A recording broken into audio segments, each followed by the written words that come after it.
All right, everybody, what's going on? It's your boy Jay Banks. Tuesday, back in the saddle. Yes, sir. How was the weekend?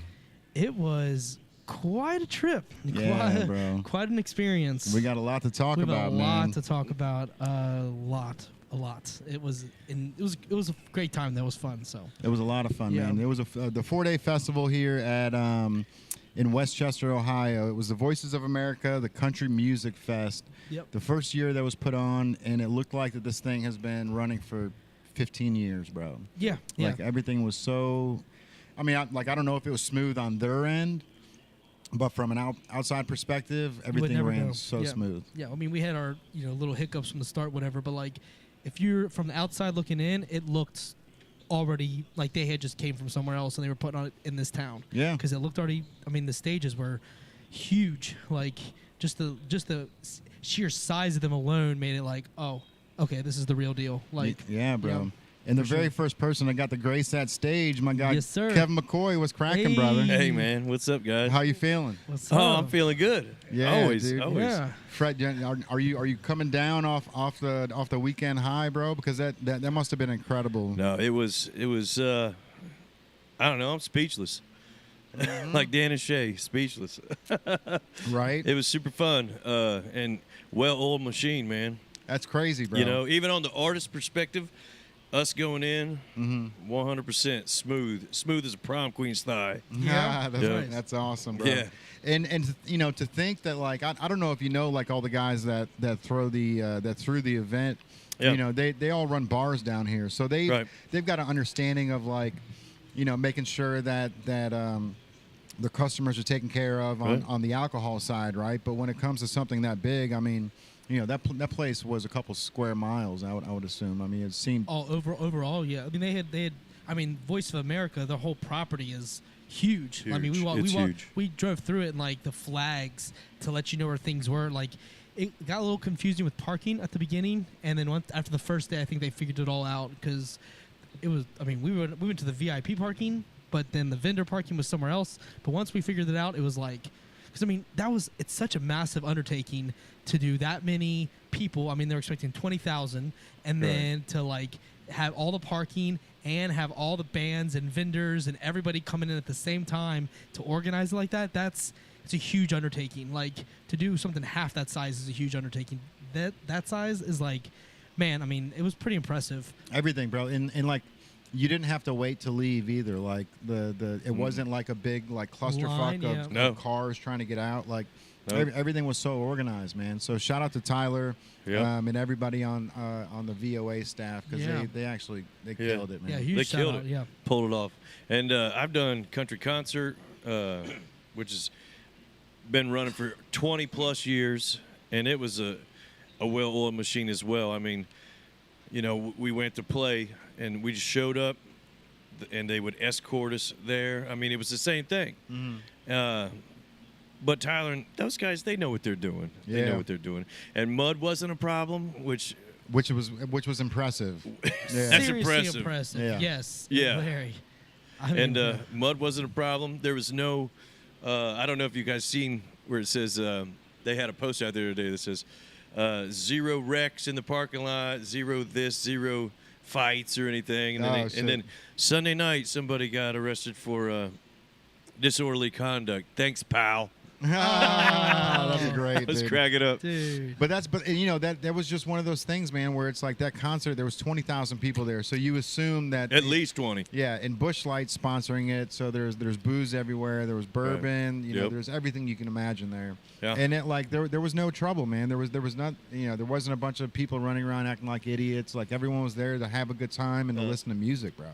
Well, country music is kind of like that, man. Yeah, it is. I mean, honestly, that's why I kind of gravitate towards country music is because everybody's so calm, cool, and collected. Everybody's just normal. Not that other genres are normal too. I know that, but usually everybody's just down to earth. Treat you like family. For sure. Yeah. There was a lot of that going on too, Right. man. It seemed like the other artists that were there. I don't know if you had a chance to meet any of them, but I did. It seemed like they all had.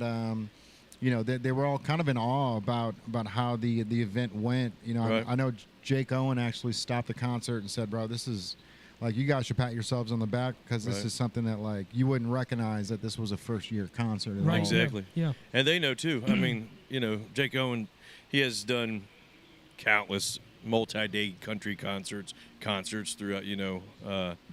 They know. Oh, yeah. And I'm sure they were probably apprehensive, like, uh-oh, here comes a shit show. Yeah. Maybe, Yeah. you don't know. Yeah, you Right. don't But know. you You don't know. But You don't know. It's Nico first time. Moon, Nico Moon even said, "Man, this was great. Yeah. Oh man, I hope I get to come back." I mean, and that's Nico Moon. Right. Know, like me, I'm like, I want to come back. Of Absolutely. course. Like, Yeah, that's for my sure. hometown, babe. Right. Yeah, and I actually when Alabama was on, man, it was like that to me. Like, I know the performance. Like, some people are like, oh, he shouldn't be up there. Like, but I found out after, like, my wife, she's on it, bro. She's like, Yeah. he's got Parkinson's. Like, there's something going on with him. I And then we don't found know. out. Yeah, we found out the next day that he was diagnosed in like 2021, I think, with Parkinson's. Yeah. So that whole, like, I remember the moment of him being on stage and performing, and I remember him saying, like, man, I've always wanted to perform on a stage like this. Right. And Caitlin's like, whatever, like, he performs on stage like this all the time. Right. And, like, I was talking to Andrew, and I was like, man, you know what? Like, I bet you when he got diagnosed with Parkinson's, he thought it was all over. You know what I mean? So being able to go on that stage after being diagnosed was probably what he meant without Right. speaking it. Without saying it. Yeah, but That could be. That could be. I know that. I mean, growing up, I've seen Alabama at least 3 or 4 times. Yeah. And they rock and melt people's faces. Yeah. For like 50 years, man. It's incredible, bro. I love seeing like we went and saw Billy Joel and and Stevie Nicks.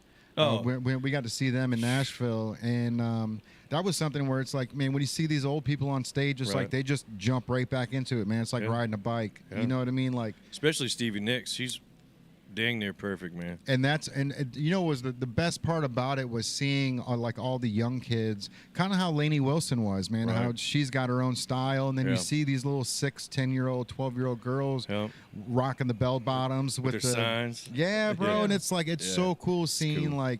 like these, like I said, Stevie Nicks. She's Iconic. yeah, but she's got generations of women. There was 60-year-olds that were all dressed dancing like her. There was 12-year-olds dancing dressed like her, and it's like that's the type of impact that music really creates, man. Yeah. It does. It does. It's such a human connection. I mean, that's why I love music. I'd rather be on stage than any place I could think of, man. So how'd you feel being the first person on that big stage, man? Well, being able to that's my element. I mean, people were always like, "Oh, you must be nervous." I was ready to go, brother. Yeah. I was ready to go. Yeah. And it goes by too quick. Mm-hmm. Too quick. But I don't care as long as there's one person out there. I'm happy. For sure.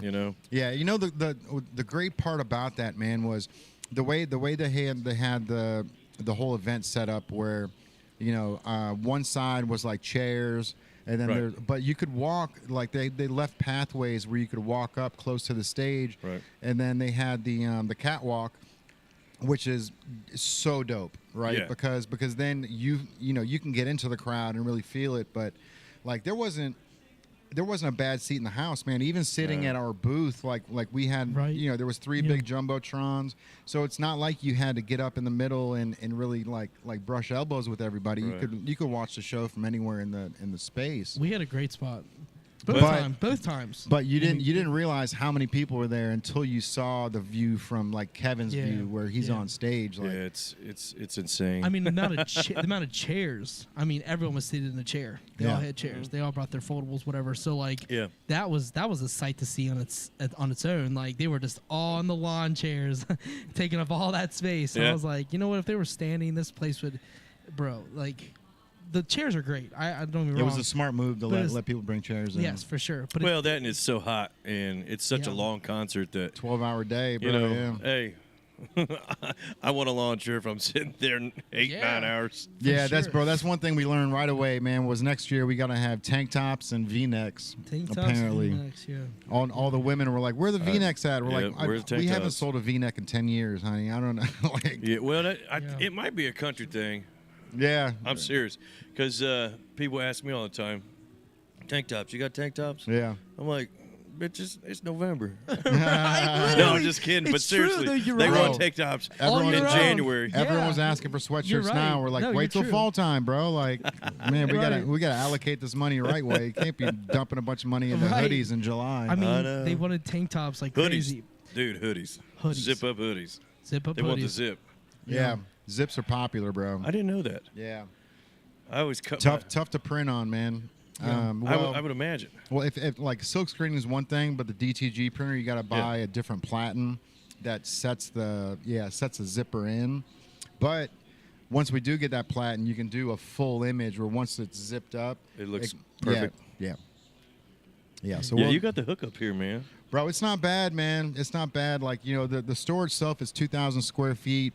And, you know, we got the DTG printer right behind the desk. So on Right. slow days, you know, we're just a whipping horse, bro. We're Right, just yeah. knocking out new merch and stocking up our shelves Way to and do it. knocking out merch for other artists too, bro. So Yeah, we have to talk, don't we? yeah, man, I'm a throw a fire design on you, one that you can't say no to. I'll design it and send it your way, and you're gonna be like, run it. Yeah. I don't care how much. I don't care how run. much it costs. Yeah, Right. run it. I'll shake the money tree. Right. There it is, bro. but that's the nice thing about the DTG printer too. We can Yeah. print one of them, and then you can just throw it on your social media and see if you got any likes off of it, and then we can just, you know, print them as the orders come in Oh, really? too. Yeah. See, yeah, that's so, really good. So silkscreen, you know, they try to get you to do 48 shirts at a time or something like that, yeah. So this, like, we can just 50 or more. yeah. Yeah. So this one here, we can just knock one out, and then as they come in, all we do is just reprint the logo. Man, it's not like cleaning all the screens like silkscreen used to be. Oh, okay, yeah. So I know a little bit about, you know, just because I've been in the game for so long. oh yeah. Yeah. Yeah, you got to check in to make sure that they're printing your shit right. Yeah, you do. Yeah, I just had this one shirt not too long ago, and when I got it, it was like Oh yeah. we were. Oh, That's man. the worst. Was bro. that us? Did I not see that correctly? Yeah, I've had that once or twice in my life. Actually, I think I put a sleeve logo upside down on one of Rebel's shirts a long time ago. Oh, Yeah, he liked it though. He was like, "Oh shit, man, like, That's cool. Like one of a kind." Like, I guess so. all right. I hope it's one of a kind. I hope I don't do it again. Yeah. Yeah. Right. How did like the merch go? Did you sell any merch of this, or were you? I did. You did. How did that go? Well, right now I don't know because they did it all at the merch tent. So basically, we dropped it off. They did a count. They sold it. Of course, I'm sure they take percentage. Sure. And then they do a count when you pick it up. Gotcha. But I will tell you that I had some CDs there, and the box was full. And when I picked it up, it was just, you know, Couple stragglers left. a couple stragglers. That's That's perfect, great. bro. That's I mean, good, yeah. that's what that's what you're there for, bro. Is Right. to, like you said, shake hands, kiss babies, and then hopefully Yeah. get a couple new fans out of it, bro. Yeah, and I mean, CDs too. you know, and some people just they get your style. You know what I mean? They get your style, and some people don't like it. Just like, you know, we can talk all night about artists and music, and no, I don't like him. Or, I don't like her. Yeah, phenomenal song. You know, Yeah, yeah. we can do it all night long. And the thing is, like, you don't have to like every single song that I put out, because especially being an independent artist, I get to do what I want when I want, the style I want. You know, some of my stuff's real rock and roll. Some of my stuff is more like a Americana folky kind of, you know. But it's what I feel, you know. Yeah. And I'm just a dude, you know. Right. I'm just a guy that likes to express himself through music, you know. For sure, but your voice, man, it drops right in there with that old vintage country style, man. Like Right, yeah. And I was noticing that, and like again, Lainey Wilson, man, like her southern twang, like Yeah. the way she talks is so southern Right. that like when she sings, it's like she sounds like an old school country singer, because Oh, like yeah. that southern twang that she's got, and that really stands out, like in your music as well, man. That southern draw that you have, or Right. at least you put out there, which is like, it's perfect for the music, bro. Yeah, it's a little rock and roll. It's a little country, you know. And it's funny because when I first moved down to Cincinnati, I was singing in a church, and I was singing a song, "I Believe That Love Is the Answer" by Blessed Union of Souls, right? Oh yeah, from Cincy. Right. And the guy playing bass was the one that helped write it, Tony Clark, my friend. Yeah, that's crazy. He's now my friend.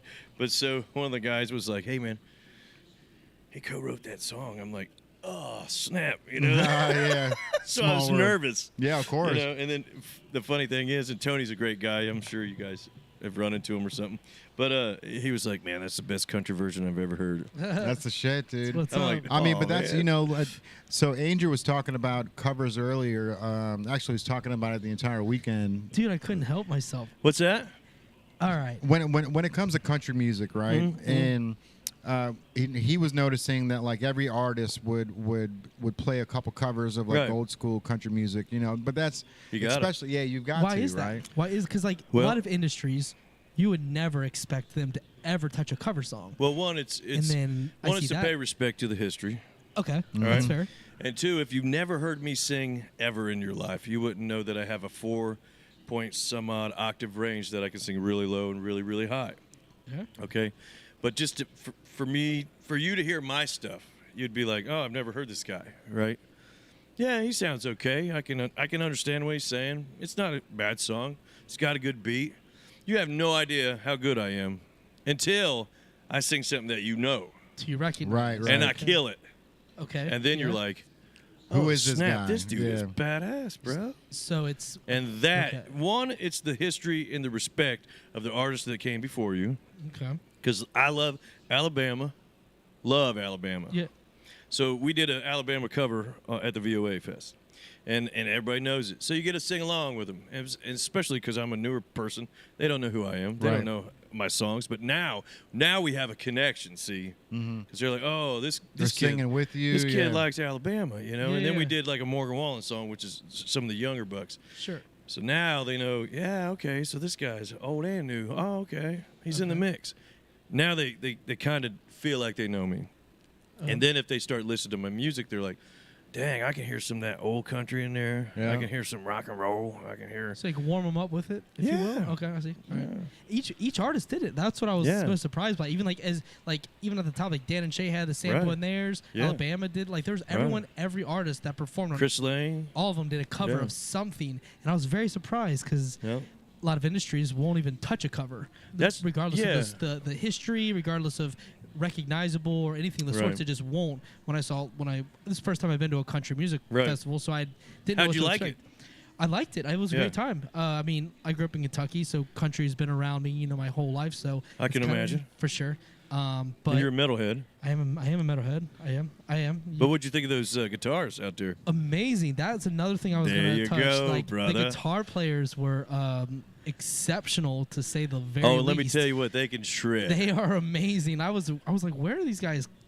What? Yeah. Like that was pretty incredible seeing those guys wail on that guitar, and they just Right. and like some of the guys turned the songs into like metal Oh, yeah. a little bit, and They then- start doing that chunk. yeah, and the drummer gets with them, and I could see the double Yeah. bass happening with the triplets and all Yeah. that. Oh, yeah. And like I was taken aback by that. Right. The covers and the guitars, that were kind of the two things I noticed, the most for sure. And they made a connection with you. They did. So country music is more of a big family. Yeah. Everybody, there's no beefs. There's no, there's no beefs like there is in other genres. Sure. Everybody's pretty family oriented, and everybody really likes it. And it's more of a positive thing, we're always drinking beer and out Yeah. on the farm Right. of Alabama, just hanging out, man. That's awesome. You know what I noticed, man? It almost seems like the older generation of artists are like leading the way, or like opening up the spot for Right. the younger guys to come up and Yep. take their spot. Yep. When other genres, you don't see that. It's not like Jay-Z. Well, I guess Jay-Z would be, because he's got a lot of people under his Jay-Z's label. got, and Snoop Dogg has a bunch of people under him. Yeah.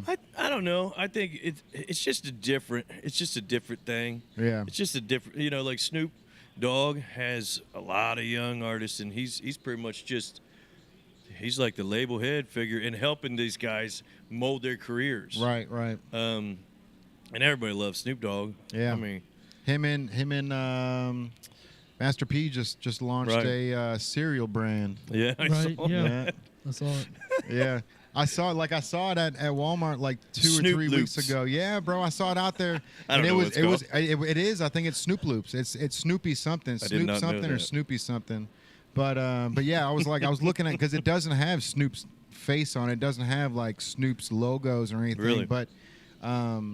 But you can tell that it was like, it wasn't Kellogg's and it wasn't Post. It was Right. somebody else out there trying to make moves. Huh. And it's green, like money and marijuana. Yep. Makes There sense. it is. They got little leaves That's awesome. for their flakes. That's perfect. Yeah, he's a trip, man. He's like, I don't even know how old he is, but he looks the same. Yeah. Yeah, Oh I mean- yeah. He just looks at the camera now, bro. Back in the '80s, like Snoop was when he did that Nothing But a G thing. Yeah. Watch the music video. That was his first video that When he he's did. down? Yeah, he was. He's down, He yeah. wouldn't look in the camera. He was too embarrassed. So the entire Yeah. video, he's like looking down and looking away at the camera. And That's- now he's Snoop Dogg, bro. Now he's out there just killing the game. Yeah, he's setting the bar every day. He's got his own Skechers, bro. Like he's one of the only people in the hip hop industry that can drop something with Skechers and not get clowned. You know what I mean? Right, Like, yeah. Well, I mean, you just can't. yeah, he's just the OG, bro. He is. He's cool. So CMT was filming all this stuff, man. Do you have any You idea are correct. when it's gonna air? I And don't know. How excited are you, I bro? don't. Oh, excited. I mean, I don't know how much coverage we'll get. You know. Yeah, of course. It's a 12 hour. Actually, it's like 36, 40, probably 40 full hours that they're going to break down to a 2-hour set. Right. But I do think they're going to probably, I mean, you're definitely going to be featured. I mean, they're going to do everyone on every stage. I mean, there was only 2 Right. stages, so Right. they're going to cover everyone to a degree. Maybe snippets, or I'm not Right. sure how they would do it. I don't know how mean, they're going to do it. I mean, but it's going to you be know, good. I know that much. The if content's you already see my fire. redheaded self on there, I'll be happy. Yes, Yeah. sir. You know, don't worry Yeah. about that. Yeah. Give us all the footage, man. It's always an opportunity to do well. That's it. Absolutely, man. That's, you know, I mean, and I'm a yes man. Hey, I that's how You that's are, how the right? world, that's how the world works. Yeah, Yeah. bro. Before even Tyler even said what it was about, we're like, we're in. Yeah. Any event that you can see us fit, we're good. Right. Let's go. Yes. Yeah, you said you want podcast? Yep. Yep. That's how you do it, man. I appreciate it, bro, because that's one of those things where, you know, you've got to. We were talking earlier. You got to wear all these different hats, and it's like Yeah. I'm a country singer, Straight but up. like now I got to learn how to film. I got to learn Right. how to edit. I got to Right. learn how to post shit on social media. It Yeah. never ends, bro. Yeah, and I tell you, there's certain things. I'm sure you know. There's certain things I don't like to do, and there's certain things that I'm not very good at. But through the years, I've actually gotten better at all the things I don't like to do as well. Absolutely. It's good. Yeah, I mean, growth, man. Growth is yeah, important. it's important. And then I figured out that like partnerships and people that want to help, you know, take that help too. You know, All so high tides rise all ships, bro. That's what we say. yeah, So if you can get a good group around you, you know, you don't have to be the best at social media. You just play the guitar. You find somebody that Yep. knows how to film. Which, by the way, shout out to Tyler, not Tyler Wogenstall, but Tyler, the guy that was doing all the footage, footage, and filming. yeah.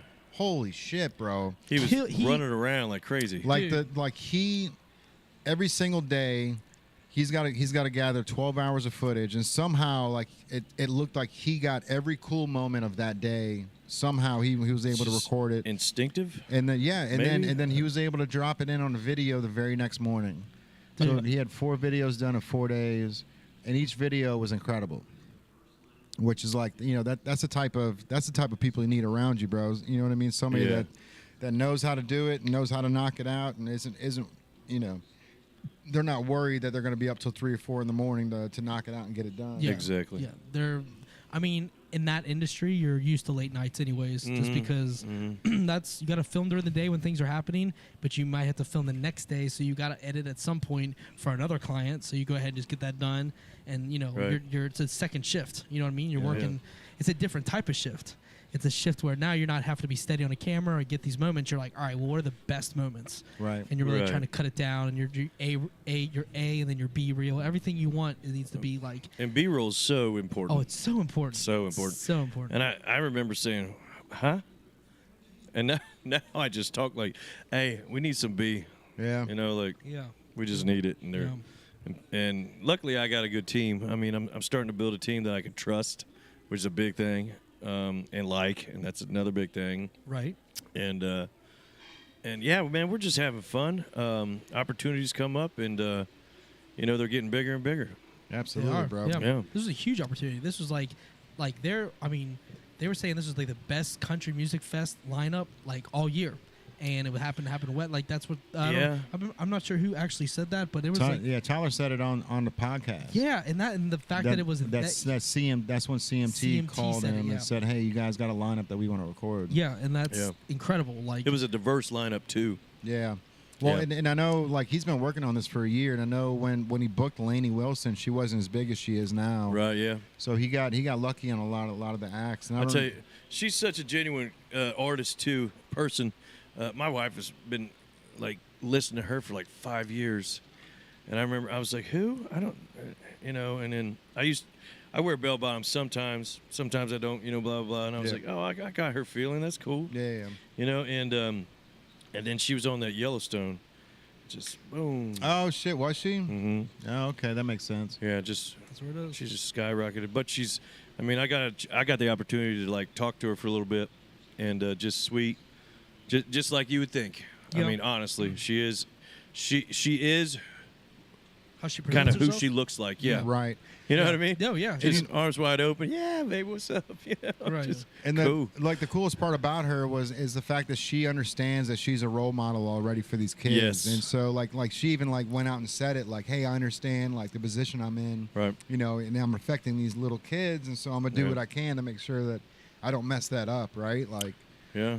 Those are moves that you don't realize that like everybody's watching, even the young ones. Yeah. Oh yeah.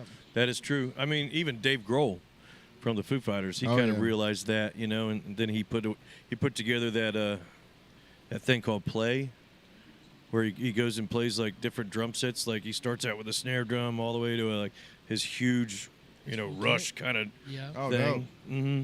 Yeah. It's like for kids in school or whatever. Oh, okay. Yeah. Yeah. Dave Grohl's fire, bro. Oh. The fact that you go from just the drummer of one band to the lead singer of another, and then crush that, dude. He is just his whole mental, like how he thinks and how he moves, right? Everything. No fighting in this one, dude. Everything he does is he just gets it. He gets it, and he appeals to the exact people that he is like he kind of like represents a whole generation of people, and he came from the days of Nirvana, which they got big they really got big because the Chili Peppers put them on originally. Right. Yeah, so like that's like the story behind it and who he's become and what he's doing. We need more Dave Grohls, like straight up. It just is. I'm a huge fan. I played him in the store sometimes. Like it's just so good. And he's just so good. He is so good. Just so likable. So likable. I mean, I've seen that when I'm flipping through the YouTube and things like that, and I see like things like the hot ones where they do the hot. Oh, I love that shit, hot bro. wing. Yeah. And like you see Will Ferrell, and then all of a sudden, there's Dave Grohl. Right. There's Dave Grohl. It's like yes. He's saying yes to everything too, bro. No, I'm telling you, and you don't want to be no pushover. You don't want to be somebody's doormat. But shit, at this point, man, getting the call to be on Hot Ones is like a call to fame, bro. Yeah. Sean Evans is crushing it over there. You know what I think too, bro? I think Grover Collins had a huge part behind the scenes on booking all these artists, right? Because Grover is he's the main dude over there at B105. Yep. And he's been in the music industry a long time, bro. He's he's like top of the food chain when it comes to the radio industry. Right. And he's got connections with everybody. So I'm sure like he either knew the people to get that were going to be big or had the connection to that and he knows their publicist and things like that too. I was going to say the publicist is definitely the move. And I love B105. Ashley Dawn, I think she got married. I don't know her married name. Sorry, Ashley, but she's awesome. She's like, Ashley, she's new. Ashley you know, on air with she's Ashley, so nice. Yeah, she was in the store. Yeah, was she? She came in and she bought a jacket. She was the one that was there when I got interviewed for the Good Vibes segment because we had a jacket that was stolen out of our store, and it was returned the following day by by somebody around down the street. Really? Yes. And that's a good story. Yeah. It's the story's pretty wild. It's wild. And at the same time that they returned the jacket, Ashley was purchasing the same jacket to wear to the game, and it was like a whole thing. So I got to be on the Good Vibes. Oh yeah. For B105. Yeah. That whole thing just happened in front of me. You're like, what? Wow. It was a wild. So that's how I met Ashley. Did you go play lottery? Right. Should have, bro. I should have. Yeah. Yeah. That was a quick thing where like we had three girls that were in the back room for like 10 minutes. They were doing TikToks, and obviously like we've got like 10 cameras back there, so it's you're always being filmed. And then they came out here and they were walking around, and they must I don't know if they saw me walk out, but as soon as I walked out, they grabbed a jacket that was sitting right here on this rail and walked out with it. And like I said, we got cameras everywhere, and Facebook is not the place, bro. It can be your enemy. Yes, bro. It was so we posted a photo of the girls because, like I said, they're all TikToking in the back. Yeah. So we were like, does anyone know who these girls are? They stole that jacket. We only made 2 of them. A lot of the stuff here we do is limited runs. You're like one of a kind. That's shoplifting Sharon. We know her. Yeah, bro, they threw her under the bus. I had like 40 or 50 messages from all these kids like, she lives here, this is her address, this is her cell phone. Well, but you know what? Good citizens. Right? I'm tired of bad citizens, and that's a good citizen thing. You know, I'm like here all the for it, people bro. saying, "Oh no." Well, and like my thing was I didn't want to press charges. I don't want to do anything like that. Like just don't steal from me. Just have her bring it back. Like, right. Embarrass her a little bit. Exactly. Yeah. And Grandma wanted to bring it back, and I was like, no, like have her bring it back. Have her look at me and say sorry, and everything's cool. She's not going to get in trouble. And did she do it? No. The neighbor went over there. So the neighbor saw the post and knew that it was her next door neighbor or whatever. So they went over there to get the jacket, and like you know the story, right? Yeah, they were. I guess the post had happened, so like all this like drama and chaos was breaking out at their house because they realized, oh wow, people have their address now. It's like becoming like real. So I guess in all the chaos, the neighbor's daughter ran and saw the jacket, grabbed it, and brought it. And then they turned as she was at the front door saying, your daughter needs to return the jacket. Exactly. They were talking to him outside. I guess it was like an interaction outside on the front porch. Lord almighty. And then, she ran and got it and brought it to the store, brought it in like a trash bag. Yeah. And that was it. Set it down. She's like, that's the jacket. She backed up. She said, that I did not take it. I am returning the jacket. And I would rather stay anonymous. And I said, okay. No problem, baby. No problem. That's cool. So that's what happened. Good on you. Got it back. And we sold it. We sold it right away, too. Sucks. It went into the stadium. It went into the Bengals stadium for the Bengals-Ravens playoff game. Yeah. Oh. Yeah, but they. Some guy bought it. But those girls got upset with us because obviously their face was all over the internet for stealing shit. Well, don't steal then. And that's wrong. She had to delete her Facebook page, and I'm like, well,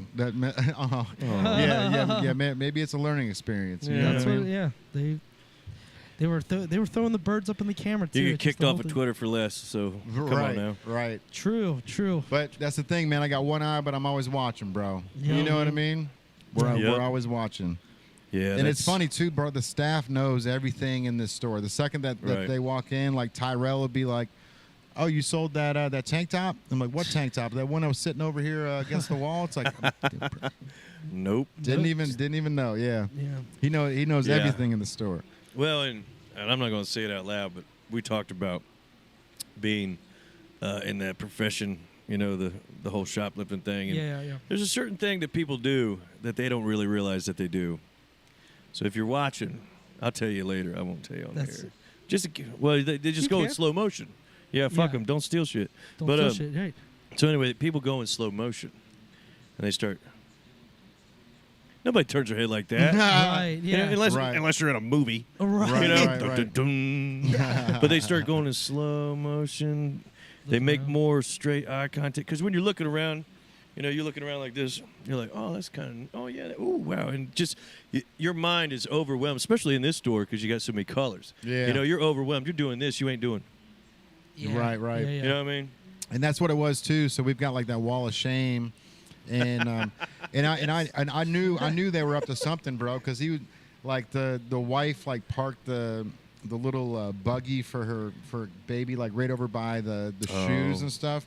And then he That's sad. Yeah, and then he was like, oh, is this basketball goal for sale? Is this basketball? Like he was like pointing at things like way over on the other side of the store. Yeah. So as soon as they walk out, I look over. I was like, are you fucking kidding me, bro? Wow. And so I ran. They were walking into Velocity, and they saw me chasing them down. Right. And the guy turned around, and he was like, hey, man, my girl just told me she took these shoes, bro. He's like, you're not going to call the police, are you? He's like, I just got out of jail. I'm like, obviously, you're a fucking terrible criminal, bro. Yeah. So you they need to gave change your ways. How about that? They gave me the shoes back, and they got kicked off the levee. And then the next day, they got arrested at Newport Laundromat for stealing quarters out of the quarter machine. Man, It's like, bro, take your sad. Whatever's in your brain that knows how to break into that quarter machine. Do and something else. Put it towards something that's going to make you more than 25 cents. Hey, man, good gravy. And then stealing from another small business doesn't make sense. It takes a lot of energy to do those kind of things. It really does. It takes a lot of energy, a lot of nerve. I mean, and it takes a lot of nerve to start this whole shop that you have. It takes a lot of nerve to do that. Put yourself out there. For sure. It takes a lot for me to, go spend money in Nashville on a awesome song. Right. But it takes a lot to get you up in front of 20,000 people, bro. No, that's easy. That's easy. The hard work's done. Now I just got to lay it out there for them. Yeah. Hey, we want to come play at the lab. That'd be incredible, bro. Yeah, let's play like our town. That'd be so dope. So we actually that would be sick. Wow. Yeah. We did something before. It was in the old store, but we had Matt Waters in. I love Matt. Matt's cool as hell. He's great, man. But we had him and the whole band eat the hottest hot wing that we had, and then he immediately had to play a song afterwards. And we had it set up where, like, we had the security cameras. Yeah. Like all aimed down. Plus, we had two like free floating cameras. Right. Where it was like a really cool 5-minute music video after the podcast. Like Jam of the Van. I don't know if I've seen that, but yeah, like I'm sure it's probably spot on. I got the idea from the Chappelle Show. At the end of the Chappelle Show back in the day, it would have like the end of the. Oh yeah. Like they would play like in like a day like a in the box. Well, they would play in a bodega, you know what I mean, like something like a little liquor store, like right in the middle of one of the aisles where you saw all the wires like all connected. Oh yeah, that's what I thought it was like a box, but it's like an aisle. Yeah. So we kind of did the same thing, but then added the hot wings thing where like, because it's like as soon as you're a music artist, as soon as you eat the hot wing and then man, you go to pitch that first note, bro, it's like all that hotness is just coming out. I used to love hot stuff, and then one day, that 7-year, whatever it is. Yeah, it's true, bro. I can't do hot stuff hardly at all. Like, the hottest thing I do is, like, Louisiana hot sauce. I mean, I still put, like, 2 tablespoons on it, but I can't do, like, I used to eat ghost peppers. Man, Reapers. Man, no problem. Yeah. I mean, they were hot, but no problem. I loved them, but then... I don't know. The taste buds change every 7 years, bro. That's what crazy. they say. Yeah. And now it just kills me. I think I just sing too much. I bet, man. Yeah. We did the one chip challenge the past 3 years. So we get them in every year, and then we let customers come and try them out if they want to do it on the podcast or do it on film. But we did it the last 3 years. The first year, he didn't have a problem with it. You threw up all 3 years. You did? It's great too, bro. Like the videos are really funny. But you still try. Yeah, he does. Last year was like a minute 40 seconds. There we go. I got the camera working too. Nice. Really yeah. good. I sat right here Yeah. and did it, and I bolted to the bathroom, threw up all over the floor. I felt so bad for the cleaning person. I was just like, man. And They came laughing. in and saw me laying there. I was just like, I'm gonna need a minute. She just walked out. She didn't even say anything. It was funny though, because like the video, like it was the black background. It was just like a small round table, and then you know, he's like. He's laughing and crying at the same time, and he's like sweating. So now he's got the wings got the chicken going. wing going. And then he takes off because he's gonna throw up, and then all of a sudden you just see one arm come right back through, and he just grabs the milk and then just pulls it away, and then the last 30 seconds of the video, it's hilarious. Yeah, bro. But so I guess I know what I'm doing tonight. Right. So the last year's chip though, it was blue. Like they just added more like capsaicin to it or whatever that shit is. Capsicum or whatever. Yeah, dude. And I ate it here and I threw it up in the parking lot. So that's the first. I did it the first 2 years. The third year I threw it up. Really. And then I actually got the same parking spot the next day. Pulled in, bro, and I was immediately, I almost threw up. I was like, what is that fucking smell? You could already smell it still? Still, bro. The next day, because puke was just outside the parking spot. And so when all that saliva dried up, it was nothing but that fucking hot fire there. But it was still smoldering. Yeah, dude. Like a good campfire. Like it looked, it It's embers. Going into the concrete. it looked like those little snakes that you burned when you were a kid, man. It was just all fucking just molted. Yeah, bro. But that was like last year's was by far the worst. I don't know how they're gonna top it unless they do like a 2-chip challenge where like you challenge your buddy, because like I don't think they can physically make it hotter without like. That would be cool to have like people. one not as hot and the other one, but you don't know until you both do it. Yeah. Okay. So then there's a winner and a loser. He's got ideas here. I think Doritos did that in one of their bags. Really? Yeah, it's called the roulette bag. One chip bag. was hot, and all the rest of them were good. Yeah. That's what. Aren't they different colors or something? I mean, Yeah, yes. I'm sure. Yeah. Yeah. Make them all like just do a variety pack. Make them all crazy colors. One chip is the hottest chip in the bag, but you don't know which one it is. There was when I was over at BW3s, so like back in high school over in Florence, BW3s used to do like a wing contest like every Tuesday or Wednesday. Yeah. It was like all you had to do is sign up and you would get 25 wings for free. So we would go down there as college students, right, and sign up and get 25 wings for free. But what they would do is like 3 of the wings would be their hottest hot sauce. And then whoever finished them would win like a $100 gift card or whatever. Huh. But it's like as soon as you got accepted. Let's go. Yeah, but you could be 15 wings in, and all of a sudden you get that hot one, and you're just like, woof, like I'm done. Yeah. But I did their hot wing challenge. Like it was like their hottest sauce. Yeah. Like a long time ago. And it was nothing. It wasn't too bad. I didn't have a problem with it. And I think the only guy that's doing it right is I think I was drinking a beer while I did it. There you go. Which is usually like alcohol intensifies the burn. Yeah. Right. Because that capsaicin ends up going through the whole mouth instead of just wherever it's sitting on the tongue or whatever. Wasn't too bad. It probably make me do what you did. Just get one of those like lemon juice that's shaped on those little lemon things. Yeah. Spray that in your mouth and it'll break up the acidic will break up the heat.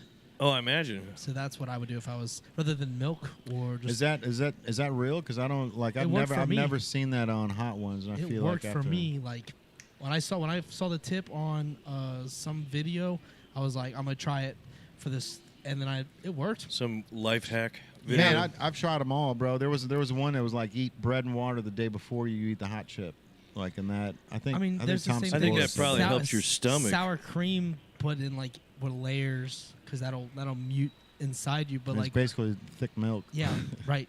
But like the acidic in the lemon juice will break up the heat. It will still be hot, but like you'll feel like a sensation. Yeah, when you that makes sense. When I saw that, I was like, I'm gonna try that because like I'm fine with hot stuff. Like I really have no issues with it, but it's nice to have the knowledge to tell someone because I'm often in the position where I'm handing them the hot chip they're about to put in their mouth, and I'm like, all right, man, we're filming this. Good luck. Here's lemon juice if you need it. Like afterwards, but like.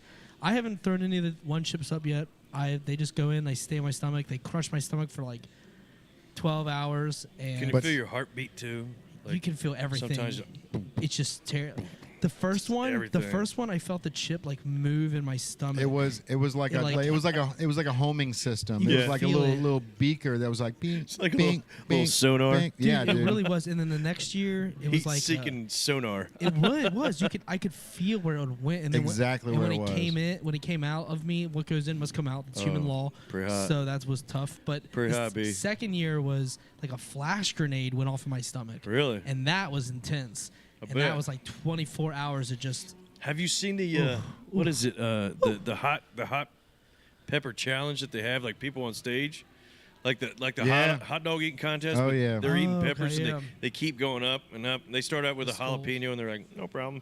Yeah. And like 25 peppers in, these people were burning up.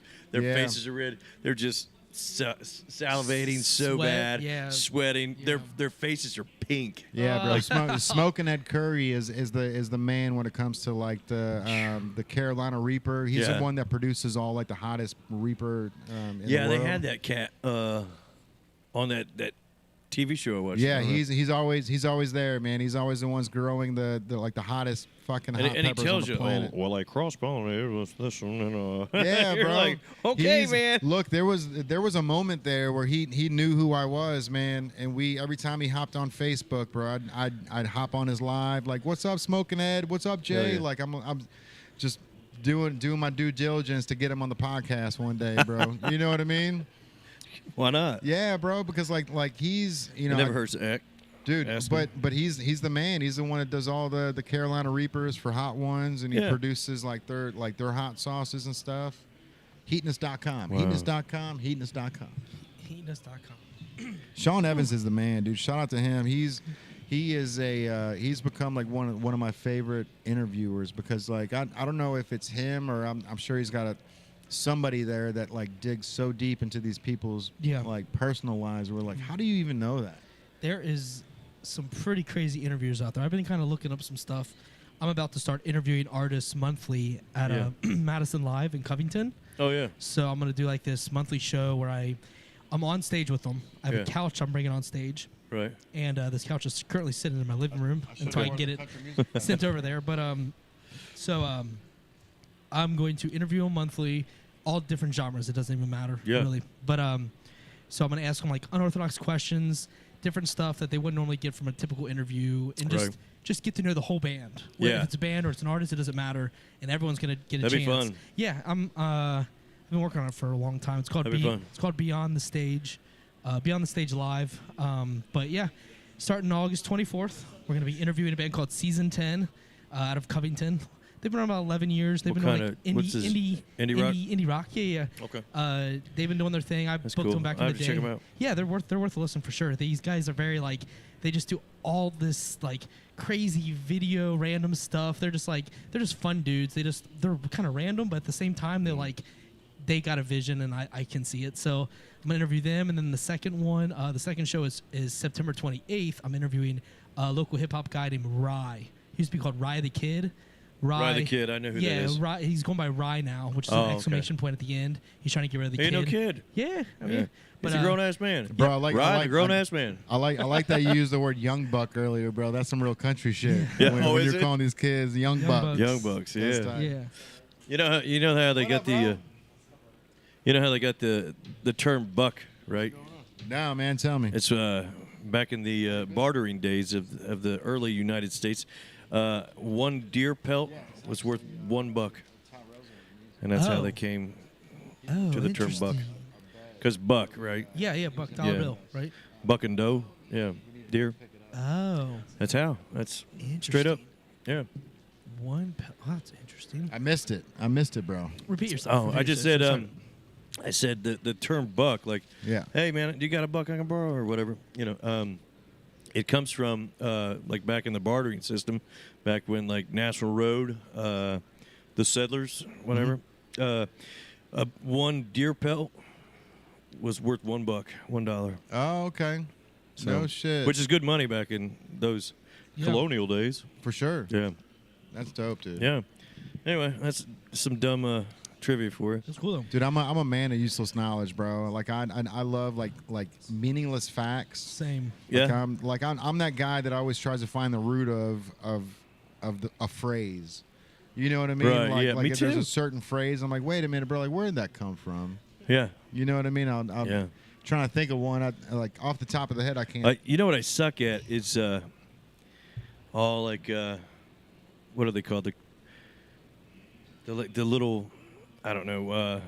One of the bush is better than the barrel or something. What are this little? Oh yeah. Two in the bush is Yeah. See, I suck at it. Yeah. I can never do it. Like I'm so bad at it. I twist them. And Right. I don't know. two in the pink, one like in the cross stank. your eyes and dot your T's type of thing. Yeah. Yeah. Yeah, I'm terrible at it. Right. Are they called cliche? No, they're not cliches. I forget what they're called. Like a It doesn't matter. Idiom, or Idiom. I don't know. like I don't know. What the You still term have is. Voice of America shirts? We've got the black ones. I'm thinking about Yeah. trying to tie dye some. I'm Those tie-dye kind of ones- bummed I didn't wear mine today, bro. I feel left out. Yeah, I figured. Hey, I mean, I wore. It looks great These on are you, the bro. I wore best 'cause shirts. I had just put it through the wash. And- The other one, my black they one look was good in the best. arms. Bro, that one I haven't washed it yet. It smells like me, and I was like, "There's no way that I'm wearing this until I wash it, bro." I threw it in the wash, and then it took me a couple days to get things done because we were gone. So like 4 days, there was nothing happened. Nothing happened in my house. Like I had someone let the yeah. dog out. Dogs out. It was just like. I know, man. I mean, 4 days, you're just stuck there. I mean, you're not getting Yeah. back till midnight every single night. That's every weekend. It's for me. literally that, yeah, for sure. And like with us here, I mean, we had the whole tent and stuff, so we had to like break everything down at the last night. Right. It was like the last night. It was a late one. It was like I bet. almost 1 a.m. Yeah, Almost 1 a.m. that's pretty early. Pretty early. Yeah. What time did you gather? I didn't get home Saturday till Saturday. Okay. 1:30, 2:30. Did you come back on Good Sunday? seeing you. Yeah. Yeah. Yeah. Wait. Yeah, that's when I saw you. Yeah. Okay. Yeah. Is So it how- Tuesday? It is Tuesday. It's Taco Tuesday. It is Taco Tuesday. You know, hey, what? Speaking of that, there was What did they just announced, bro, that This guy's awesome. Taco Tuesday, you are allowed to use that phrase now. Wow. Taco Tuesday. Really? Really? So apparently somebody trademarked the word Taco Tuesday, and So dumb. so Because no, LeBron was saying it so much, and they were like, I- "We're trying to make money off LeBron." So I'm Probably. assuming that that's where all the controversy happened. Somebody probably trademarked that, and then they were using it for their restaurant or their bar, Yeah. and then I don't know who the bar is. I don't know what the story behind it is, but I do know that all of a sudden, out of nowhere, there was it was just last week that Taco Tuesday is now a free. Free phrase? free trademark, free phrase, yeah. Interesting. Which is crazy to Lord. think, bro, because there's trademarks can get to the point where Yeah. they're so used Right. that they become anonymous. So the word escalator is one of those phrases. The word escalator was made by a company, but there's so many people that use the name escalator that now the escalator company lost their trademark on their own shit. So yeah. anybody can come in and build an escalator. And I think it's like another thing. I think it's like so many years. Even if you have a trademark, 20, it's so many 25 years. 25. Yeah. I think so. I think you're right. Mickey Mouse, bro. Mickey Mouse Right. just like I don't know if it's happening this month or if Steamboat Willie. yeah. Steamboat Willie. Willie. Steamboat Willie, the original McKee, is Right. now is going to Public, yeah. Public, yeah. Huh. Yeah. So anybody can use Steamboat Willie's logos now. All right. Well, let's go. Yeah, You put right. on a Isn't it shirt, crazy. But Put also a guitar in his some- hand, sunglasses. I mean, Yeah. it gets dirty living hat on him. Steamboat B&B, Yeah, bro. like the riverboat. check Yeah, this out. straight- So right. so Xerox, right? Xerox, the business. Yeah. They had a 2-page article in the New York Times for a long time that said Xerox. It's a Xerox, not a copy, because or it's a It's a copy, copy, it's not a a copy, not a Xerox, because so many people were using the word Xerox, that they Meaning, hey, I got you a copy of this Yeah, piece of yeah. paper. Right. Right. yeah, Yeah. but it's diluting their trademark. So if they don't do something about it, all of a sudden they'll lose the word Xerox, Off and their- everybody can use it. That's crazy. Yeah, That's crazy. yeah. Now, see, that's the music business is a little bit like that. Oh, for sure. You know, like, I can't have a song that says, native or something like, Right. but you can use certain phrases, but like melodies, you're not allowed to 100% have melodies unless there's been a couple artists that have that sample. Yeah, Cole Swindell has this song out that's like a it's like a remake of a Jody Messina song, but like I said, country music's a little different because then he has Jody Messina up and she sings half her song and then she sings with him the new song that's kind of built in. I mean, it's there's a lot of respect in country music. Yeah, that you don't get in other genres. Yeah, that's probably the best way to put it because, like I said earlier, like a lot of genres don't do covers like No, the country. I mean- they just don't. It's well, like, think about Ice Ice Baby and how much controversy was with the dong dong dong da da dong dong Oh, Right. instead of dong dong dong da dong dong. yeah. Yeah, Right. One note. One note changed. the and that game. was that was like Vanilla Ice. Like he was even joking about it, and Yeah. he's like, they're so different. He's like, ours goes dun dun dun dun dun dun, dun. And he's like, and theirs goes dun dun dun dun dun dun dun. Dun, dun, dun, dun, dun, Yeah. dun, dun. It's Ours like doesn't do that. It's way different. way different. Right. But that's That's funny. Yeah. Hey, it's marginal, but it makes a difference. Like changing the logo to guess. a I mean, there's percentage. only so many chords on a guitar Yeah, no, too, they've though, all been which is done. like, yeah, they've all been done. They've all been done. You're the one that It's not said that. original. Every note, yeah. every note has been played. Yes. Every single note that you can Yeah. ever hear has been played. It's all been played. All the combination, There's everything. It's like just. There's it's only just, 12 notes in an octave. Yep. And like the whole thing is Yeah. like that's where like a lot of times when you're getting songs like it's really coming down to your arrangement and how you're mixing your bass with your Right. guitar, with your rhythm, Yeah. with your lead, putting the different drum. Like Well, the you- thing yeah, is, like you can get inspiration from a song. sure. I mean, let's think about like walk this way, Yeah. down this way. You got all that other stuff. You got Just Aerosmith, keep right? singing on here. Yeah. That's fine. and then we'll just keep singing. Please do it. Yeah, my voice is shot. Sounded good to me. Who was it? Run DMC. Oh yeah. And they came together and collabed that song. Yeah. That was so fun, man. Yeah. I'm telling you what, everybody in my neighborhood was like, "Oh, snap, dude! This Yeah. is the jam right here, man." I mean that was the first big like smash collab, right? Like two different genres I coming think in. so. And Yeah. then Public Enemy started doing it. I don't know how old you all are, but Public Enemy started doing it with who was it, Megadeth or whoever? I'm not sure, Yeah. but I'm up there in age, bro. So I should know. Eventually, I mean, Linkin Park started working with Jay-Z. Right. So eventually that became like a more new age version Yeah. of them. And I'm thinking like MTV, didn't they used to have the Crossroads where they'd have like, I don't know, they'd have like Brooks and Dunn country artists with like ZZ Top or whatever, and then they had like Jason Aldean with Jay-Z or something, and they would do like a song together. They need to bring that back, bro. They I'm should- telling you. Well, they kind of do nowadays. I mean, I don't know if you guys ever watch like CMAs or ACMs or anything like the country music stuff. Man, they got ZZ Top coming out. They got Joan Jett coming out.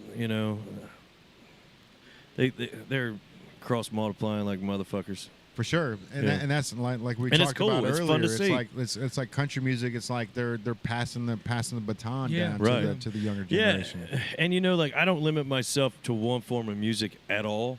I mean, I know a lot about country music because it's more of a business anymore.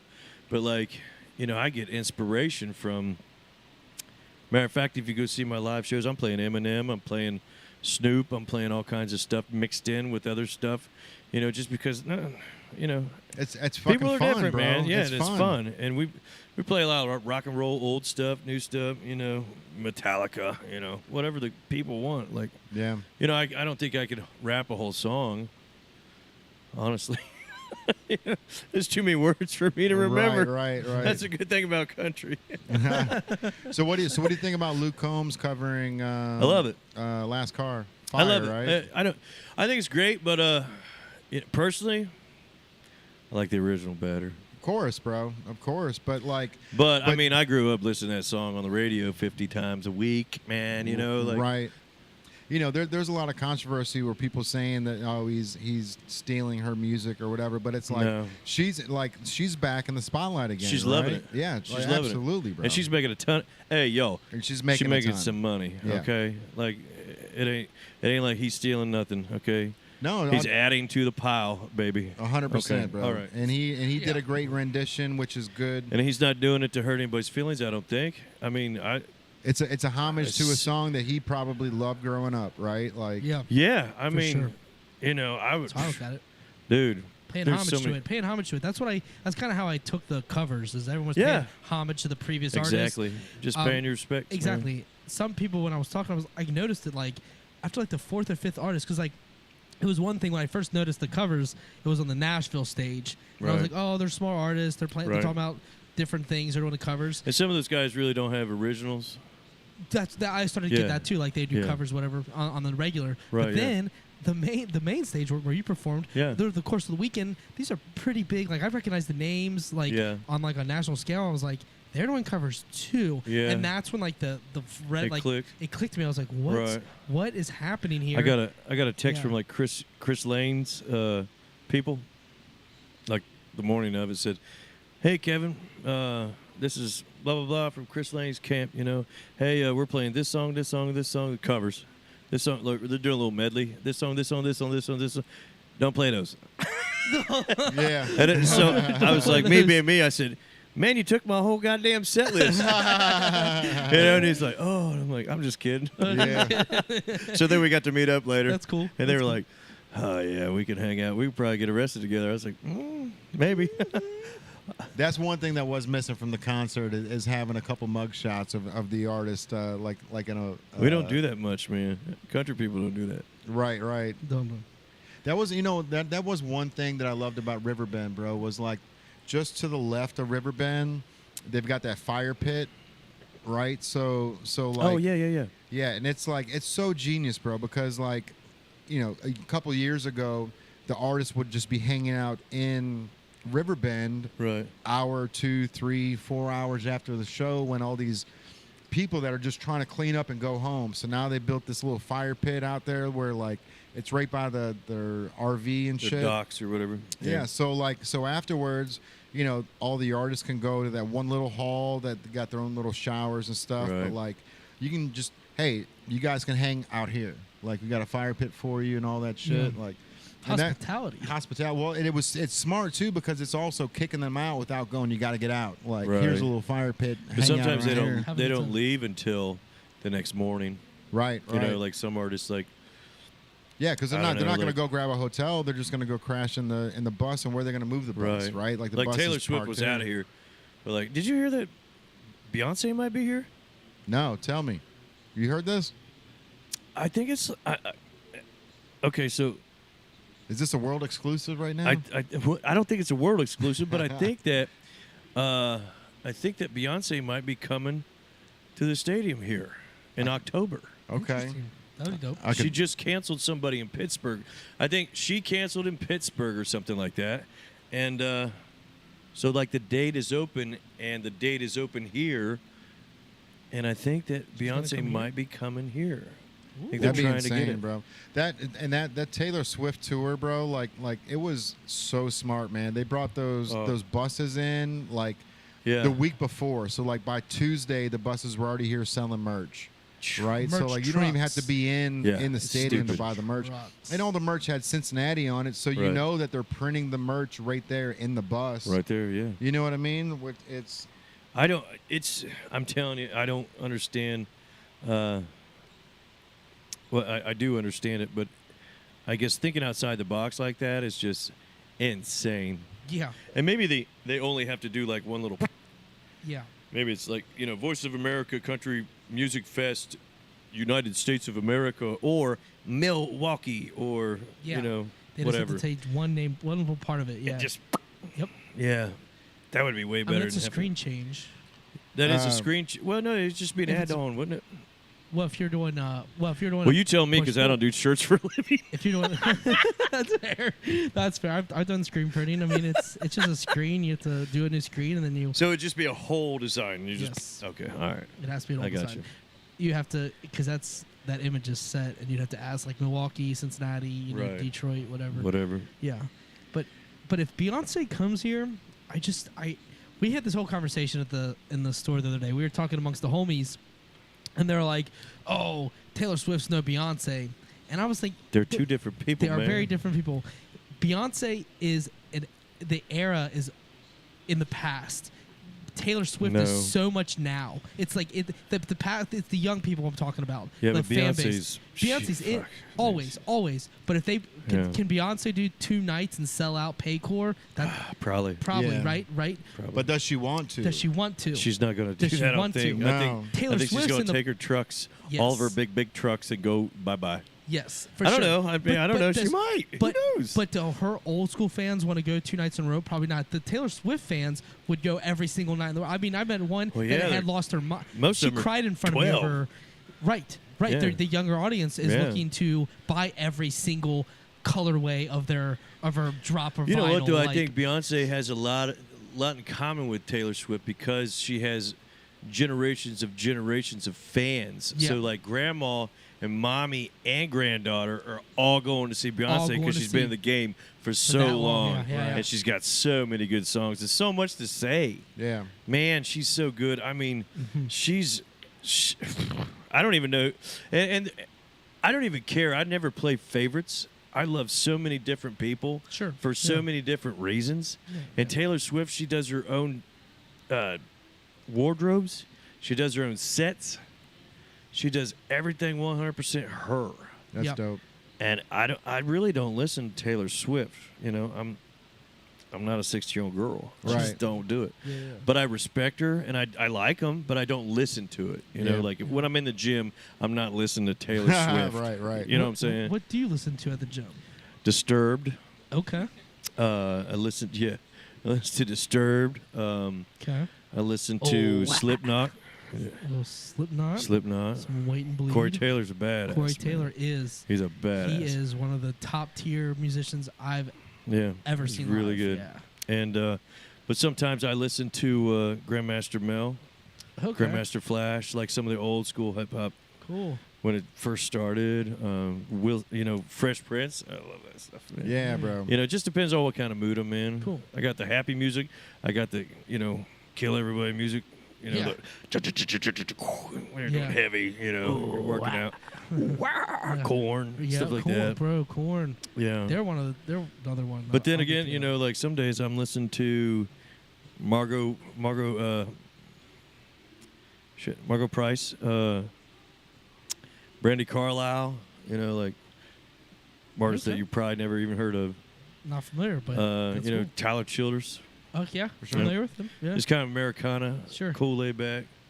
If I'm driving, Yeah. stuff like that. Or, Poison, Def Leppard.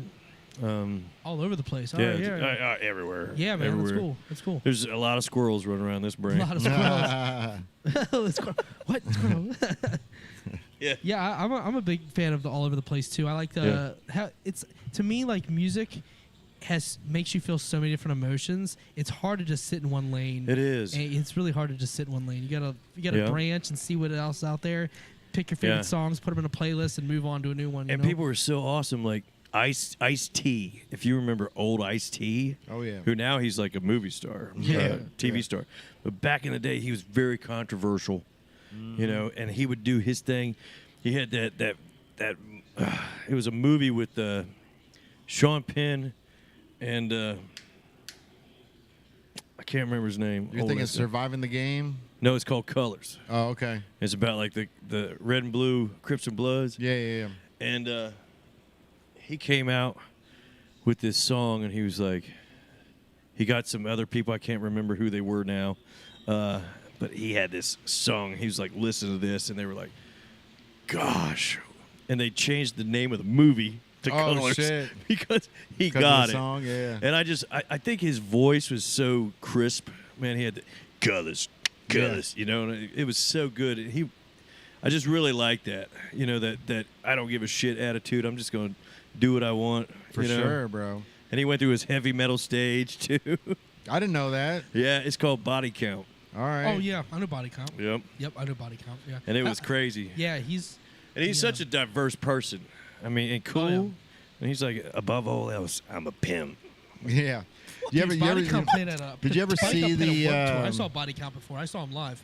Did you I ever remember that, did yeah. you ever Oh, great see band. the the Key and Peele skit where their dog looked like Ice-T? No. Oh, bro, it's so funny. He's like, they got this dog, and it was like a little pug, right? And like they just brought it home, and then the wife was like, "Do you think he looks a little bit like Ice-T?" And like the dog jumps up on the couch. He's like, "Give me some water, bitch." You know what I mean? With like, Ice-T's voice. Yeah, bro. And it was like it was so fun. It was so good, bro. That's great. So there was a movie called Surviving the Game back in the day, which I remember that. it's probably, if they put it out now, it would be fucking racist right away. But like that movie was so good, bro. Like it was a bunch of rich white guys that found Ice-T, who was homeless at the time, and said, "Hey, we'll give you $100,000 or something. If you could make it through the day or some shit." Yeah. And so like he didn't know what it was about, so he went out to like this campground where they were at. They all had dinner, and he was like, "All right, you got 30 minutes. We're hunting you down in 30 minutes." And so he was like, "What are you talking about?" He's like, "You got 30 fucking minutes before we kill you. And if you escape and make it, we'll give you the $1 million. But if not, like your head's going on the wall, basically, like that type of shit." And so like crazy. Yeah, but crazy. like he got in like the whole like army mode, bro, like all mud on his face, and like started like hunting the rich white guys down. Hunting them down. Yeah, the movie's great, bro. It's like that's Ice-T at his prime too. That was like He's such a don't fuck with me, Ice-T. really just cool. I mean, bro. you hate this, like James Dean cool, Elvis cool. 100%. I mean, some people just have that, built into them. Like who am I thinking of? Cassius Clay. Oh, absolutely. Back in the day, that rhymed. Just people. I just George Jones. Just people have that. They have the juice. Yeah, they have the juice, the drip. Yep, they got it. Some people have it, and other people have to find it. And you can get more drip at Native. You can get more. Hey, we got a bunch of them. Yeah, we do. So do you ever pop into Bobby Mackey's? Do you ever go down there and hang out? I've been down there to hang out. I haven't played there forever. Matter of fact, it's funny because my bass player, Eric Sears, he shout out. Yeah, shout out. He just told me he's never played at Bobby Mackey's. However, when he was a kid, he was 8 years old. They set him on a stump and he played banjo. 8 years old. People were just throwing money in a hat. That's dope, dude. Yeah. So then he played with Bobby Mackey on stage when he was like, I don't know, 12 years old, I think. That's the shit. And I'm like, oh, yeah, I love Bobby Mackey, man. I love RJ, all of them, man. Everybody RJ there. Seifert. Yeah, Shout man. out RJ, bro. What's up, buddy? He's the man, dude. Yeah. And, time just kind of gets away from you. Yeah. And they're the kind of place that they don't need you. Right. You know what I'm saying? They have so many people that want to play there and this was just last weekend. And I said, you know what? We haven't played there forever. We have to play there. We got to make it happen, bro. Call RJ, fucking set the I'm date. going to do that manana. Let's do it, man. That's fancy for tomorrow. We so we've been wanting to do a podcast down there for a while. Yeah. But it always, like, obviously we want to do a Halloween podcast. Oh yeah. Where we do the podcast upstairs, right in front of the stage. Right. And then we've got maybe 4 people on the podcast, but then we've got 4 people downstairs doing the haunted tour. Mm-hmm. Yeah. Been there and done that. So you can hear the bangs and the screams and everything, and that'll be on the next episode. But and now it's too hot to do it because the AC sucks in that place, man. Yeah. It's always like summertime. That's just Bobby Mackey's, right? But that's, bro, that place is like iconic, man. It's so perfect. RJ told me one time, he said Bobby's idea of remodeling is changing a light bulb. Yeah. Yeah, That's what he told doesn't me. want anything changed. He's like, nothing changes, man. And you know what? That's why it's so cool and so iconic. That's it, bro. It really is. If you update the bar, everything else is shot, man. Yeah, you just can't do it. Yeah, and it's and the stories and the I mean, I've been going there since I was like first moved here, bro. Like 16 years old, I've been going there. Yeah. Like with the big ass black marks on. Oh, yeah. Like they'll put them on your hand to make Yeah. sure that you can't wash It's it all off the way for up your 3 wrist. weeks. Yeah. All the way up. It's You're it's going on, to school with gray X's on. Yeah, Right. yeah. And they're still red from They're mom still red. scrubbing the shit out of Yeah. them. That's it too, bro. Yeah, yeah. They're good with that, man. But like having a place like that right here, where it's Right. like top 50 most haunted bars, and it's funny Yeah. too because Bobby's like, I don't think it's haunted, and then like in the middle of the interviews, they're like, "What's that noise?" He's like, It's just I don't couldn't know. couldn't tell you. you. Yeah, they're like, we're hearing music playing. He's like, I don't hear nothing. right, yeah. Yeah. Bobby's the man, dude. I Dude. love that guy with all my heart, man. Every time I Yeah. come in there, he's like, it's nothing but loves and hugs, man. He's He's, a- like, Loves and hugs. That's what he's about. yeah, him and RJ, bro. Yeah. RJ's the And Denise. yeah, Denise is great. Denise man. is great. She is a fantastic human being. yeah, Love her. She's the glue to that place for sure. She keeps all of it. Yeah, I'll tell you what. Mama Denise says, "Hey, you're leaving. Gotta You go. better walk out with a Coke and a smile, buddy. Yeah. Or Yeah. your ass is grass." I remember a couple months ago she called somebody a fire crotch because she was hitting on Bobby. And it's like, that's it, bro. Like that's She won't admit to that. No. that shit was, man. But that's Bobby Mackey's, bro. It's like the Yeah. place is legendary, man. He's awesome, and Yeah. he keeps coming out with new music. You know, Dude, and he's still playing 2 days a week, man. Yeah. You know what I mean? Like Yeah. that's impressive. Like That's- I understand it's like he's probably in the mode right now where it's like that's Yeah. I've only got to work 2 days a week, right? Right. Like I've only got to play 2 days a week to make this whole thing run, but you don't have you to know, play very long. You know, I mean, drinks his cherry juice with some cherries in it. yeah, some white lightning. Yeah, shit. Dude, White Lightning. So the first time I had White Lightning was with a music artist named Tyler Hilton. Do you know who he is? So he's from Nashville. Kind of country, kind of pop. Like he got signed by Warner Brothers, and they bought him a house out there. But Warner he Chapel? What's that? Warner Chapel? Say it again. Warner Brothers or Warner Chapel? Warner Brothers. Okay. Yeah. So they he had a house out there, but he was like Drew from what's her name's first video, Taylor Swift, like the Teardrops on My Guitar. Oh, yeah. So that's my good friend that was like that played Drew in that music video. Oh, But okay. he played Elvis Presley in the movie Walk the Line. Really? Yeah. Which He's like a movie guy. bro? Well, the crazy thing was like I've been friends with him for a long time, and so when Warner Brothers bought that house, I was going out there on Friday and just staying till Sunday and coming back to Kentucky, Yeah. and he had Elvis Presley posters all over the walls, and I'm like, bro, what's your obsession with Elvis? He's like, are you fucking kidding me, dude? Yeah, come on, man. And I'm like, no. He's like, I played Elvis in the movie Walk the Line. I'm like, are you what? What? Like, so that's the movie with Joaquin Phoenix where he played Johnny Cash. Johnny Cash, yeah. Walk line. My buddy was the one that played played Elvis Presley in the movie. Tyler, what's his last name? Tyler Hilton. Hilton. Okay. Yeah. So he's a great music artist, man. He's got some great sound to him. Banjo player, but Really? that was the first time I had White Lightning, and the first time that I actually ate weed was at his house. Uh-oh. I did it on accident too, man. I didn't, we went. You're from Nashville? No. Okay, you go out there often? I go though? all the time, yeah. So there was this bar called the Greenhouse, which Yeah. is like it's a literal greenhouse. Like Right. it's like glass walls, and you can buy plants and shit in there. Right. But right in the middle of the greenhouse is a full bar, and nobody really knows about it. It was in Franklin. It wasn't like downtown Right. Nashville. Yeah, it's just a little south. Yeah, but that was one of those things where like Tyler and all of his musicians would go there because they can go hang out at the bar and nobody would really mess with them. But like when you walk in, it's like you don't even see the bar. It's just plants, and it looks like a plant store. Like Yeah. you'd be buying shit, and then just right in the middle of it, just a bar right there. Huh. But I've never. I mean, I passed Franklin. I do all my original stuff like just south of Nashville. yeah, Um, I mean, there's so much to do out there, bro. It's like oh, it's crazy, man. And bro, and people always think of country music, man. There's heavy metal, there's rap, there's hip hop, there's pop. There's that's Nashville- why they call it Music City. yeah. USA. Printer's Alley, it's all blues. Printer's Alley is great. Yeah, bro. Stacy Mitchell, he's from Cincy. He plays there all the time. Printer's Oh, Alley. dope, bro. Yeah. All right, I'm gonna have to find his name and find his music. Oh yeah. Because if you're playing in Printer's Alley, bro, and then you're from here, you've got some. He's playing some serious old talent. jazz and some good stuff, good R&B.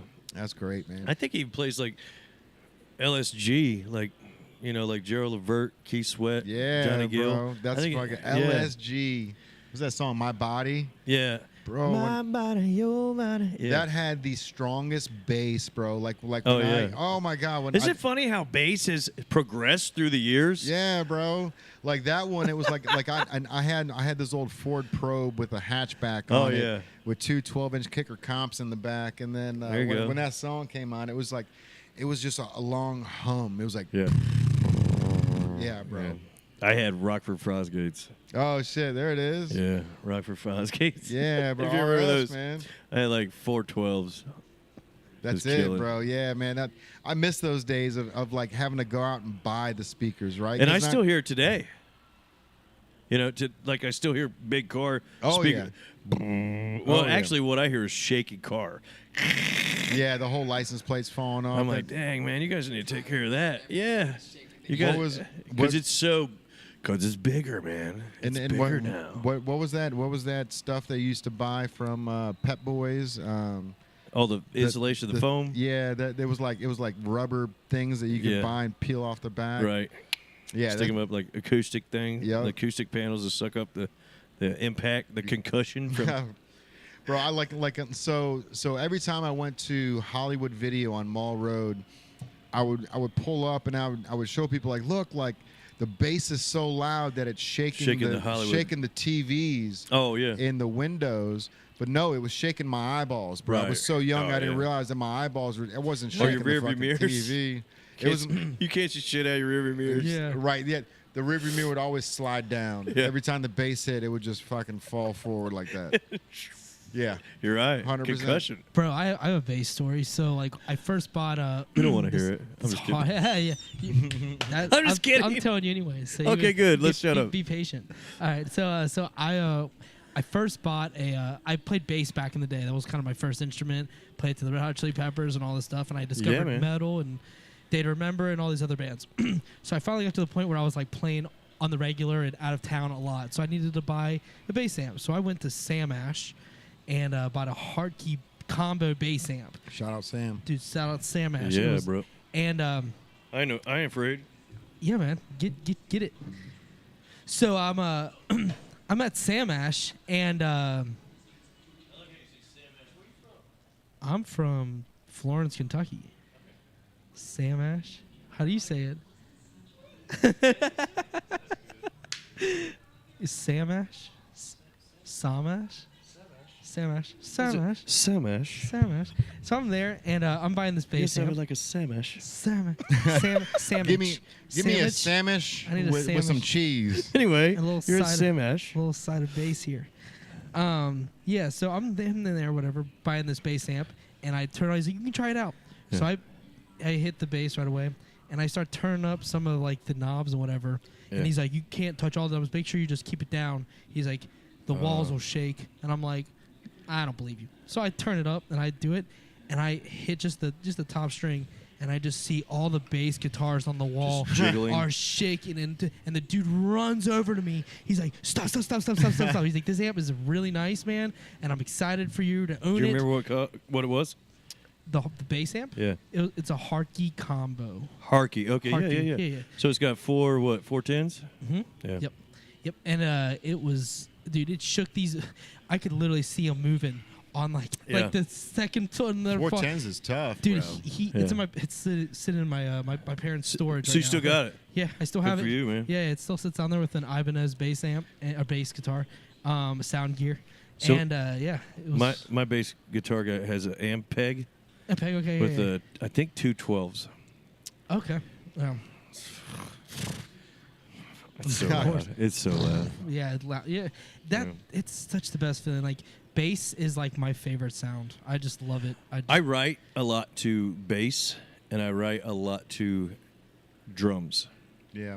Yep, me too. I mean, when the Yeah. bass is missing, you can like when the bass was out in the store, when we broke our like just RCA cable. Just Oh yeah. I've got one little like 10-inch subwoofer here. Yeah. Attached to the 7.1 surround sound. Okay. So like, but when that's not on, it's like sounds like a tin can, bro. Like that Right, yeah. that bass just brings everything. It's like the glue really to the does. song. It man. It's really like does. people can't tell bass is there, but when it's not there, you definitely know definitely it's can there. tell. Exactly. So Yeah. it's something that it's low key, but I mean I'm listening to bass every time I listen to the song. I can't help it. Yeah. And bass is different than like 808, Yeah, you know, like or things like that. Not a bass drop. This is actually the Yeah. basically what the rhythm guitar may be playing in Right. the root note. Yeah, It kind of pairs with the kick. yeah exactly. 100%. Yeah. I mean, for people that don't know, music very well, they can figure it out. Like bass is with the kick. So like the kick usually goes, and the bass will go boom At the same time. but together it goes boom, like that. So That's impressive. yeah, you like that? Yeah, that's nice. Bro. But It's but true. 808's more like. It's like explosions drops. for your ears. Yeah. Yeah. Yeah. And then you got like impacts, you got like reverses, you got like, all this different stuff that is like the music industry is nuts nowadays. Dude, you can do so much. You can do so much. When I first discovered what like a reverse snare hit, like reverse cymbal, and like put into like lead into like metal parts Yeah. was like Def there's no- Leppard. Def Yeah. Leppard snare. Yeah, Mutt Lang. yeah. Heavy like a bone and bone and bone and bone. Yep, exactly. Yeah. The reverse. It's reverse. When I first discovered the reverse, I was like, "That's amazing." Our producer's That's like, amazing. he's like, "Let me show you something that's gonna fix your transitions here real quick." Yeah. Because we had this little part that was just, it was like 2 seconds of just where, because the vocals were fine, but Yeah. everything else just seemed weird. He's like, I'll fix you real quick. I'll just quantize this he shit. did it, and real it quick. fixed the whole part. He's like, "All right, we're done. Let's move on." I'm like, Yeah. "You just did that. That's great." Yeah. And he's like, "We don't have to stress about this anymore. Let's get on to the next verse." I'm like, "Dude, you need to get an award for this little Yeah, I moment mean, it's here." crazy, and he man. just did it, and we moved on. It was like, The way they count Yeah. vocals nowadays is nuts. yeah, It's yep, nuts. yeah. It's Wh- just how it's many insane. how many layers of vocals do you usually do when you're? I did 3 layers personally. So I usually do just stack, just Okay. one stack for like just my lead vocal, and then we usually layer like depends on the song. Like slow songs, you can get away with like 8, 6, 9, 12. I it's a mean, lot of layers.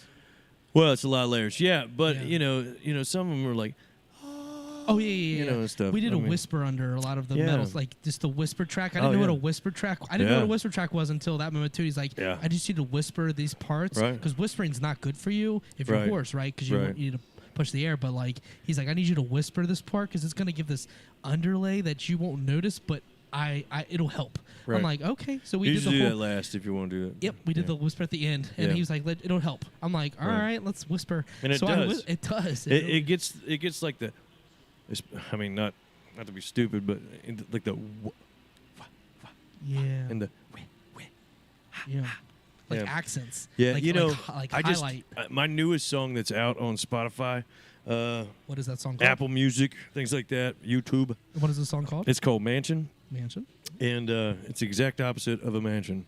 Single wide, it's like the rough Single living. wide. Yeah, and I can feel a mansion with all the stories of my life.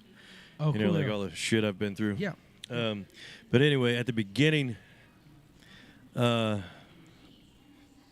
it's like very bass driven. Dum dum dum dum dum. Got a train beat on. Yeah. And that was like layered bass and no 808, but then the newest song that I just got done doing, it was like kind of a Michael Jackson inspiration. Believe it or not, because I love Michael Jackson. Cool. So in the beginning, I was going, Oh shit! and then we stacked it like with the Oh, yeah. and together. yeah. It sounds so cool, That's man. so cool. You do that know? so well in Yeah. real time. I had too. a lot of practice at I it. can tell. Yeah, you've been sitting in the studio for. Yes. I need a little more and a little less. What is this Hey, guy doing here? Dell in the building. Sergeant Dell. Look at Yeah. this- Rocking Did the you make Sergeant that? Dell Did shirt. you make it? No, unfortunately, man. Come I on, can't- man. I can't take credit for Yeah, that take one. that shirt off. Do the Burt Dell in the Kreischer. building. What up, big Hey. dog?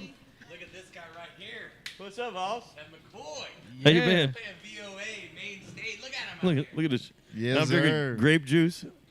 We're having communion. How you feeling, bro? I gotta have to stop by and talk to Kevin McCoy. Yeah, man. Yeah. Everything good? Everything's great. You got the wedding coming up, right? October 20 Yes, something. sir. October 22nd. 22nd. Yeah, we already talked about it. Kevin's gonna play over there. That's my I birthday. don't know if you know yet. That's my birthday. Oh shit, he's not gonna be playing over there. Yeah. I was like, hey, I need Kevin McCoy band to play at my wedding. He was like, Well, bro, that's my birthday. you know I love you, though. You know I love you. All right, brother. Hey, when we get to this age, bro, you gotta appreciate them birthdays. I tell you You what. know what I mean? You're like, I woke up this morning. Yeah. Another day. Let's Literally. go. Well, back in the cowboy days, man, shit, we were like dying off at like 37. Right? So 40. living on borrowed time. Yeah. Yeah. That's why Yellowstone is like not, well, it's modern day, I guess, but Fucking tuberculosis got you again, good bro. gravy. Spoiled meats. That's how, I mean, you look at history of Comanche Indians, I mean, almost, they were the warriors, man. They were the ones that, they would have got rid of everybody here. They were the ones that put the arrows in their fingers and would ride off a horseback. You know? So And it- impressive. And then Yeah. Samuel Colt invented the repeater. Otherwise, we wouldn't have Texas. So we've got a big event coming up down here too, man. We've got the WBN fireworks, or not the WBN fireworks. What's it called? I don't know. They don't call it the WBN fireworks anymore, right? This side of the river, they call it River. The River Fest, is that what it is? Riverfest, Yeah, yeah. River Fest. Riverfest. Yeah. When is that? It's the beginning of September, right? Oh, yeah. September 3rd. Wow. Yeah. Wow, it's coming up. We're So about if you 2 guys weeks out. do want to check the fireworks, Dell's got it. You got a great event going on down there. You're gonna have a full like buffet of food, Yeah. the whole night. It's like I think it was, what, $1.99 a person. Yeah, $1.99 a person. You Dude, get $2? front row seats. $2. Right? Right? It sits right in, like the bar sits right in front of our patio, Okay. right? All you can eat, and like prime rib, raw bar, everything else. Wow. And it's sitting right in front of you. And I did it last Okay. year, and it was literally it ruined fireworks for me forever. Because you got to do it every year. Yeah. You get, It ruined fireworks because you don't want to go to see fireworks ever again. Unless you have Unless you're there. that Okay. experience. Yeah, yeah. Like if there's like little ones, Yeah. they gotta wear earplugs because it reverses. 'Cause it's right there. Right off the building. It's crazy. you know, last year we got to watch the fireworks out of Bar Louie. Oh yeah, the empty and, space. and Bar Louie was completely gutted. And like I felt like I was at the end scene of Fight Club, bro. It was like there was no windows, everything was broke, there was no lights in there, so they brought in like just some Fight Club. Yeah, like I literally like it felt like I was just watching all You're the like, buildings "Where's explode Ed and Norton?" fall. Yeah, bro. It was such a cool experience, man. Like it's literally the perfect spot to watch the fireworks, bro. Maybe we So could get like Bitch Tin Bob to like come over and like hang out. Yeah, Maybe. that would be dope. yeah, we're gonna like I'll text you because I think we can probably bring some good like characters down there to help fill the day for sure. Yeah. And Yeah. I just had like Kevin McCoy. I couldn't be in the building and not come say. Man, I appreciate We it, brother. we were talking about you earlier, bro, before we got on the podcast. I couldn't do it. We were. Yeah. I'm like, Yeah. Kevin McCoy is sitting next door to my building. Like I can't come over right now and not say hi. Right? Kevin McCoy. Hey, he's got to give you a hug for that one. Look at him. I got so much love for this dude right here. Love you, bro. Yeah. Hell yeah. Hey, all right, everybody. Make sure you check out Dell down to 16 lots. Oh, yeah. Southern Post down here in Newport on the Levee. Later, man. Appreciate you coming by. Sergeant Dell leaving. He's got prime He rib has left the though, building. for the. Prime live. He crazy. He's awesome. He is Tell funny. me, I ain't he? know, bro. Look, see, We're see, surrounded Dell- by the best humans, bro. I know. Yeah. It It's gives me. me I got too. goosebumps, bro. You Me like too. that? And that's the thing, I'll man. tell It's you like what, like yeah. we said earlier, man. High tides rise all ships, bro. And like I say that probably twice on every Yeah. podcast, but it makes sense, man. If Every you, day. if you can get the team around you, which by the way, I need to give a huge shout out to my team, man, because Tyrell held the store down. By himself. We only Dude, have 4 three. days, we bro. only Yeah. have 3 employees. It's just us. it's just the 3 of us. So him and I had to Jeez. work the fest. and Tyrell stepped up and worked all day Thursday, all day Friday, all day Saturday, all day Sunday, all day Monday. What up, player? Now he's over here just trying to. Yeah, right. It was huge. It was huge. He told me when I first met him. He said, "Man, I'm tired today. I'm tired." Now I know why. He been here every day, all day long. But that's open and close, cloping every day. Yeah, cloping every day, close open to the end. Yeah, and but then open Monday, and he opened Monday. Yeah, it was on top of it all. Yeah. And shout out to you, bro. I really appreciate you, man, because I couldn't have done this event without you. That was a crazy event, wasn't it? It was crazy, bro. Were you guys busy as like a 3-pecker puppy? It came in waves. It was waves, weird because sure. everyone's sitting in their chairs, well, and yeah. then when they get done, when someone's done, they just walk all the way to the food area, right. to the restroom, and then right back to the thing. It was like, and it was just constant flow. But I will say, when the internet went down, that was the hardest part of mode, everything. Bro. Panic mode. The internet going down. Whenever we everyone was trying to film Dan and Shay, or everyone was trying to film Old Dominion, and we're like, "What is happening right now, man?" Like, I couldn't process any credit cards. I couldn't even text him to say, "Hey, bro, bring your credit card reader over there." Yeah, like really. I ran to get food. And I was gonna come back, and like he couldn't even text me to tell me. we were literally going airplane mode, 30 seconds, back on. Airplane mode, back on. But we did learn how effective that is. It's pretty effective, yeah. Airplane mode will reset your phone in a second. Don't turn it off and on. Just do airplane mode. Airplane mode is by far, that's how you could like charge your phone really fast. Yeah. Airplane mode. Yeah. I learned that when I was really young. Just airplane mode. Yeah. What, like last week? Come on, man. Right. You look really young, my man. Our internet went out here, man. I was running on autopilot. I was like, bro, how can I He didn't have internet figure either. out how shit. to Yeah, bro, 3.5 days. How can I figure this out? I ended up using my hotspot to run the TV and the front TV and the cash register just because I needed to, bro. It was effective. But Sunday was great. Sunday, everything was back on and up and running. And I was like, cool. Sunday was good for us too. And Tyrell, I appreciate you, bro, because you stepped up. Like, you were like, how am I going to get these sales? Like, I don't know. Like, he was having people cash app him, and then he was sending the money to Native. Yeah, bro. So it was like, it's like one of those things where, like, you got to go in the back room, you got to unplug it, and you got to, but all that shit's, like, hidden up against the wall, like, buried. So it was a wild, stressful time. All the cat lines and shit. What's that? What's in the back? Just the modem that you had to unplug. Yeah, 5 or 7 cords. Yeah, bro. Yeah, so that was one of those things, man, where we, and high tides rise all ships, bro. Yeah. So like he was able to work with what he had and figure out how to make it happen. And well, then you can always count on him. Always, bro. Always. Yeah, he's guilty by association. I'm sure that's a good friend. Yeah, we know. He has that likable face anyway, man. I think when I first meet somebody, I can always tell. Like, if I break down tonight, I can call Tyrell, no problem. Yeah, 100%, bro. He'd be like, okay, I'll take you home. Yeah. God damn it. Let me call Andrew. Bro, he's the king of Newport, man. Somebody was in here earlier, the guy about the new POS system, and he was mayor of Newport. Yeah, so he was like, he's like, I've been here past couple of days talking with Tyrell, and I'm like, he's like, bro, he's incredible. I'm like, I know. He's like, he sent me back here because he was trying to sell us a new point of sale system. I'm like, I'm just like, Square's been great. Square's it. Dude, Square like updates like. Hey, I'm sorry, I'm a Square. Yeah, but it's hey man. I'm not doing that stuff. Looks good on you. I'm a Square. Dude, Square updates you can pay with your phone if you just have cash out on your phone now. That's what we do. Merchandise like at a show. Yeah, we do Square. Square, it's crucial. I don't do Square. Somebody else does. Someone does Square. Right? I am playing guitar. I play the music. I let somebody else take care of that. Yeah, I just can't do it. Yes, sir. Yeah, you can't be in both places at one time. You got to have a team, dude. It's all about a team. It is all about a team. It really is. When it comes down to it, you're one human, and you have this ability. You're able to do this with your life, and you can do other things, but this is where you want to spend your time. Yeah. Other people don't want to do that. They want to put their time where their strength is, and that might be sorting through merch. That might be sales. That some people like spreadsheets. They like spreadsheets. I don't like spreadsheets. Me either. But some people feel so comfortable behind a computer and just doing it. They don't want to leave the computer. Like, I gotta go somewhere else. Look how beautiful this is. Do you see?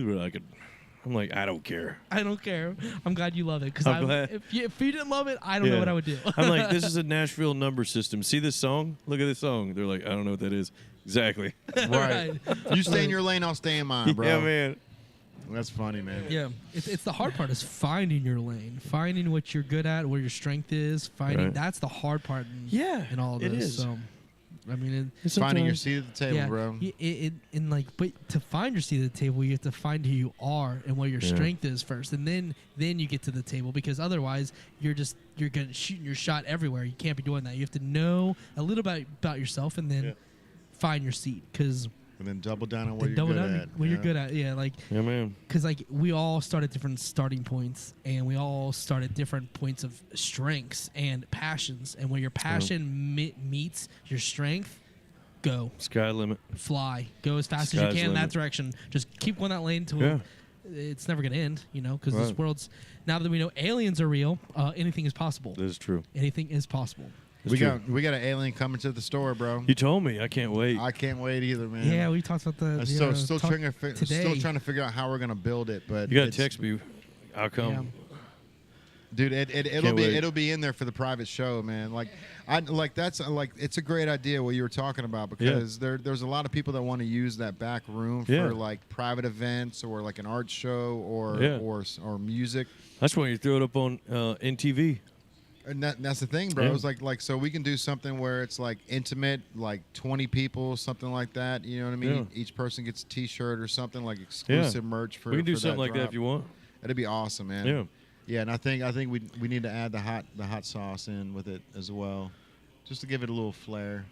I mean, we could. I mean, I think if it's a concert and it's just them, we don't even have to have a crowd. If we can film it high end quality content. Yeah. If he can use it for something, we can use it. I mean, I'm all down for it completely. And the hot thing might be something we can toss if you're into. I'm not sure if you're here for the hot sauce, but you're willing to. I'll do a little bit, but what we can do. I don't want to burn my lips off. And I want the performance to be good too. So I'm really looking for the quality of the content. Right. But I'd like to one day bring you on the Beyond the Stage and interview. Let's do it, you, man. Yeah. I got a buddy, Brad Bellamy. He's in like a prog rock group. Yeah. You'd probably like to have him on there too. That's cool. Yeah. The beauty is like, I'd like to. I'm bringing everybody, whoever. Yeah. I'd like to one day bring on Naked Karate Girls or local cover band. Yeah, I'd like they're to bring crazy. them on. Yeah, it's stuff like just interview. Glenn and all those boys are crazy, man. Right. Man, they got. That's what I'm saying. They hit the mark, right? Yeah. Oh man, they're great. Yeah, they just they make me laugh. Straight up. I love it. Yeah, bro, they're so good at capitalizing on what they're good at, man. They know their lane. They know what they're worth, and they know the crowd they bring. Now it's like it's a franchise now. They have like different groups, like different bands now. Oh, really? I'm pretty Good sure for that's them, right, dude. I'm pretty sure that's right. That's amazing.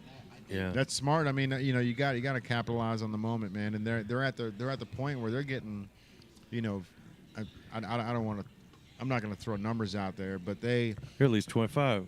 Yeah, they're 25 years old. Yeah, they're getting it, bro, and they they bring the crowd. That's the thing, man. Yeah, that's just like I was saying with the mad scientist stuff. Like we need a following, right? Like I've hid that from everybody. So Zoomies, it's like you need more followers. It's like, of course, it's just that's brass tacks, bro. So like whenever asses in seats. Yeah. So when asses in seats. That's what I was when told Naked one Karate time. Girls comes out, you know that there's going to be 200, 300, 400 people there. Yeah. Like even on a rainy You should day. definitely do that. Yeah. I definitely. I mean, this whole thing is a seated event, so people are gonna come and watch an interview essentially, and they're gonna play a set. Yeah, so that'd be dope. Yeah, it's That'd be dope. You might have to bust this window out right here. Yeah. Well, this is at Madison. Yeah, this is gonna be at Madison. Live. Oh, that's Live. right. So you I have have a venue. a theater. I have a theater for. And then they play? Artists. They would play. Yeah, they would. Man, I'm perform telling you, ticketed and event. Ticketed event. And everybody gets, and then you have I have like 5 sponsors. then Then you sponsors for it. And Yeah? everything. I get shirt made for like the single night and everything. You talk to me later about this shit. That's cool. All right, because Yeah, I man, forget. there's a lot. I've been working on it for a while. And I know a Yeah. lot of people, man. I know a lot of people in different genres too. Yeah. Just in case you don't. You know what I'm saying? I'm 'Cause bringing. I've I'm got a not that list guy of- to be like, oh, I just want you to have me and that's it. And goddamn it, there's one Spread the show and love. it's mine. No, Yeah, well, spread the no, love. yeah, man. Yeah, you got I mean, there's a lot of different people in the world. And a lot of talent, man. It I wish- just sits in this space, man. matter of fact, that's one of the things I want to do. Probably next year is I want to do. I don't know if I should tell you now, but Tell us. Tell us. I want to do this thing like a singer-songwriter. I don't know if you've ever been on a singer-songwriter round. You know, I think Noah Smith kind of does it now. Shout out to Noah. He was Yeah, on here? love He was on Noah. here? Yeah, Noah Smith. I mean, love Noah. Love Michael. Man, all those guys. They're great. And we have so many talented people here. You know, like it's just ridiculous. It's insane. But then when you add like the Nashvillians in, Nashville, you know, it's like an alien race. yeah, they're an eclectic group, I tell you. And yeah, but like, so you know, like because Nashvillian is a whole clothing brand, bro. I'm the Nashvillian, Nashvillian, you just Yeah. blew my mind. Woo. yeah, there you go. Nashvillian, There you go. Nashvillian. because of villain. Yeah, Yeah. yeah. Enemy Yeah, of the Los Punisher, Angeles. the Punisher. Or, Everyone's going from LA or he's to a Nashville, so- vigilante. Vigilante, Kind yeah. of like a Yeah. villain, Nashvillian. Like Arrow. So anyway, like so some of the guys that I write with, like or have written with, is like, and you guys don't know these people, but like you know, they started Luke Bryan's career. They started like they've written for like Trace Atkins and like Garth Brooks, and everybody knows Garth Brooks, and you know, they've opened up for Garth Brooks, and one of the guys, a good friend of mine, Mason, he had his first #1 with Kid Rock. Oh, okay. You know, yeah. Congrats. So That's awesome. like, I'm bringing these dudes down to like, say, Madison, live. You know, we do like a songwriting round, and like I'm the low dude on the totem pole because you got all these guys that have hits and hits and hits. Killing the game. You know, yeah. Mark Narmore, people like that, and that would be great. You know, but the thing is, like, It's a good location. too. good location, yeah. I've been there for like 10 years. So And you got Southgate. I mean, Southgate Revival? that's a Dude, nice place. So many good spots in this area, man. Yeah. Especially on the Kentucky side. Yeah, People be sleeping on it. Yeah. yeah. Yeah. And that's, you know, the only huge spot in Ohio right now is Lori's, You know? LRH. Lori's Roadhouse. Yeah. Mhm. Yeah. You ever been there? I haven't seen a show there, but we drove by there a couple It's times. it's a big old honky tonk, bro. Yeah. It's incredible, bro. Like the fact that they got that spot and how big it is on the inside. Yeah, it's like a Walmart. Yeah, It looks like it's huge. It looks like a inside. redneck Walmart. Well, And I know. I'm thinking, so it looks like a Walmart. it looks like a Walmart. I'm just kidding. Country Walmart. Yeah, it's just crazy. What'd you say? I mean, it's just super tall ceilings. It's got yeah. like 20-foot ceilings in Yeah, it. But 35 like, foot, some shit. I don't know. yeah, it's crazy, bro. But they've got. I know when John Montgomery came there. John Montgomery. Michael Montgomery. John Michael Montgomery. I knew there was a couple names in there. Yeah. But These guys. like somebody like him pulling up, right? Like you're Yeah. pulling into a shopping mall and you're thinking, what the fuck am I doing here? Right. And then you walk into Walk Lori's inside, and it's Roadhouse, you're pretty like, dope. fuck yeah. Yeah, it's pretty dude. good, man. So like they killed it, man. Like that, plenty of parking, perfect Right. spot, plenty of hotels out over there, so Yeah. you can crash if you need to. Yeah, they do a good job. And but you know, there's venues all over the place that like the live music in the greater Cincinnati area, even Indiana, Kentucky. Man, there's so many different awesome, you know, you got Bill and the Bear in Loveland, you got you got so many different places. You got Heather's, you got in Springboro, Ohio, way up there, and then down here, you know, there's so many different good spots. You got Bogart's right here. Of course. In Clifton. Man, I tell you what, it's just that's what we're all about.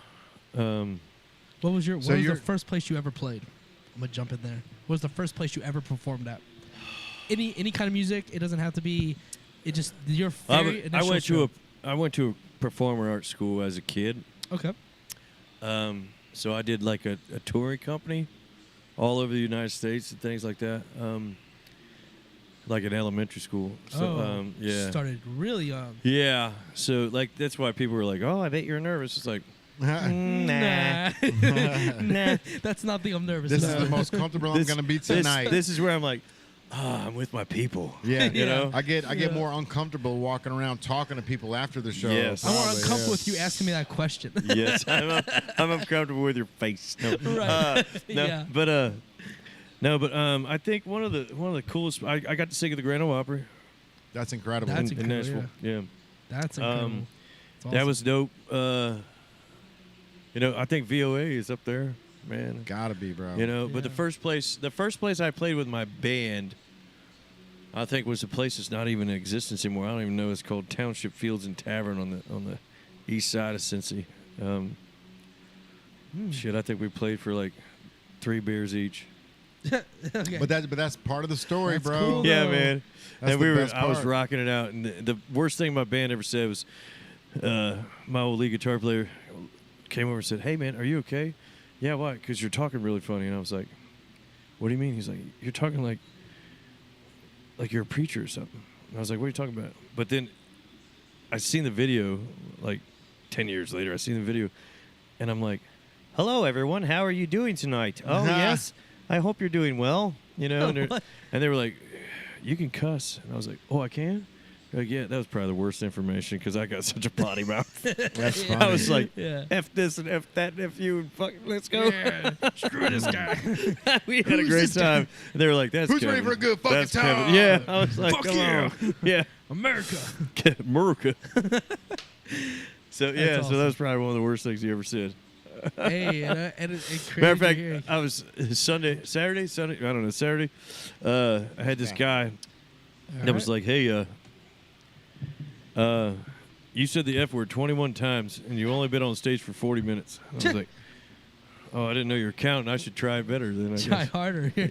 I'll give you 30 times. Watch the hold my beer and watch this. Home of beer.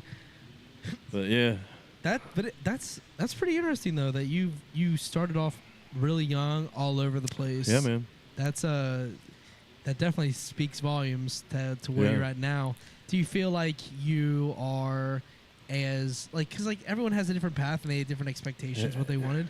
Where do you think? What So do you success think, is success. different for everyone. It is. Where do you stint with that with your life? Well, I will tell you that success is different for everyone, and I always like to have to create new goals, Yeah. and I've had to do that a couple times. So I had a Blue Collar. One of my songs, Blue Collar, was number 46 on the Music Row country radio music Nice. charts throughout Congrats, the yeah. United States and actually the world, like Europe and things like that. I had a line dance in Manchester, UK, from Blue Collar. Didn't know about it, but they got a hold of me later. It was like, "Hey, we love your song, and we got a line dance in Manchester, UK." Yeah. United Kingdom. It's on YouTube. Check it out. What? It's awesome. Oh, sweet. And I'm like, that's kind of cool. That is kind of So that was like really cool. That was like a bucket list thing that I didn't even know about. But I was like, check. Check. Yeah. Yeah, I'll add You that know? to the bottom of the list. I'll add that real quick. Yeah, I Pencil did it real in, quick. yeah. Number Yeah. 11. Right. Number 10.1. Yeah. That's awesome. Yeah. Line dance in UK. Who can even see Yeah, that? Manchester, which is Random. crazy. Yeah, Manchester, yeah. They line dance there? They do. They wear cowboy boots and cowboy hats and like little fringe shirts, and yeah, it's pretty dope. I tried on a cowboy hat this weekend. It's not normally something I put on, but Dude, I bet you look good in it. I took pictures. I took 2 hats. There was like a whole cowboy hat section. Right, so And I took a picture, 2 black ones on my head, and Right. I had black on, so I figured it was fitting. See, I'm thinking straw with you I could try. I didn't get a chance to because see you got a the dark straw. hair. Thank you. Yeah, I like the. Yeah, It right. keeps me. I'm 35. I try to make sure I look somewhere in the 30s. So it's hard. I just cut down my beard, and I swear to God, I just got younger. Yeah, it's. Because it was really. It looks good. Yeah, Yeah. ain't too bad. Yeah. I mean, how's the hair dealing with all that? Oh, it's long. Yeah, it is long. My barber's bored, buddy. Yeah. It's been He's a while. super bored. He's been waiting. When are you coming in, dude? He's like, I just saw you play that festival. You look in town. hairy. You're in town. I know you're in town. Get over here. I saw the high def HD cameras. That guy was really good. You got filming. split ears, boy. I could see it from that camera right there. Whoever's the film guy did a great job. I mean, I see your That hair. was some 8K shit. I could see your split ends from all the way back here in the nosebleed section. Right. Yeah. Because you ain't come to see me in 5 years. Right. Yeah. That's true thoh. I Yeah. mean, you Yeah. got the right look. I mean, I it's just- look I like just- you look. It's, I do me. yeah. I mean, but like at the end of the day, like everyone that got on that stage, like outside of them doing covers and all this stuff, I noticed everybody is very different.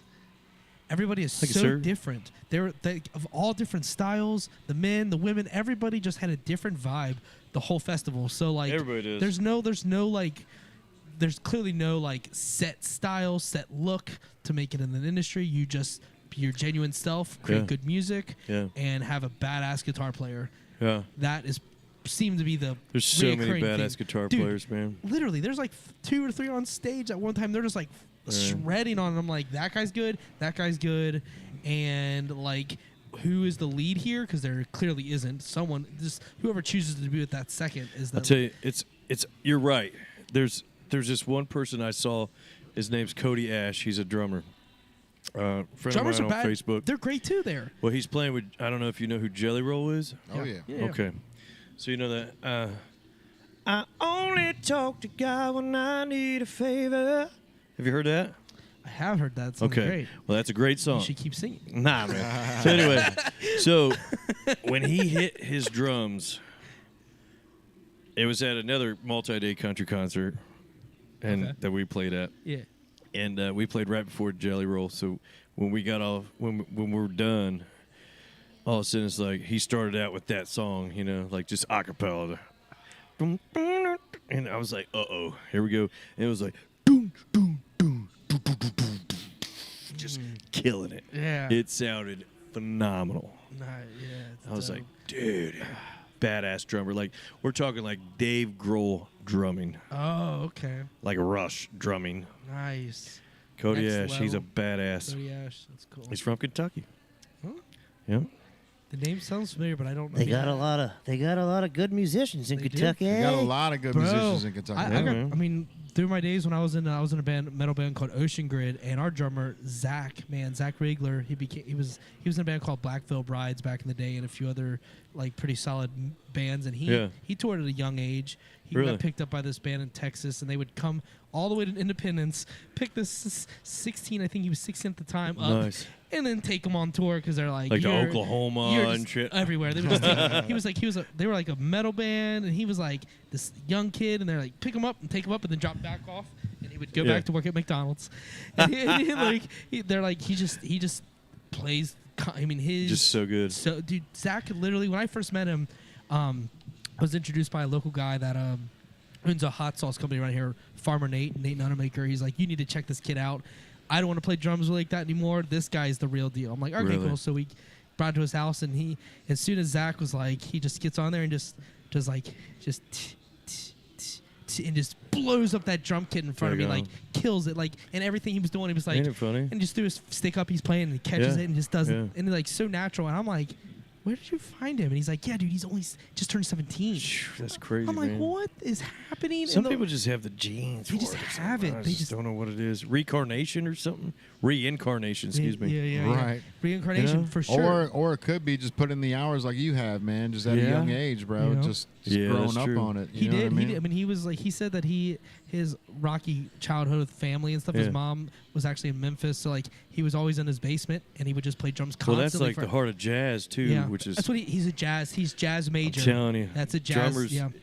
Drummers can either do jazz or they can't do jazz. Yes, he's a jazz. You can do country or you can't do country. But you can always do rock and roll. Always do rock and roll. Yep.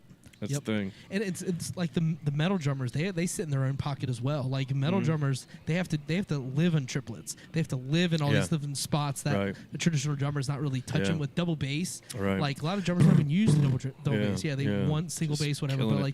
But he's just like he'll do like this where like he gets 4 hits for the price of one, because he hits one time and then he puts his toe and then his other heel toe. And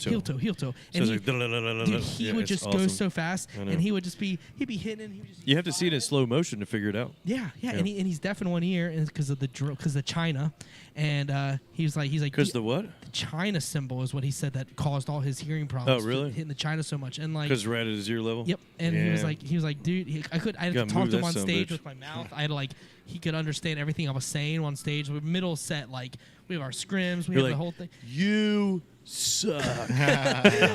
I'm like, we're about to do this and this, and he's like, okay, and he would just get back to it, and like he would know. I'm like, and I have no tattoos, and he has a skull on his neck. We're like totally opposites, but like that's hilarious. We were you great need to get together. a tattoo. I have none. Let's go tonight and get one. Tonight.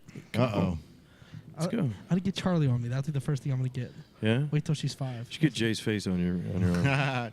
Hey, I'll get you 40% off all Right, clothing. yeah, here. you get native tattoo, you get 40% off for Really? life. Yeah. Yeah, we've got Really? probably like 5 or 6. Actually, I I think was it's gonna much say, don't more say than that. now. Don't say it too loud. Are there any tattoos paying homage to you out there? Do you know? I don't think so. Yeah, we had a sucker. I don't come get in, 40% off for nothing. That's what we were saying, man. So we give 40% off if you get a tattoo 2 Yeah. inches by 2 inches or bigger Okay. of a native logo, of any Really? of the logos. Yeah. So we might got get one. probably like 7 or 8 people now that have one guy got the ice cream logo tatted on yeah. his nipple, bro. So like his You know actual what? the Was nipple, that on Facebook or something? Yeah. I seen that. Yeah, his nipple I was was like, wow. the eyeball, and Yeah. then I was like, Jesus Christ, buddy. Wow. Dude, right? So how'd you get into this, man? What's your story? Hey, I appreciate you turning the tables, man. Yeah, man. So when I was in high school, I've always been artistic, right? Right. Like, even as a freshman in high school, I used to go to Champs over in Florence Mall. Okay, And yeah. just buy it was either 4 for $20 or 5. I think it was 5 for $20 on like the blank T-shirts they had there.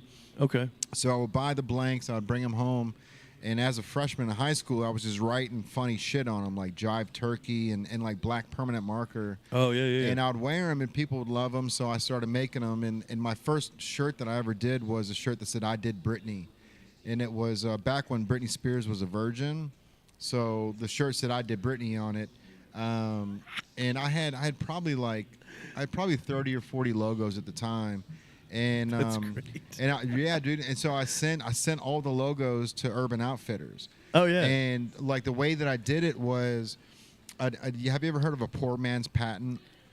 Yes. Yes. So basically, what I did was I made a brochure with 30 logos that I had, and then I threw in the "I Did Britney" shirt, and I sent it to Urban Outfitters. Yeah. And then I sent the exact same package to myself through the mail.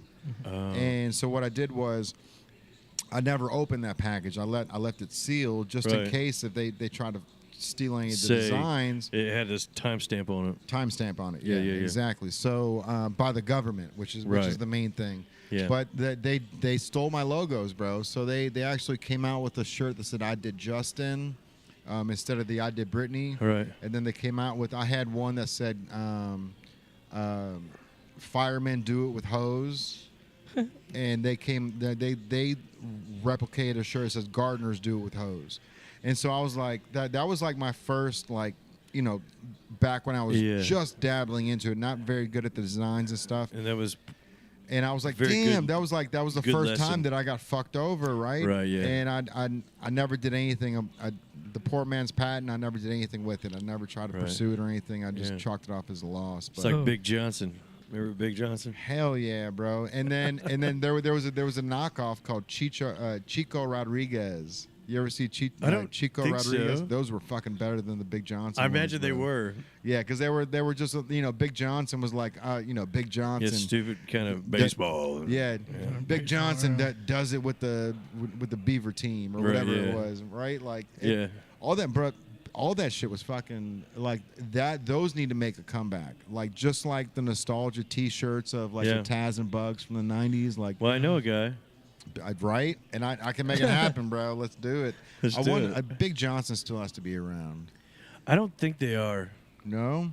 I really don't think they are. All right, we got to figure this out. And, Yeah. because But you don't have to be so like you could do it a little different. It could be like broaden the horizon, not just sexual.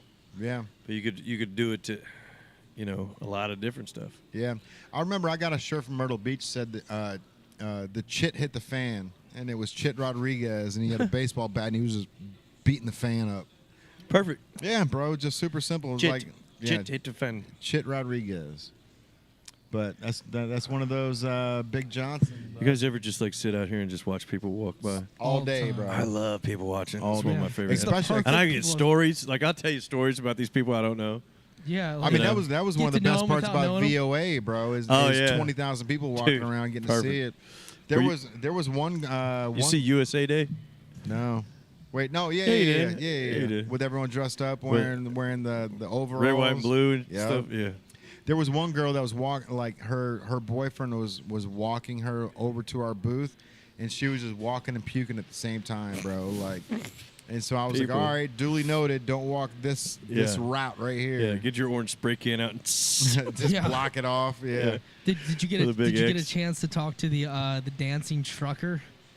Did you get a chance to talk to him? No, I didn't see him though. Dude, he was the nicest guy. Well, yeah, of course. Dude, he just loves. He's a dancing trucker. Yeah, he was just literally like he had a stop bullying shirt on, and just like who he was just. I talked to him in the parking lot. I parked my car right next to his truck, and he's all branded, of course, and but like he was just like he's just asking about our lives, and then he's like, "What do you do? Like, what do you here? You're obviously doing something." Like, I'm like, "Sell clothing." He's like, "Man." He's like, "I'm gonna come to your booth. I'm gonna come talk. We're gonna hang out. I want to be on your podcast." And so he's gonna. Did he come? He came. He over to talk to us. Yeah, he came over and we talked for a while. Yeah, good. He's a good dude, man. Yeah, he'll be on next Tuesday. Dancing trucker. He's coming on next Tuesday. He's like he's got to be 6'5". I mean, he's a scary looking human. I being. know. He have a big beard. He's a bald dude. Bald, but he has a big beard.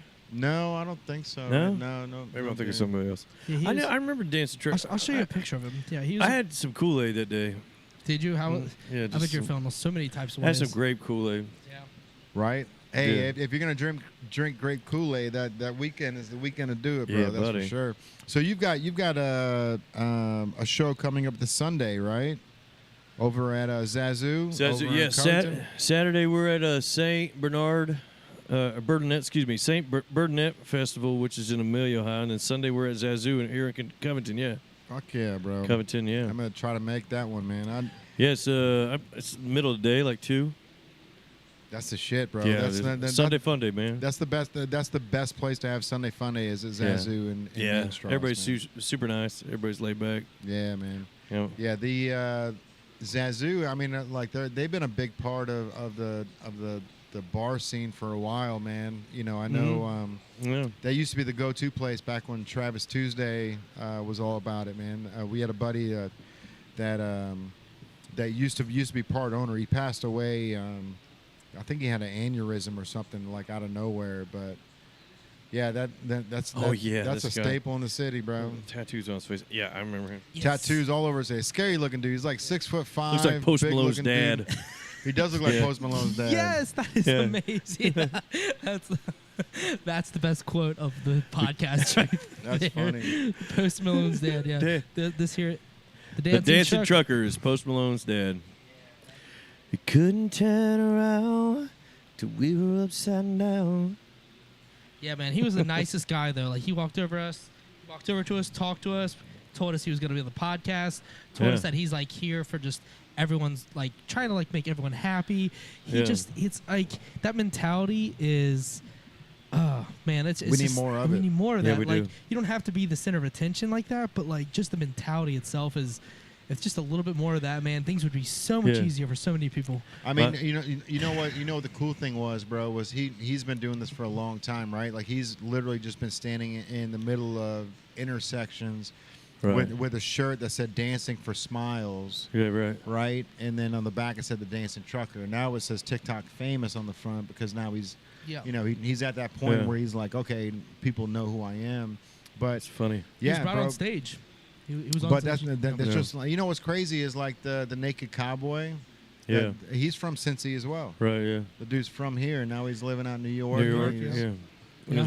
And his red, white, and blue garb. Yeah, I garb. I like it. One time when I was in New York, I saw him in person. Yeah. Really, you did? I did. Yeah. We were walking by. Hilarious. We were walking right by, and he was right across the street. I'm like, we have to walk over. I saw him on the Howard Stern show a long time ago. That's awesome. How crazy is that? Like he's not a celebrity. He's not anybody that makes a ton of money. But you see him, you're like, I've got to take a picture. I had to walk over there. Same thing with the Dancing Trucker, bro. It's like I've got to see him. Like everybody. It was amazing seeing how many young people wanted to come up and take a picture with the Dancing Trucker. It was insane. Right in front of us, they were taking pictures. They're TikTok. The military guys. TikTok, man. Yeah, TikTok, bro. And he's just over here. So he was dancing and he was singing Backstreet Boys. So he's got his headphones on. So he's got the song in his head. You're like, and he's like, back. Yeah, all right. Yeah, and he was. And so everybody else starts dancing with him, right? And like even my wife was like, I need a picture with him. And it's like. This is genius. Yeah. This is genius. So smart. Everybody's like, let me take a picture with you. What he needs is that like little microphone with a little side speaker. Yeah. I saw you going there. Side speaker on his little belt loop. Yeah, that would be. And like, so everyone else can hear it. That'd be fire, bro. Yeah. Bro, seriously. He'd be like, boom. All right. Good gravy. Dude, have you ever thought about He going needed- up to strangers? And He just needs to playing start phone? singing some more In Sync Oh, or 98 Degrees. Actually, let's do some Cincy guys. Let's do Right. 98 Degrees, brother. yeah. Tell the man. dancing trucker to get some 98 Degrees up in there. Right? For It's a great sure, idea. bro. It's a great Little idea. Shea Brothers. Justin Jeffrey in the building. Yeah, bowl. Justin's funny, man. He so like the whole 98 Degrees crew. That you know the Justin still lives here. Obviously, Nick and I don't know if Drew lives here or not. Drew lives here, but I don't think Nick does. Yeah, I think Nick and his wife bought a place over in. Don't tell anybody where he lives. Yeah, it's like Columbia, Tusculum. Like it's Yeah. over there. Like It's like you know, Marymount the or whole something. neighborhood over there. But yeah, Justin Jeffrey still lives here. He actually Yeah. ran for like mayor of Cincy a couple years ago, maybe Really? like 5-6 years ago. Yeah, I thought that would have been dope, bro. Power move. That's funny. Yeah. Singer to politician. Hey, man, you know you got that fan base. if already. it works, it works. You know, Yeah. I mean, it's really not that far off. I mean, you deal with a lot of politics in music, so like, there's Well- a lot of, there people come at you all different I sides. tell you what, if you're smart, you stay the Stay hell away. away from all that bullshit. Yeah, I man. bet. That's the bet. truth, bro. Stay away from that crap, man. For sure. Hey, you know what the cool thing about this country is? Both sides are crazy. Yeah. And I just love watching it. Yeah. Yeah, I'm like, bro. oh, what they what? Wow. Oh, what they what? Wow. That's the best part of being American, man. You can sit back Yeah. and watch the bullshit. It's crazy. Reality Yeah. TV. Real. People, God is great. Beer is good. People are crazy. That's the fucking truth too, man. That song's great, bro. Mhm. That song's That's- so fucking 3 quarts of the truth. yeah, for Yeah. sure. All right, man. So you've got what is this event you got going up, bro? The Texas Rangers anniversary. I need to hear. Oh about this. yeah. So we're gonna me and the boys in the band. We're the KMB.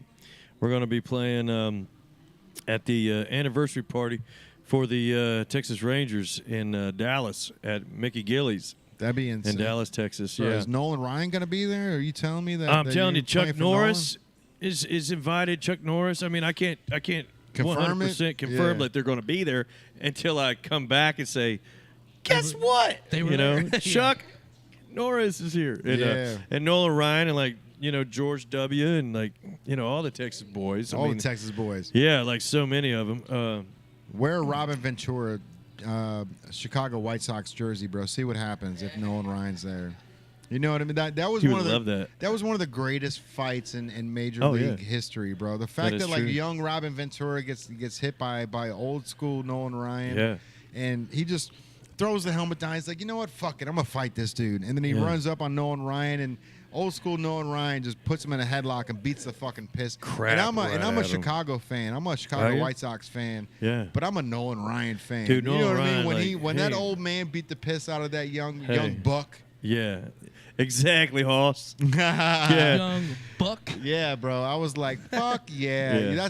That's Texas. Yeah. That's Texas. Well, that's old school too, because the young kids really don't fight no more. No, bro. You know, no, they're like- no. You they saw bully what each other happened on the last Facebook. one. They're like, "Yeah, you're a bitch." the last White Sox was it? It was the Texas Rangers White Sox, was it? Again? Was it Texas? When- and where they had the bench clearing? It was the dude on second base. He slid in kind of hard, dropped his Oh. glove, and then he got fucking dropped by Ramirez. Yeah. Oh, I saw that on flailing the right hook. Yeah. Was on that the Rangers? on the gram? I think it was. I don't really know. The White Sox and the Rangers. I do not know. I saw the play though. Who does Ramirez play for? Ramirez. It was a red jersey. Yeah, was it? It's not Washington, is It it? would have I been. think it was Washington. It was like I mean, the it might be Red- Washington The Nationals. Rangers in blue. They don't have a red jersey at all. They might have. They They all might have a red They have jersey. all colorways. They all have- that's the have thing, they that's the switch all the time Literally, nowadays. like San Diego Padres have these bright colored uniforms, and they're not a bright colored uniform team now. It's like Right. they just use these colorways because it's selling jerseys. Yeah. They really have and selling more jerseys. more jerseys on Yeah. top of jerseys because they don't like baseball. I Baseball. don't like red. I like blue. Right, exactly. Yeah. But I still want to represent my player, you know. Yeah. But like, Hey, do you have that Joe Burrow shirt in black? Because I can't wear white. that's so funny. Yeah, Remember that? happened earlier today. That was today. Yeah. And I was like, you got a light blue shirt on, Burrow. What are you talking about? right. I thought the same thing. That's I was hilarious. Like, I was like, what? He can wear that shirt. He's fine. I don't like to wear. But white. we do have the Chase coming in black. So there you go. I did tell him that. Yeah. You did. I did. Hey, you're following up. You're like, but you're gonna be happy. Yeah. Eventually. Because black shirts are slimming. right. That's what he said too. Yeah, that's funny, bro. You're like, I wear black because, well, I'm a slob. That's why, because he wasn't even big. He was a No, skinny he's not a dude. big guy. He was a skinny guy. You're like black and slimming. I'm thinking, Jesus Christ. What are you worried about? You want to look like a Victoria's Secret model. That's funny. Good Oh, gravy. fuck. Good gravy. I did have the follow up with him though. I did. I was like, You did. You had like that follow up Jamar fast. Chase I is- noticed. You know why? Because You're on that level, yeah. I have to be on that level. Yeah. So I was like, good boy. I didn't want to have to say. I didn't want to have to say, hey, we do have black jerseys all over the place. Just go look at them fucking black shirts. black shirts all over the store. They're all over. right. He just wanted Joe Burrow. He just wanted Joe Burrow. Man, Joe Burrow. Some people are fucking hilarious, bro. Like when they come in, like, what do you guys do here? Like, we sell clothes. Like, what do you mean we do here? We sell hats. Yeah. We have a whole wall of Yeah. hats. Yeah. Right. There were people come It's up a to our clothing booth line. like, so is all this free? It's like, What? what? Well, yeah, they did give stuff away like temporary tattoos. Yeah, and I'm like, oh, so are these free? It's like, that's not a business It's model a for souvenir. most it's a companies, souvenir right? shirt. Yeah, no, It's a souvenir shirt. I'm here 12 hours a day in the sun, Yeah. setting all this up so you can have my Staying stuff totally for free. sober. Yeah. But that's the best part, man. That's that people watching, bro. You never know who's gonna come into the booth. You never know. Oh man, so many interesting people came to the booth. Do you have any crazy experiences besides? Besides Kevin walking I up? walked away and they came at you. Did we talk about the bomb threat on the podcast? I don't think we have. We haven't. Oh, you must. Oh, You man. must. Dude. Should okay. All right. So Okay. all right. So if you guys are still watching, this is This is a good time to say it. this is a good This will be the only time you're hearing this story probably on this podcast. Yeah, because I like unless there was a photo and we actually walked around and asked people if they took photos of us being fucking Wigged out. well, we were kind of infiltrated by the cops or the FBI or whatever the fuck was there. Yeah. But Really? so on so day on, two. So This is day two. Friday morning we get there and Yaman, shout out to Yam, he's another Huge guy shout that out. came in and He's helped out recording over the music weekend. tonight, so shout out to John. Oh, cool. He's an artist, So he got to the booth before we did, and he was just sitting down there, just hanging out till we got there. Once we got there, we put our bags down and we started setting up the booth. And that was right when sound check started happening around 9:30, 10 o'clock in the morning. Yeah. And so I'm asking Yam to go grab a clamp to clamp something to the Poles. Tent. yeah, the poles. Yeah. So, and all of a sudden, I'm hearing somebody yell in the background, but I don't know what's going on. I look up, and there's this angry Santa Claus that's yelling at the top of his lungs, "Get out of the fucking tent!" And we're like us, What? like this is our tent. Like I have no clue what's going on. He's like, "You didn't hear me? Get out of the fucking tent now!" Wow. And so, You're like, "This is loud." It's early, brother. So Early, we yeah. walk out of the tent and Yam like he walks up to him like, what's going on? And the guy starts yelling at Yaman, and Yaman's he always talks low, so it's hard to understand what Yam says. Right. And the guy's like, "Get him the fuck out of here! You're out of here! Get him out of here!" And so I look And Yam's around. like, there's "Yeah, I'm going right now." there's a like a DEA dog, right? Oh, out yeah. of nowhere. It came. And it came he's from and the he's right up on the booth and They he's just sitting follow down. that sky. That's Literally, Yeah, that's what bro. it felt like. It felt like it. Yeah. It was Like out of we nowhere. didn't see him come in at all. He just came up, sat down right in front of the Right. booth, and then we got yelled at. So we step aside, and the guy's fucking yelling at me, and I'll tell Andrew, I'm like, bro, just take Yaman Just let him to go. the other side. Yeah. Let me just fucking deal with this. So they walk away. The guy starts yelling at me, and then Andrew he goes back behind the tent to go grab his Snapple. Water, yeah. Because he's like, I don't know how long I'm going to be over Right, there. yeah. And then the guy fucking yells at Andrew. He's like, I told you, get out of the fucking tent. And so like they grabbed the dog and he kind of jerked the dog like at like Andrew's face, like try to get him to like literally attack in front Andrew. Of me. And like I was so confused because I just wanted to get a drink. I knew we were gonna be gone for like who knows how long this is gonna take. And I just carried all this shit for real. And like I'm like I didn't get my drink. We'll walk out. Like let's just go. And the dog's like Shaggy. Yeah. Bro, so like he pulls it in my face and I'm like, oh wow. And the dog literally like just sniffs around me. He doesn't even care about my existence at that point. Just going for stuff, whatever. And he was not an attack dog. It wasn't an attack dog. He was definitely a bomb dog. But I didn't know this was a bomb dog. He was a bomb dog. So I I told the police officer, I was like, I've got a blunt rolled. Like if that's what this dog, he's like, no, this dog, this is a bomb dog. This isn't like, oh, a they're drug over here. dog. No. Yeah, I didn't know it was a bomb dog either. A bomb dog. Okay, all right. Well, let's see how this fucking pans out. Yeah. Like I don't know what's see happening. If you can find So it. we go to the very front. Oh, so like kidding. me and Yaman walked to the front. I didn't have my drink. I had to leave without it, and we walked all the way to the very front. Cop escorted us, whatever, and we get to the very front of the park. We unloaded, and I'm like talking to the cop. He's like, "Is there anything in that bag that you need to let me know that's in there that you brought onto the premise?" I was like, "There's a gummy in there, Delta 8-1, and maybe a little THC." But like, he's like, that dog is not working about THC, and I was like, "Oh, then what's going on?" He's like, "That's a bomb dog." I'm like, well, maybe you need to talk to your dog. Dude, I literally, the culture, no, I mean, I don't know, my man. Dude, my spine, I was at that point, I'm like, a bomb dog? You're like, oh shit, what am I dealing with right now? What did I just step into right now? What did Jay do to me? Yeah, I was like, bro, I was like, am I going to get in handcuffs in 2 seconds and on my way to... Is it scary? He was serious about it. He was like, no joking. Yeah. So what the fuck is the deal? Bro, so check it out. So Andrew and Yam are like on the fence line just of the place. way. And I'm over here. I'm like I'm just watching them fucking go through all of our shit. Sniff through all they brought out like this like it was even in like army fatigue, which is fucking hilarious. It was like an iPad, but it was in army fatigue. It looked like it was straight from fucking like the war. Right, yeah. And so he's able to scan the backpack and like look through everything.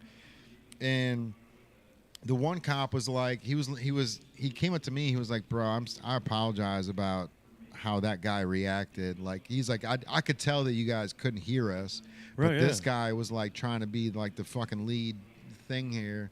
But the whole time, like so they're going through all of our stuff and all that shit, and it turns out that it was an inhaler, bro. That was in his bag. My inhaler in my bag. From an expired one for years. I haven't used it in so long. It's in the bottom of my bag. I haven't had an asthma attack in like 4. My daughter's about to 4. I haven't had one in 4+ years. So I wonder how. Okay, so there's components in it.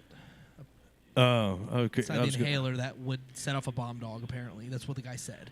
So a dog could smell that inhaler? Yes, and he picked it up twice. That was the issue. He's like, that dog touched your bag twice. Well, first of all, kudos to that dog. Yeah. That's pretty badass. Right. That is badass. Okay, point 1. 2, calm down. Calm down, sir. Calm the fuck down, bro. Calm down a little bit. We are... Calm down. We're all friends here. Right. That was the thing. Like it was 10 o'clock in the morning. We're trying to make money, not try to blow the But place then again, if the dog sniffs and this is the first VOA festival, we don't need anything negative going on. Hey, so maybe he's just a little bit crazy. Dude, I know. Look, I thank them. I'm like, that's dope that you guys are here, right? Cool. Like you guys probably shouldn't have kicked my employee out and treated me like shit.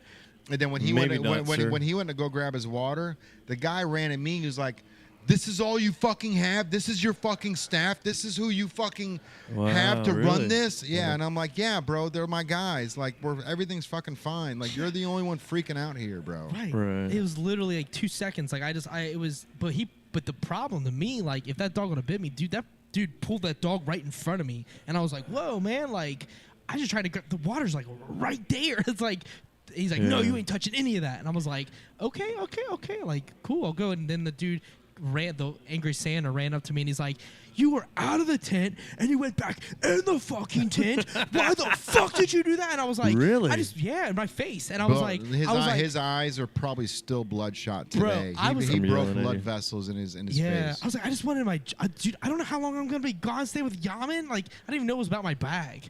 Like, we had no idea of any information. You just are. Angry Santa, we're talking about you, bro. You're not a good human being. Yes, and you made eye contact with me 2 days later. And, Did again? He came back over. I'm like, bro, come on, to be the devil's advocate. Sure. I'm sure it's a hard job, man. Well, hey, no. The police officers. But the other guy was like, "Hey, the man, police sorry." officers handled it incredibly. They were super nice. It was just the one guy. It was. There's always that one guy. Yeah, but like, let us know what's happening. Like, not like he didn't even.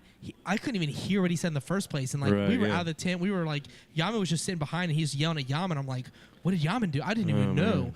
And we couldn't hear him. And the music was playing, and he was screaming like he was in a metal band. Yeah, it was just so But other intense. than that, no worries.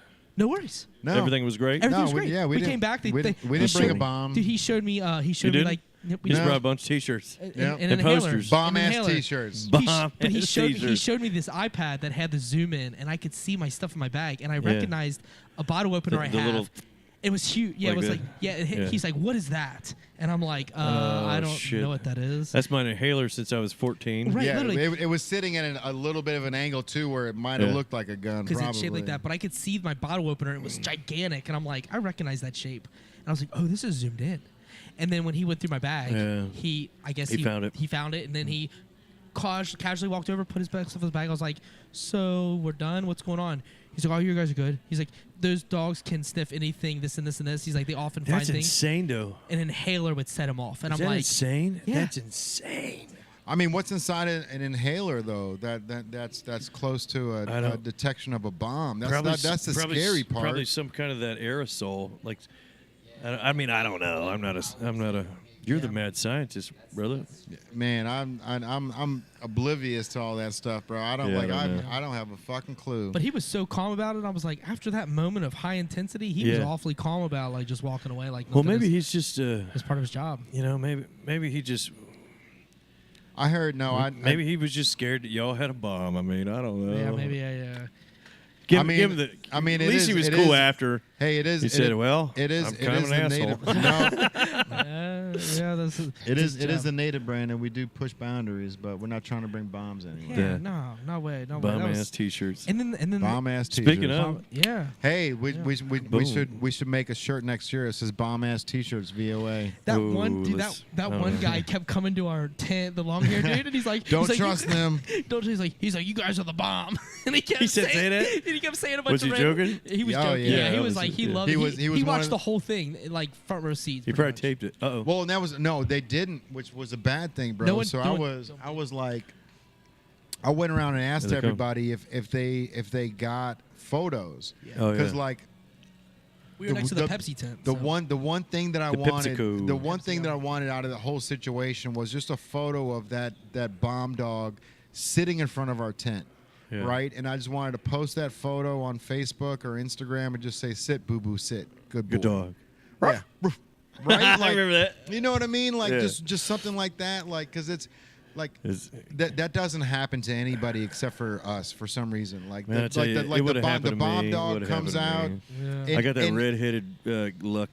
Bro, I'm in here with you, bro. I see the red. Yeah, I got it. It's a red-headed luck, man. Yes, sir. But that was one of those things like, and I looked around and the entire VOA staff, right, because it was still in the morning. They were all just like, "What the fuck did he do? What did he bring in?" Mr. Banks. None of them had a picture. They all felt. Well, no, they were all scared to get their phones to out. Photo. Like they're like, no. I was like, was anyone like telling you not to? And they're like, no. We just were all. Every one of them. They were like, we were like literally. That's the difference between a country music crowd and the rest of the world. Yeah. Right. The rest of the world would have their phones out. Yeah. No, we're like. What the hell is going on here? Right. Yeah. They put their phone underneath their armpit. What's happening here? You never know. Yeah, I never think to do that either. Yeah. I'm like, man, I saw this. I have these crazy ass stories I'm not going to get into, but. Get into all of them, bro. I'm like, oh, man, no. I'm like, you wouldn't believe what happened to me today, blah, blah, blah. But I didn't grab my phone. Yeah. never think to grab my phone. Pixar didn't happen. Picture didn't happen. Yeah. I'm getting better at it. I'm always a day late, dollar short, bro, on pulling out that phone. I was there. Like Yeah. I was the one that go around asking people for photos, and I'm like, I was standing right there, like with your phone. The photo that I want was me standing like I was here. I could have done it myself. See, We spent the whole time trying to understand what he was saying. I was so confused, so bro. confused. There's certain people that have that like about them. Certain people, just certain like. I have a friend that's good at it. I'm one of those people. She's like, boom. Whoop, Always. You know? I'm one of those people. And I'm like, I am that guy. Hey, have you seen my phone? My phone. Yeah. Here, hold this. Yeah. I'm looking for my phone. But I used to never take any photos when I was in the band, like touring and stuff. Yeah, and yeah. I would never take photos. I would always take photos of me. That's fine. But now, since I had my daughter, Right. phone out quick. I want to catch her. Like we went through like the like COVID at home, and she was walking at first. And I'm like, I'm watching everything she Machine does. gun and that stuff. You know, literally, that's Yeah. my life, whatever. But like at that moment, I didn't even know what to think. I didn't even get my phone out to look at the dog. I just saw the dog looking at Yaman's bag and walking around, and I was just like, oh man, this is what that dog came from nowhere. It was like panic mode, and he was yelling. Well, they have those dogs, and all they do is they add water, and they. I'm just kidding. it's like a grow it. A gremlin. Yeah, Literally. They put the ladder like the black snakes. Yeah. Yeah. It just grows. Right. He came out of I just don't even know. And like, dude pulled that dog right in front of me, and I was like, if I was getting bit, that's or 'cause your fault. maybe that guy was such a fuckus. Is that a word? Fuckus? Fuckus. Fuckus. He raised such a fuckus. A ruckus. Ruckus and a fucking ruckus is a fuckus. Fuckus. That's great. He raised such a fuckus that you never saw the dog coming up because he got your attention. Like, what in the world is wrong with you, man? Oh. Boom, dog. And that's exactly because like. And then he played bad cop, good cop. Yeah, that's exactly what happened. But he was distracting the shit out of us. We were like, "What are you yelling for, dude?" So just in case, say that we all had a BAUM, a bomb, a lip balm here, okay, and we were planning on doing bad stuff, and then if a guy come in and just totally just started, what the like first day of basic training, you know. Yep. Hey, you! And you're like, what the world is going on? That was literally it, bro. You did not see that dog come in that door and come all the way around in here. And then guess what? Now he's got your attention. Boom. Yep. There's a dog. And then the other guy said, "Hey man, sorry about my friend." That makes more sense, bro. Does that make more sense? I've never seen somebody yell like that ever. Like ever. He's drill sergeant you. I mean, I've done dumb shit as a kid, and my parents have never yelled at me like that guy yelled at us. Wow. It was. But just demeaning. It was just uncalled for. Just a little. You know what I over mean? the top. Especially because we don't know what's happening, and I understand there's protocols and this dog's out doing his thing, but we don't have a fucking bomb. You know what I mean? We're not trying to blow this place up. We were asked to be here, bro. I mean, but to play devil's advocate, you you want those type of reinforcements, right? You really do. So here's the crazy. And the surprise factor is you don't know the dog's coming because you're like, we had no bro. What in the hell is wrong with you? We saw no dog. Yeah. We saw no dog. He was sitting. He was sitting pretty, bro. Sit boo boo, sit right in front of the booth, like good dog. Couldn't even see him over. But but like I said, to play devil's advocate, bro, they were. You want that type of thing, right? There was unless it's you. There was unless it's you. Right. Well, but there was a guy that came to the booth and said that when he pulled in, the police pulled him over as soon as he pulled into VOA Park. Oh yeah. And they said, "Is your name Tim?" He said, "How do you know my name's Tim?" And they go, "We ran your license plates. Do you have any?" We see you have a carry and conceal license. Do you have any guns with you or in the car? And he was like, "No, I don't." But that's like that type of security on the very first year of having a VOA concert is incredible, bro. Yeah. That's probably $100,000 investment. I would assume $50 to $100,000 to get FBI I don't know. I mean, they were running license plates as you're but pulling you are in. in Butler County, and right next door to Warren County, which are pretty. Yeah. Yeah. Okay, but at the same time, like they're just trying to make sure that it's a safe event, that it's a right? safe environment, After what happened in Vegas during that country fest, like you got to kind of like. And cross I think the T's and that's dot the where I's. all the shit comes from. Is It happens in one spot. Yeah, once it happens, it's once like it happened once, you got. It's like the Unabomber. I mean, if you don't learn from history, you're bound to repeat it. And I don't think many of us, no matter what kind of music we listen to, no matter what kind of like movies you like or I like, what kind of things we, it's like, well, we need to pay attention and we need to learn from our history. Aliens are real. Anything is possible. That's how I view it. Like anything is possible. The government said that aliens are real. They did. Right? So anything is possible. And like that case, like I'm glad they were protecting it. My only thing was how they handled the situation in the moment. It was one person though. It wasn't like the sheriffs and the police officers that like they were the ones that they apologized to me. That the one officer brought Yam back in and said, "Hey, he's good," and then like told everyone else like everything's fine. Yeah. So like the staff, everybody the staff was great. The Angry Santa and they just like I felt his fucking spit on my face. Yeah. That's how close he got to me. And that's very uncomfortable. I'm like, bro, man, like I have no idea what you're talking about. Right. I didn't even hear you in the first place. It's sound check. It's loud here. Right. We have limited time. It's you know what? It's like that fella who was pointing up there. Hey, look. So you're not looking. Looking. Right. That's exactly what it is. Now that I'm thinking about it, that's exactly what. I bet it's a little bait. Little bait. Yeah. Just a little attention grabber. Well, he got it. Because because you could have easily went boom if you weren't like, oh shit, what in the hell is wrong with this dude? Right. You know what I mean? Right. Yeah. I think get away from out the tent right now. I think the angry get away Santa, from your phone. I think the literally, I think the angry Santa always wanted to be a police officer, and that was his moment.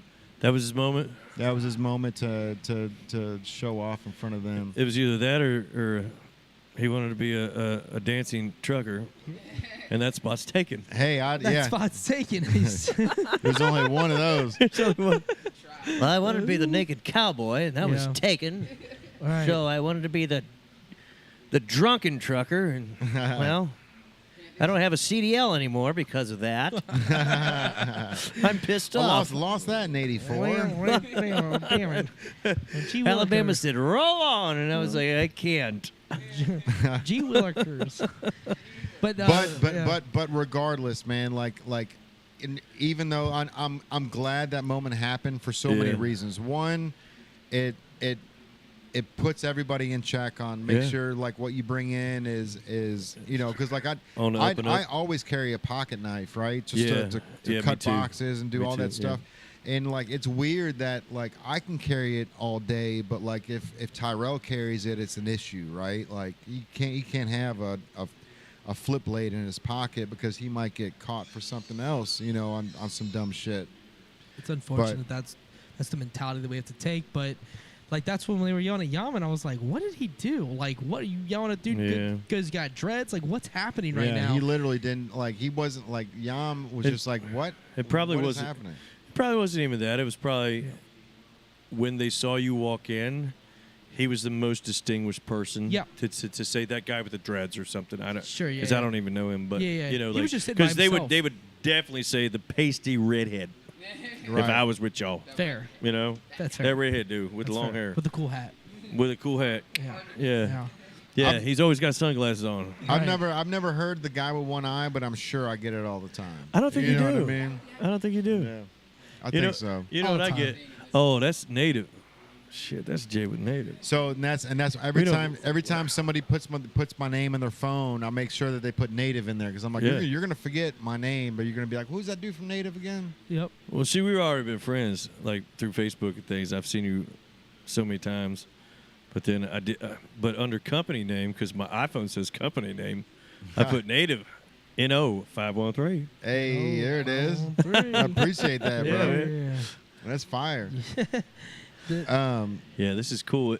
And honestly, if the people out there have not been to the Native store here at the what is it called? You put on the levee. OTL. On the levee. Levee. You need to come here and check out Native, man. They got it's like 2 stores in one. Yeah, bro. It's really cool. So we're calling it interactive retail. We've never heard anybody use the word interactive retail before. That's because you invented it. Fuck yeah, man. Yeah. But that's one of those things. So we want it to be an experience, right? Because we're trying to reinvent the wheel. While everybody's going to the internet and everyone's using this, it's like, okay, let's double down on what we're good at. Because we've got an incredible location down here in Newport, right? So.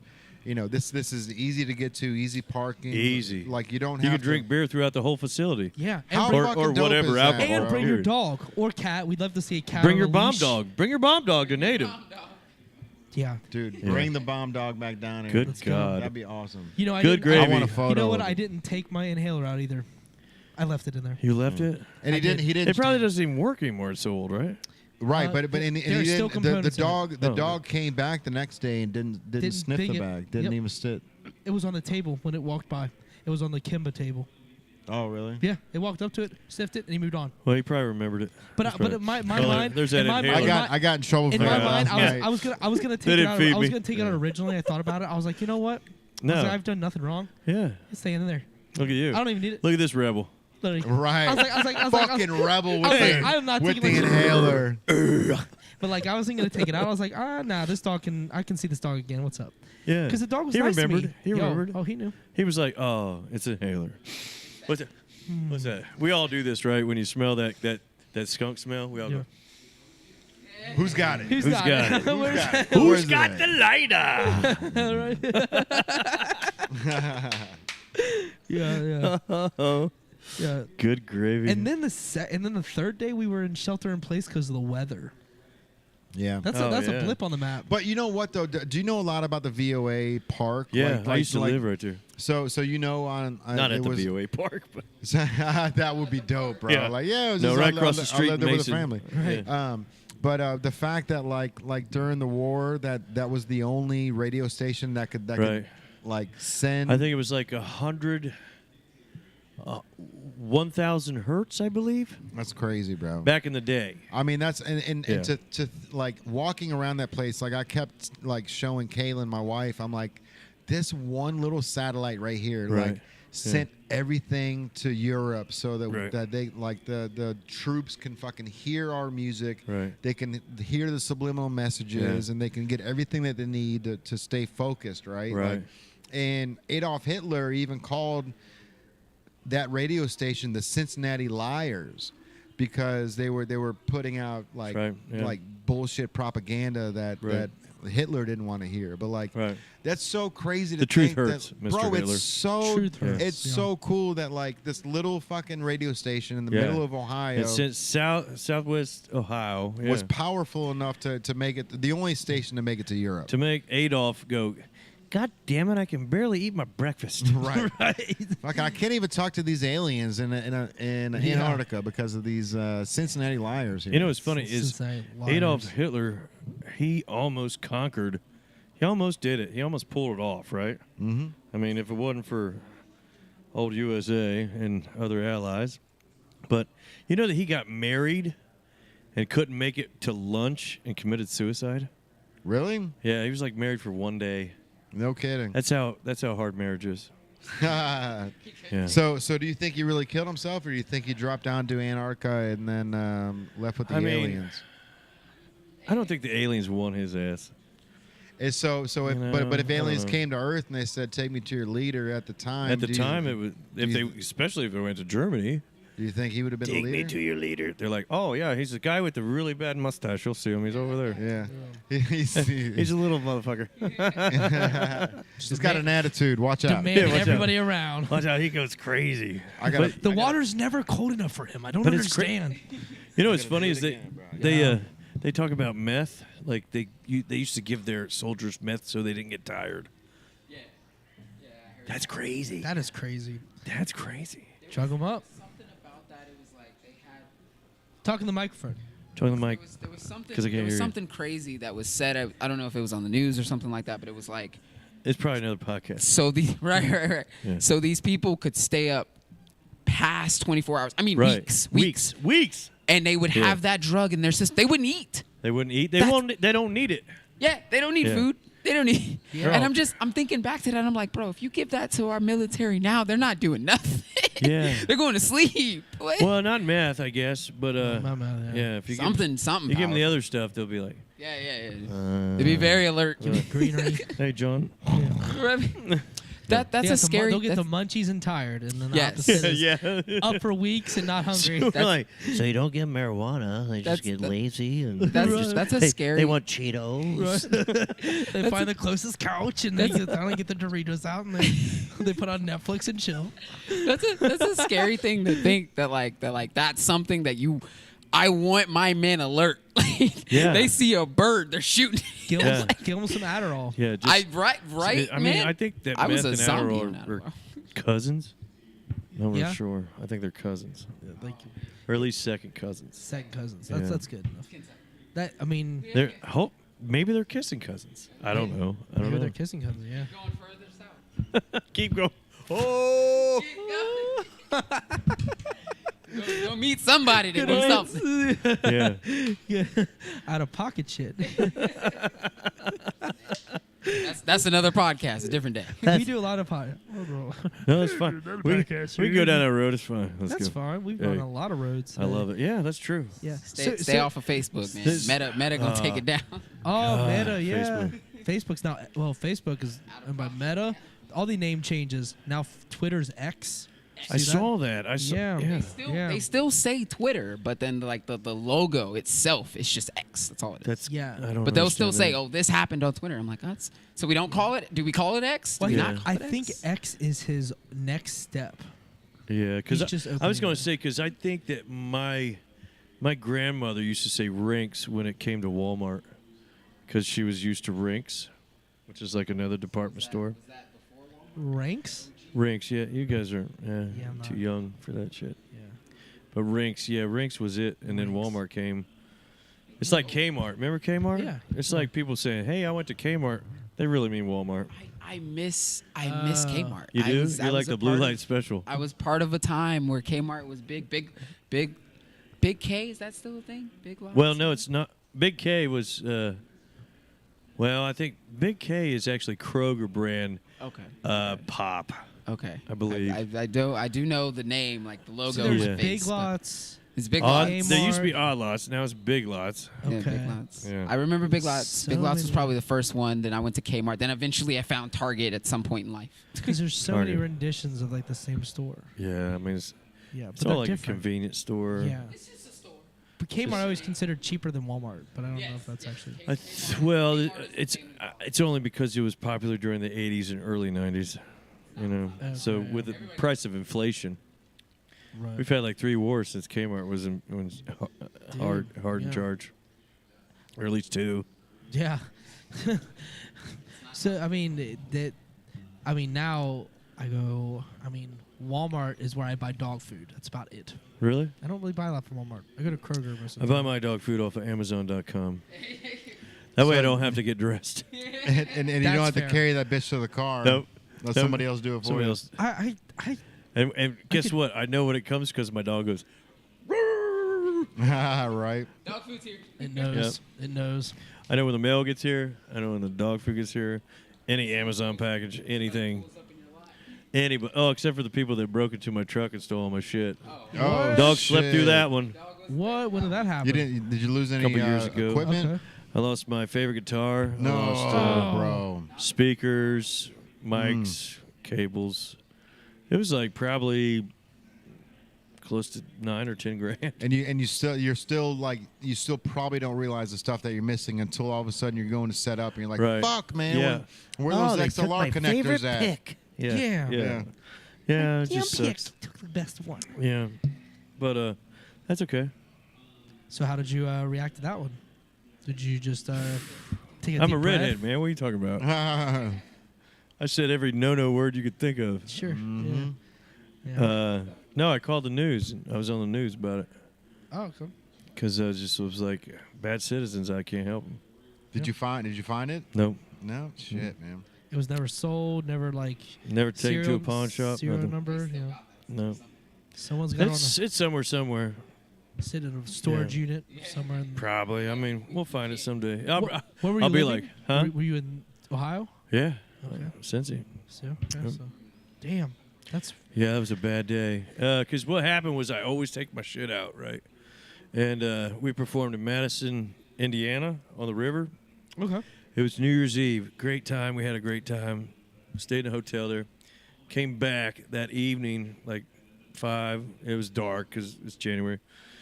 And, wife had food. I was hungover and shit. And I was like, oh, I can't wait. So I ate. And once I ate, I sat on that leather couch, man. I was like, done. I'll get tomorrow. Yeah. If tomorrow never comes. Oh, man. Isn't that the fucking shit, too? It's like, bro, the one day is like, are they checking my car every night? Like, and what I know the they're fuck? not. How crazy is that? It's just like bad timing. Bad timing, bro. Because it was like, I don't know if you remember that around New Year's Eve last year, it was like that band of like 40 to 50 individuals like going around, stealing shit out of cars. Kentucky, Indiana, Ohio, like there was like a band of 40. They had a little nickname or something like the Morons. Oh, so they were doing multiple. Okay. So yeah, it's like a little, like I don't want to say gang, but like a little club of people just stealing group shit. of misfits, bro. Yeah, and that's fine. Yeah, I seen all the actually today on the Newport discussion. So it's like a group on Facebook. Somebody had their Kia stolen, like right on Monmouth fucking road, right up here. And it's busy that's, all the time. Yeah, but that's the thing where it's like, Kia and Hyundais are like the ones that like are fucking all over TikTok on. This is how easy it is to steal the car. So these kids like they just want to. Yeah, it's just that New Jersey Drive, bro. Like that movie back in the day. Like just steal the car to drive it. Just for a little bit and then drop it off somewhere. Jesus. Yeah, people are crazy. Seriously. Like they need to get their shit, bro. Because like I'm looking at cars right now, and I'm like, I told Kayla, I'm like, no Kias, no Hyundais. She's like, I really like the way the Hyundai looks. I'm like, fucking go for it. Like you're gonna be. You don't want it. Yeah, like you're literally if they see the Hyundai logo, they're gonna be like, I can steal this car. So they need to do something real quick to fix that. And those fucking handlebars from 1980, the club. Yeah. The lock. That motherfucker ain't like nobody wants to use it. No, not only does nobody want to use that every time they get out of the car, they don't want to have that in the car. They don't want to have to at 2023, my shit should be secure. Yeah. You know what I mean? Like they shouldn't be able to hotwire my car with a USB adapter. Yeah. Like that's what they use, right? So they rip the whole ignition out, and then all they gotta do is stick the it's just the tip of the USB, the plug to the iPhone. All you gotta do is plug it in there and then turn it over, and it'll turn on. It doesn't even need a key. Once you pull the guts out, you can just turn it over. You can probably use a pen. It's like anything metal. Yeah. Anything just to stick it in. And just flip it over. With the source. Yeah, that's stupid. Damn. I know. Hey, just use your knowledge for something good, kids. Yeah. Don't steal quarters out of the laundromat. Yeah. Don't steal shit from Native. Right. The Native brand. I got one eye, because we'll catch you. I'm fast. We are watching. Yeah. That's what the sign should be. It shouldn't say "Wall of Shame." It says I've got one eye, but I'm watching. Yeah. Hey, that's a new one. Yeah. Literally. Always watching. We see everything. Yeah, I mean, in that video, those girls stealing that jacket, they were sitting right behind here. So they were in this little corner here. And one of the girls got mad because it was a guy. She was non-binary.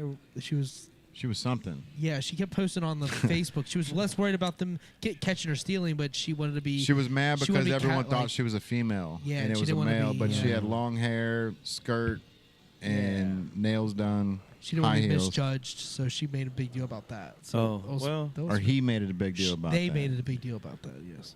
But that was their thing. not the jacket. The jacket's whatever. Jackets. Yeah, that's not the big deal. That's a secondary thing. To her, to them. I just whatever. And she was like, "I'm glad that I fucking." You know that you my are. friend stole that. Above all else, you're a bad person. That's what you are. Bad person that needs to keep their all you hands are. off shit. Yeah. 5-figure discount does not happen here. Well, that's the thing, man. Like I hope they learn the lesson, right? Because that's getting it out there and showing everybody that you're a piece of shit is easy to do these days. Yeah. It also, like, it's the internet era. Anything that happens is going to move at such a fast rate. We're all going to know about it, and we're all going to share it. And the people by community are going to put you in your place. And they got that tenfold. I mean, they were sending me DMs of her address. Yeah. People were like, "Hey man, I know someone stole from your shop. This is her address. This is their number. This is it. This is her." She's in my first period. This is her name and her last literally, name. I'm like, "Whoa, I don't need all of that, guys. Like, I just want to get the jacket back." I didn't respond to any of them. I didn't respond to anything except for Grandma. I responded to Grandma. I didn't respond to anyone. I was just like, I didn't need any of that. I just want the jacket back. And the following day, the jacket came back. Yep. Right in front of me. Yeah. We couldn't have written that any better. That story was like, it's actually pretty like a legendary story, man. The fact bro. that it went down how it did. Well, that's the power of the internet these days, man. It's like, you can't hide anything these days. Especially when it comes to the internet, bro. Once it's out there, it's gone. Once you put it out, it's been copied and pasted 100,000 times. And you don't even know it. You don't even get a like on it, and you know someone's out there screenshotting stuff because they just want to have it. You know what I mean? Like, they'll see 2 days later you deleted it. They're like, "Nope, I got the screenshot." Dude, how cool was that we got to see Gary Faulkner on day 4 on the very beginning of the video? Did you see the day 4 video? I did. He was on the stage. Yeah, bro. And like the dancing trucker got, and that was okay. So I saw the moment that the dancing trucker, because he paid for his ticket. He's just in there, just doing his thing. He's got the headphones on, just dancing with the people. He's singing out loud. Yeah. And so even Kaylin behind the booth started singing Backstreet Boys with him, even though she couldn't hear the song. But like, like his aura, bro, his energy that he's throwing out there is like it's you can't ignore it. No. And so I saw another guy that was working for VOA that came up to him and tapped him on his shoulder while he was dancing. It was like, "Come here," and like brought him over, and I was like, "Fuck yeah, bro!" Like, and then an hour later, the dancing trucker comes back to the booth and he's got the artist pass on. Yeah. You know what I mean? Which is like that's the type of people you need to run an event like that. Yeah. You know what I mean? Like that sees what's happening and says, "We want to highlight this person. We want to bring this person on stage." Gary is he's embedded into Cincinnati. He's been a part of Cincinnati since his beard was this long. Now it's fucking this long, right? Yeah. So he's been hustling and ever since Mint days he's been out there just hustling and grinding. So it's great to see somebody like him that had a chance to get on stage and actually live in the moment, bro. Because like I was saying, you don't realize how many people are there until you're on that stage. When you're sitting back and you're looking at the stage, there's a ton of people. But you don't realize how many people there actually are until you're standing up above everybody looking down and seeing, holy shit, there's 20,000 people on this side of the fence. Yeah. And then there's another side of the fence that has all the beer, all the shopping, all the food, everything. It's all tied in right there. So like, the event was absolutely insane, man. I cannot wait until they release the lineup of next year. Yeah. Because the moment they release the headline, it's gonna be game over, bro. Dude. Game over. That is. Sure do. You know who it is? Yeah. Yeah. I don't want to bust it out here on the podcast, but it's gonna be. Yeah, it's gonna be absolutely incredible, man. They tried getting him here this year, but he actually had a prior date. Which real close. Booked. Charlie was at In Ohio, somewhere. And we know who. And my little one got to see them live. Yeah. But like, Yeah. well, you were saying earlier, I want to go back to that. We can talk about the future in a second, but when you were saying that they saw Dancing Trucker and they pulled him on stage, this is where we're at with it. Like, basically reading the festival and taking advantage of the people that were there is where we're at. Yeah. So when I saw the video of the dancing, because he shared it a bunch now, like I'm following us on Instagram now, and whatever, and like when like the excitement that he is portraying on there, I could only imagine running a festival and seeing this man like that, like just dancing like that.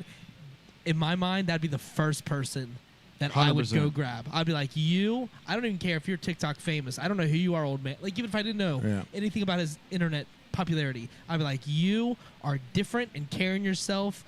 I'm not intimidated by your size and your dancing and your walking. You got face tattoos. I'm putting you on main stage. I'm putting you on right now. Like, cause that, like, knowing who he is now, absolutely. But just seeing the 2 seconds of how he's like, he puts his hands in the air, he's dancing, he's singing Backstreet Boys in sync, everything else under the sun, and he's just like, and his socks are up, and he's got colorful stuff, and he's colorful socks, bro. Yeah, and a Stop Bullying shirt, and then a TikTok famous shirt, and like all this stuff that he had. I was like, dude, as soon as I saw him, like, that dude's destined for greatness. Yeah, like literally, he just is. And I had already talked to him in the parking lot. I saw his truck. I was like, I saw him in there. I'm like, I don't interrupt you, man, but I just want to say hi. Like, I have a clothing company inside, and we're a vendor, and I'd love you to stop by our tent. And he's like, absolutely. I've heard of Native. He's like, I've actually reached out to Jay, and I want to get on the podcast. And I'm like, this is great because I'm going to be on the podcast with you. Yeah, man. Come on. And he's like, yeah, I would love to. I'm like, awesome. I was like, send me a message on Instagram. He's like, I will. And then after that, like, and then I saw the dude pull him to the side. I'm like, yes. Yeah. Because it would happen right in front of us. Yeah, oh yeah. Yeah, it happened right there. And then he started taking the selfies with all the military guys. Oh, he was like taking. Holy shit, that Marauder, bro, that was driving around. Dude, did you see that? The military vehicle? The desert, the desert. It like, I call it a Marauder because like that's like my favorite vehicle of all time. Yeah. It's this fucking military vehicle that's 2.5 times bigger than a Hummer. And you can drive it through brick walls. You can fucking blow it up with dynamite. Like, this motherfucker just goes, bro. And it was dead on the I didn't desert. see it. I mean, I know what you're talking about, but I haven't seen it. Yeah, so it was driving around. If that was the most American thing I've ever seen in my life, that was American as a motherfucker. That's the most patriotic motherfucking thing I've ever seen. Literally, in my life. Dude, it was just driving, and they were taking like guests on it and like pop out the top, and they were waving. Some guy came down. Some guy named Rogers, like, "Did you get me on video?" I'm like, "I did." Here's the video, bro. Yeah. Oh yeah, I've this seen truck it, right here, bro. Yeah, that's just a cut V, ain't it?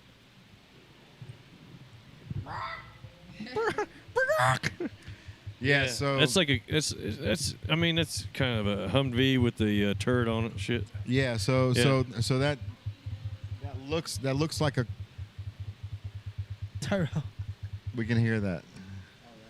Are you playing Monopoly right now, bro? He is. He is. I can hear like tip tip tip tip tip tip tip tip tip tip tip tip. We all went. Bro, I was at the house the other day, and Kaylin, my wife came out of the bathroom. Oh, we are? She goes 3 hours in, yeah. She goes, motherfucker, Tyrell just stole like 10,000 points or dollars from me off of Monopoly. Oh, damn. They were playing together and shit. Yeah, I guess like whenever you hop on, it just ties everybody in. She could hear you. She turned around when you said, motherfucker. Yeah. She's like, that's the best part about this podcast, bro, is being able to put it in the glass front. Yeah. Like when we had the store in Kenwood, we had that chair. We had this table, and we had just the QR code, and then a little ticker, with 2 microphones. And Kenwood was like, the very next morning they go, "Are you guys broadcasting out of Kenwood?" We're like, "No, not yet." Like we were planning on it today. We're actually doing it later today. And they were like, "That is against guidelines. You're not allowed to do that." You know, they actually threatened to pull our lease 3 times. Welcome on us, to Kenwood. Yeah, man. Yeah, it's like a what is it called? The home thing. It's an HR. It's an HR department, bro. No. Like your homeowner association. Oh, HOA. Oh, HOA. HOI. HOA. Homeowners Association. Homeowners Association. Yeah, bro. Yeah. But they won't let you have your grass high in some association. They cut it you can have these 2 types of fences. Yep. like, yep. Right. Watch this. And your dog has to be this big, or no dog at all. You can have a cat. You can't have one of them pit bulls. Nope. Yeah, bro. So Kenwood was like no love me a pit bull. broadcasting, none of that. Like, and the Business Courier, the Cincinnati Business Courier, did a story on us getting a store in Kenwood, and it got pulled off the internet within fucking 2 hours, bro. Like, they were like, they just don't want the story of the little guy getting in. They want the story of Tiffany's leaving downtown to move there, right? Oh, yeah. Which I get it, but for us, man, like we're Yosemite Sam with the 6-shooters, bro. We're punching away at the clock. I'm the same. Yeah, man. Same. Like, we get up every day. We're still hunting for the meal, man. Yeah. You know what I mean? Leave the women and children in bed and let's go hunting for dinner, boys. Yeah, bro. Careful now. That was. Did you ever see the movie The Program? The Program is right where it's from. Yeah, bro. So when that movie came out, there was a scene that was in the. They deleted it. They deleted it. Yeah. You know about that? Yeah. So these guys are too young for it, I guarantee. Yeah. But They're too young. there was a scene in the movie. So It's like college football. So the Program, it was all college football, like real, like probably too close to reality when it comes to like football. Yeah. But the quarterback and a couple of the guys went out on the highway and they all laid on the yellow lines. They laid there on the ground and let the cars fly by them as they were on the highway. Yeah. And they cut that scene because they didn't want people to do it. They're doing it. Why would you? Okay. It's just like a initiation kind of. Sure. Yeah. Like a hazing, like. Yeah, kind of thing. And it was also a movie. It was a movie. Yeah. It was a movie. It was a movie. So of course we're gonna do weird things like that. Yeah. But they took it out before, like after the first or second day of the theater. It was like day 1 or 2. Yeah. I mean, in a New York movie, and LA. people walk away from explosions and don't look back. That's a little Right. like they literally they walk away from explosions. So I mean, you know what I like in movies is like the good guys. They shoot like once and kill the bad guy. Yeah. The bad guy. You're like, 100 times. I can shoot this motherfucker like 37 times. Bang, bang, miss. He shoots me once, I'm dead. I mean, God damn it. I mean, there's an entire thread on how terrible the Star Wars troopers are, right? Oh, Like the yeah. stormtroopers. Stormtroopers. Yeah, like their they aim is terrible. 600 shots and they miss them all. Like somehow they just. It was like that Pulp Fiction, divine intervention shit. and Harrison Ford didn't even look scared. Right. He was like, oh, it's just stormtroopers. They're like, they're like the knife thrower that never hits you. The knife thrower that never hits you. You know that? Yeah. Around each side. Yeah. Yeah. It just makes a frame around you. Yeah. Good God. I mean, the talent's there. It's just a little bit off.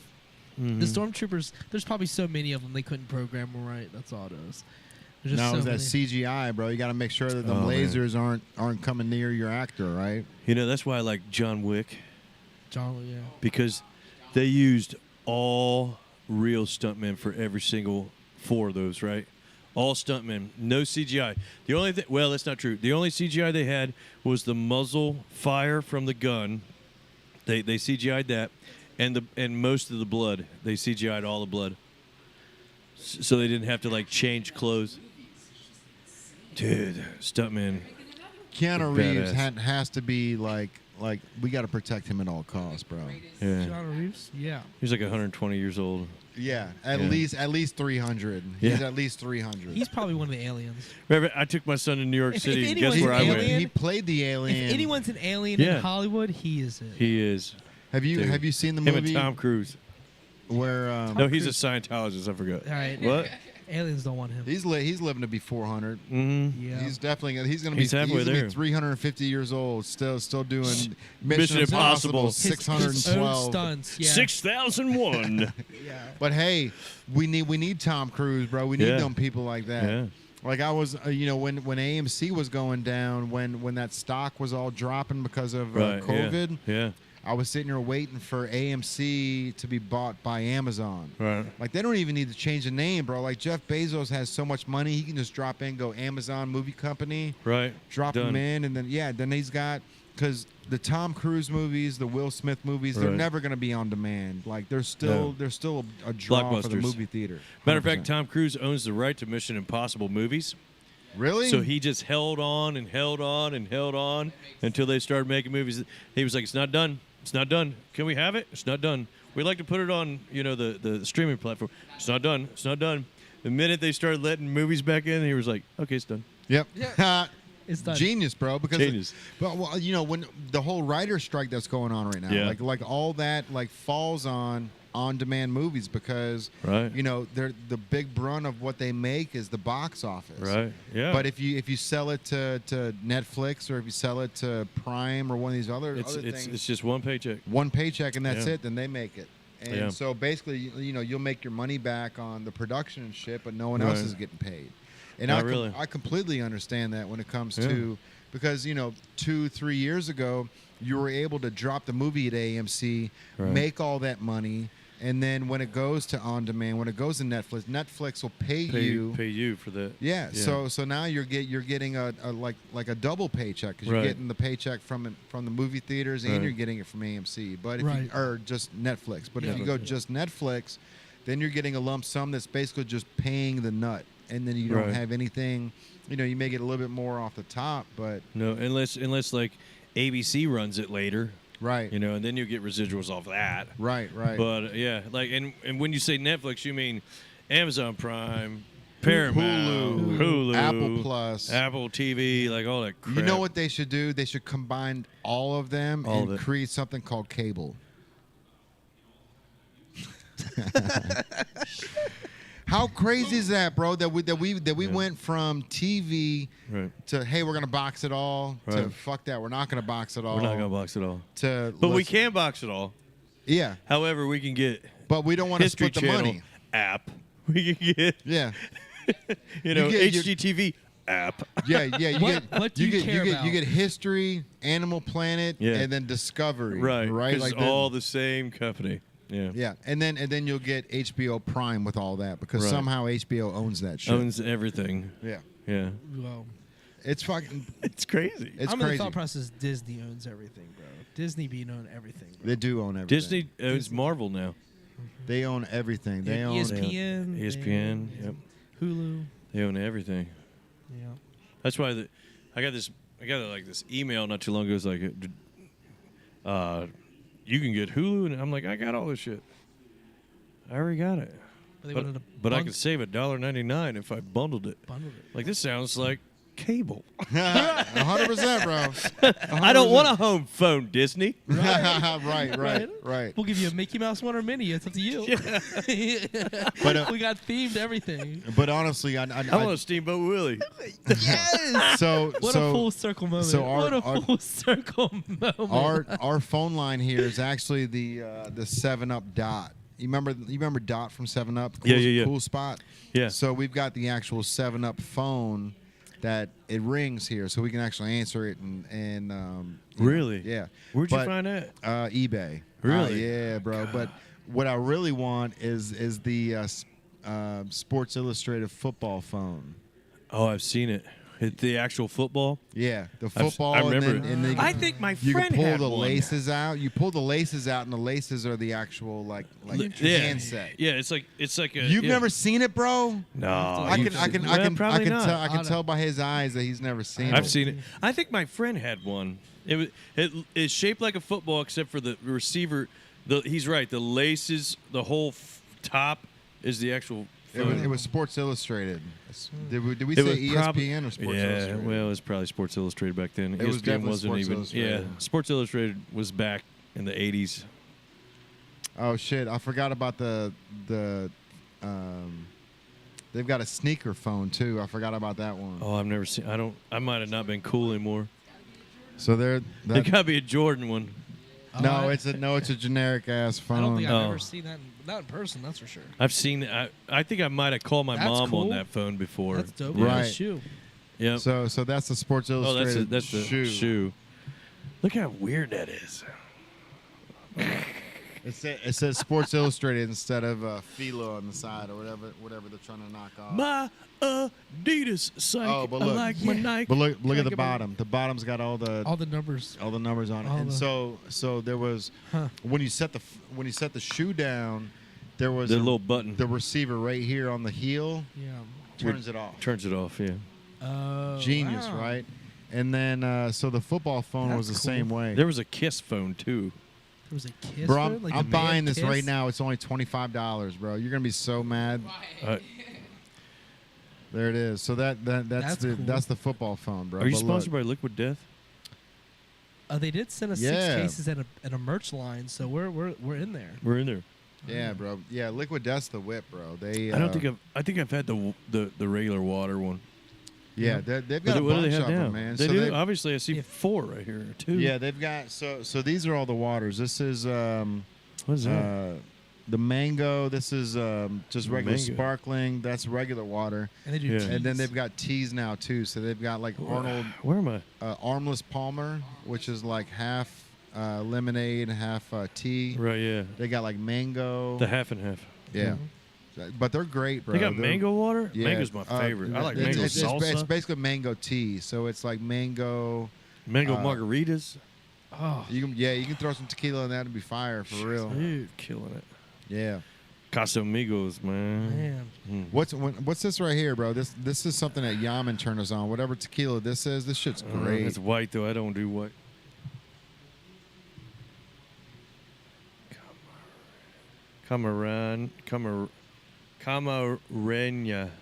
Camarena. Yeah, whatever that is, bro. Familia. It's good. Camarena.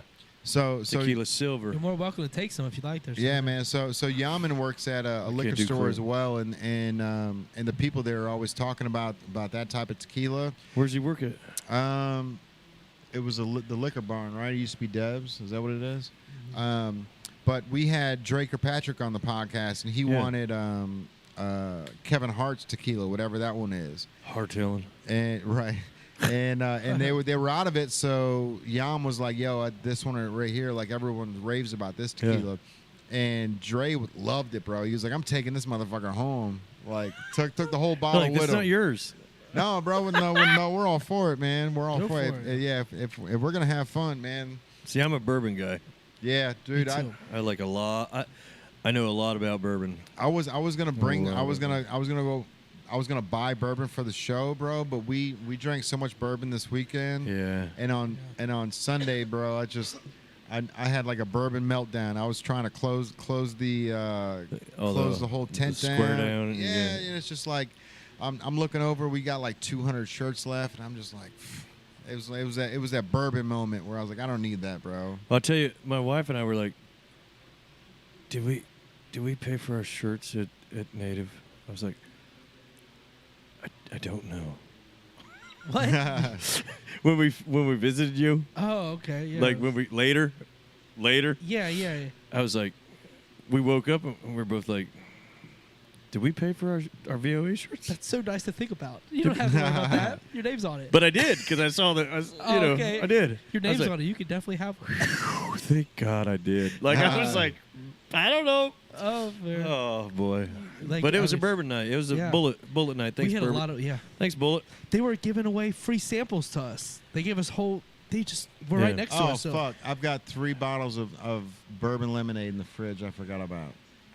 that's what I'm saying. That's Yeah. what I'm saying. I mentioned it earlier. I was like, that's what we could drink. But then I was thinking we shouldn't drink bourbon because we've drank so much of it. Right, yeah. And I was like, we shouldn't do bourbon on this one. Like I know. I mean, we drank a lot of bourbon for 4 days Yeah. or Yeah, 3 days. 3 days at least. 3 days at least. Like it was a lot because like the dude that was mixing it, he just kept handing them to us. He's like, "We Yeah. love you guys. Here you go."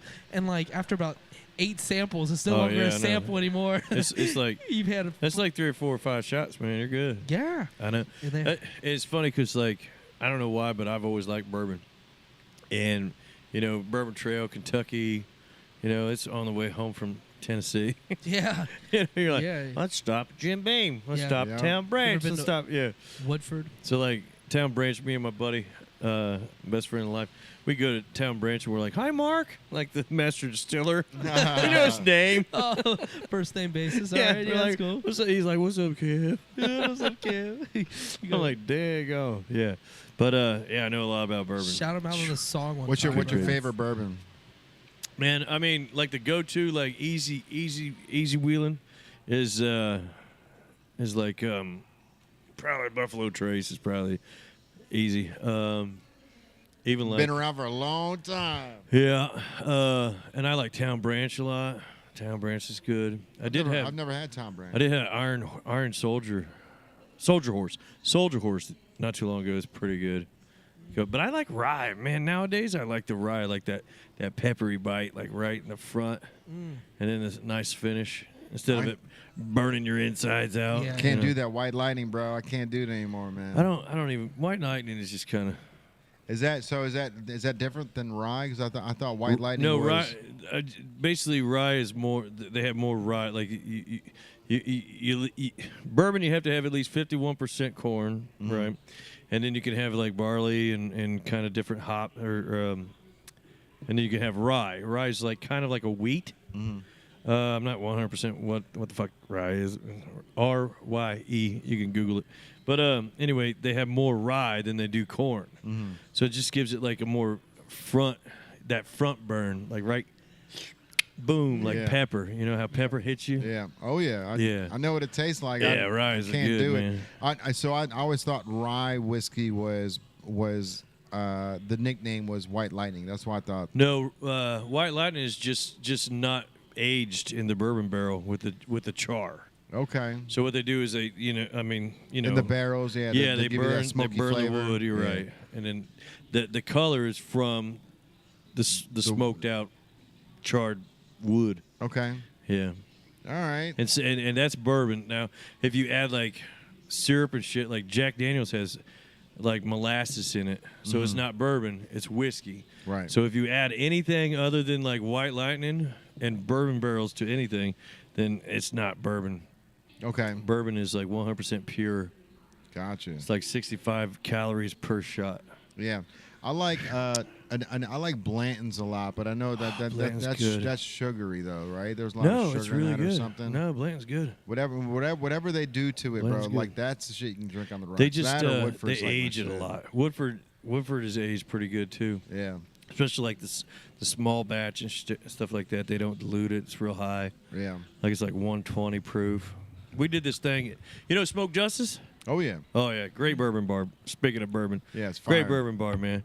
I'm so glad that they moved into Covington, bro. That's a perfect spot. Yeah. Super dope. Their food's Their solid. parking is terrible, but that's the thing about welcome to Covington. Cincinnati, Kentucky, man. Yeah. There's no parking, but yeah. that's the only thing that, man. But how you gonna get rid of it? Right. I don't know. You have to remove stuff to put parking. Yeah, and we ain't doing that. So we need Not like trying to. We need like a parking lot over the river. Right. What? Look at you. Hey. $1 million idea. You heard it here, folks. Anyway, Parking bridge. Parking bridge. Parking over the river. Dude. Over the Ohio River owned by Kentucky.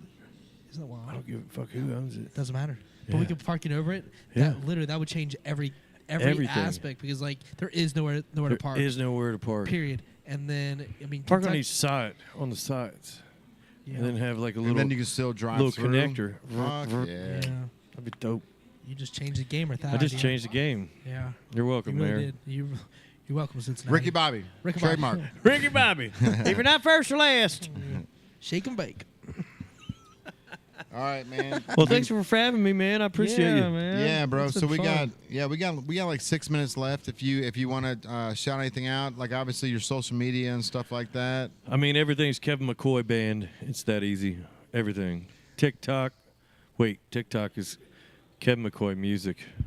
Did somebody take Kevin McCoy band on that? No, I just was like, well, it's just me. It's not really like the band or whatever. Okay, Yeah. I see. I try to keep them separate a little bit, kind of, but So how often do you play without the band? not very much. Okay.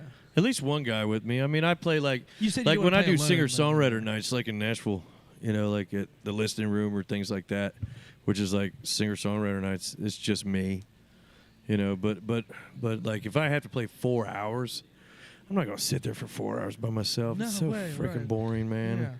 Yeah. Like especially like if it's like if I'm playing like right here at this Reds thing and people are just walking by. Right. There's no interaction. Maybe Right. one guy's like, Yeah.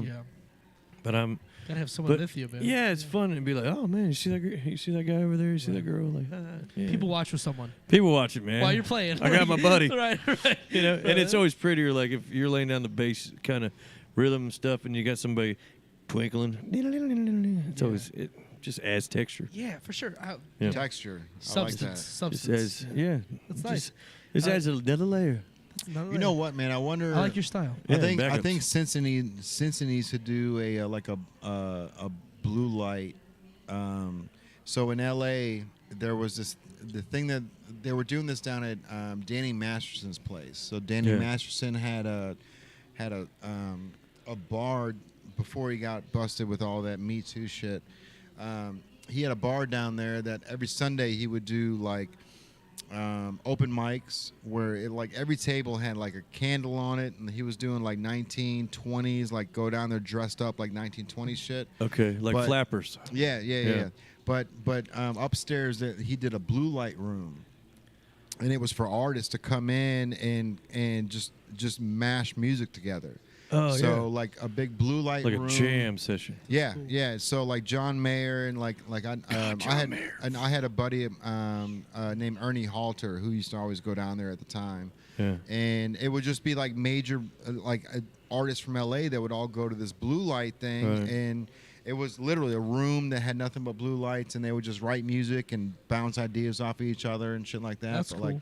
But having it in that type of like ambiance where like it's either a blue light or a red light, like something that like it's weird how like that type of ambiance just changes your mood completely, right?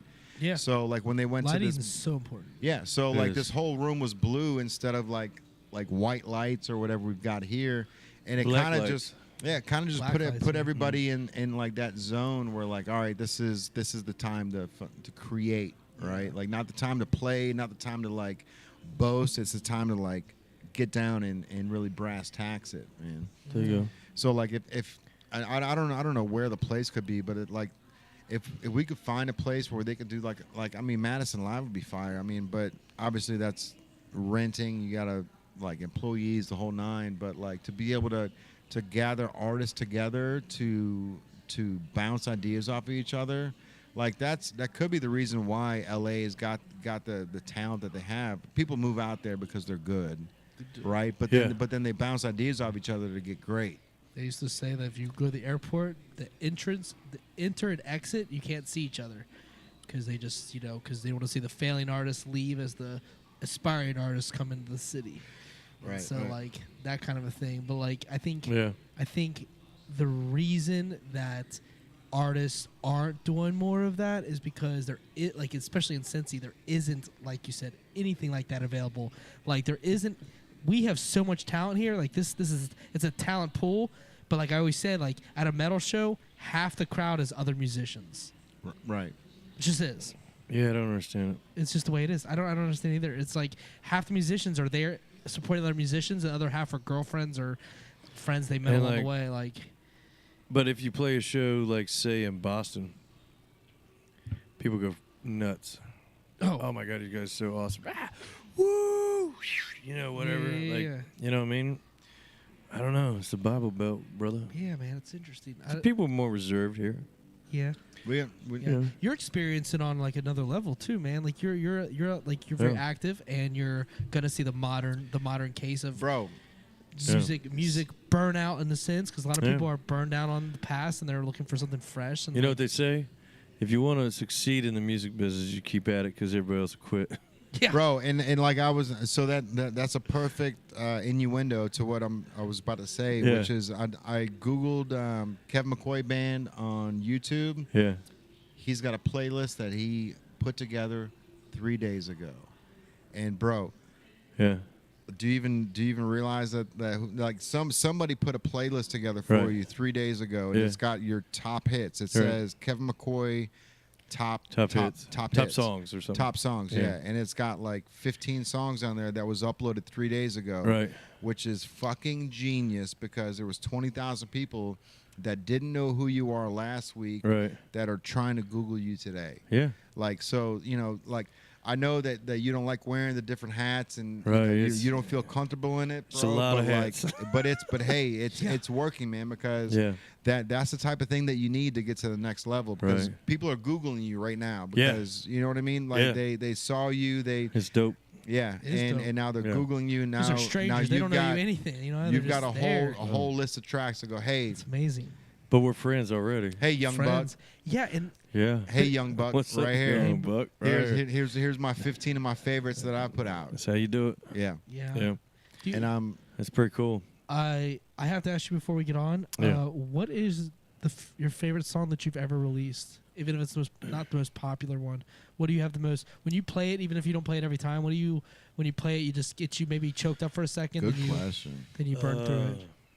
I tell you, I got two that are duos. They're not duos, but ties. The first one is called "Can I Have with You What I Couldn't Have with Her," and I wrote it 20+ years ago with a bottle of bourbon and a 9mm. Oh wow. Oh, And it was a very dark night moment. in my little casa. Interesting. Yeah. And it's just, basically exactly what it means. Yeah. Like, can I have with you what I couldn't have with this bitch? Yeah. Obviously. And then my second one has not been released yet. Oh. Oh shit. Yeah, it's in the pipe. Matter of fact, I want you to hear it. I can't wait. And maybe we can work together, both Yeah, y'all, bro. whatever, all three of y'all. But it's a slow song. It's called "When All the Angels Are Gone," Okay. and it was written with a really good songwriter in Nashville, who started Scotty McCreery's career. Wrote songs for Clay Walker. He's with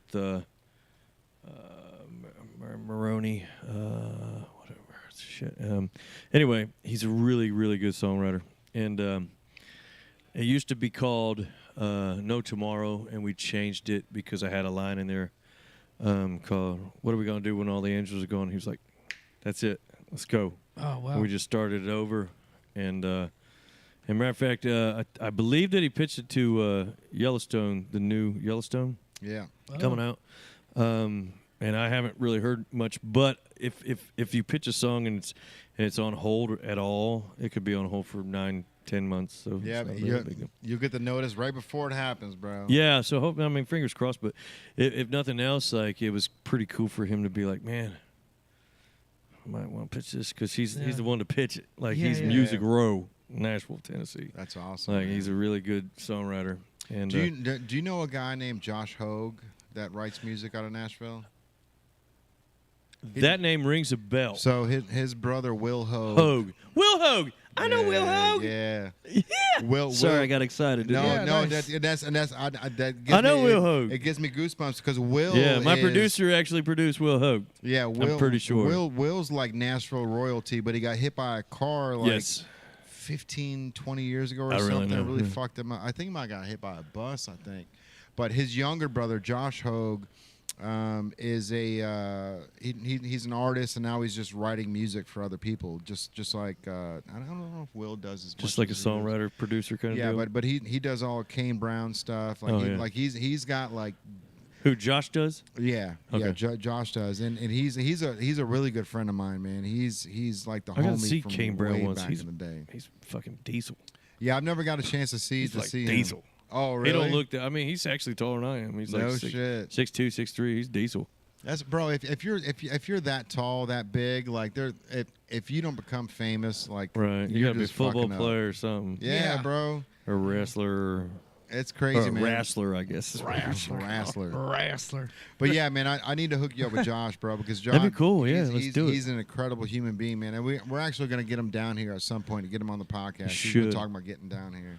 Yeah, But he's that'd got be dope. like he's been in the music industry a long time, bro. He tried doing it on his own, and now he's just writing music for other people. And now he's happier now writing music for other people than he Than he ever ever was was doing the trying artist to thing. do it himself. Yeah, It's not for everybody. yeah. It's yeah. really not for everybody. And I tell you what, like, that's funny. You said Will Hogue. He was at Speakeasy Studios.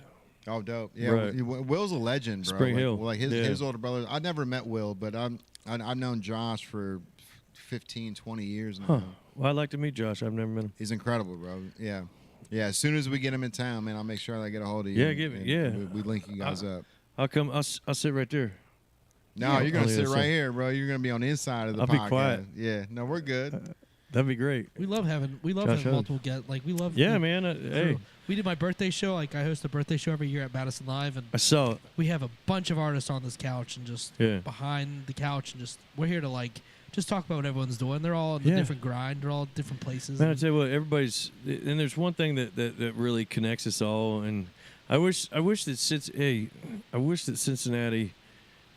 music scene was a little more, and I'm talking Kentucky as well, because we're all Riverettes, Greater right? Cincinnati, Greater Cincinnati area, southwestern, the Midwest Plowboys. I like river rats. Yeah, we're all Riverettes, man. So, but I wish that we would do more stuff together, and it's really hard because it's hard to put on. I know Corey Tyler Moore puts on one.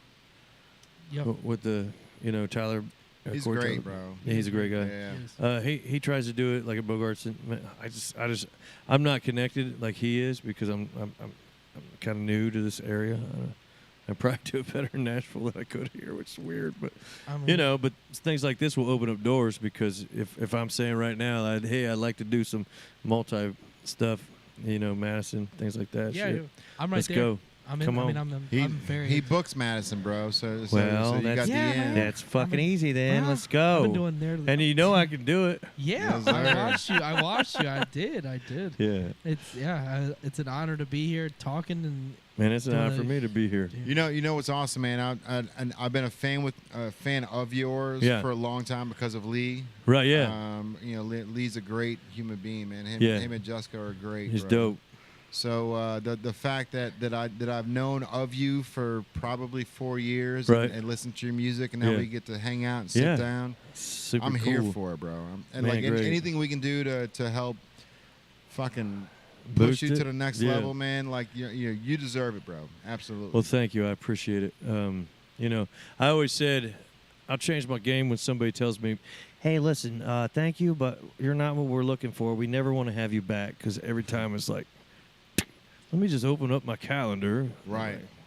Okay. Yeah. No, you got it, bro. You just need to keep plugging away, and just plugging away. There's gonna be, the lyrics, bro. Like even on like Our Town, like it's fucking so dope, because it's like it's literally written about Cincinnati. Like, right. It's about this. It's about town. Cincinnati music, is what it's about. Yeah, Cincinnati bro. music. So like there's things like that people need to listen to the lyrics and understand that like you're telling a story. Right. And some people don't get it. Like some people think it's like, no, this is like my town. No. It's our town. Yeah. Oh yeah. It's not just me and you. It's the we. It's the us. It's everybody. Every genre. Cincy music needs to get bigger. It just needs to get bigger.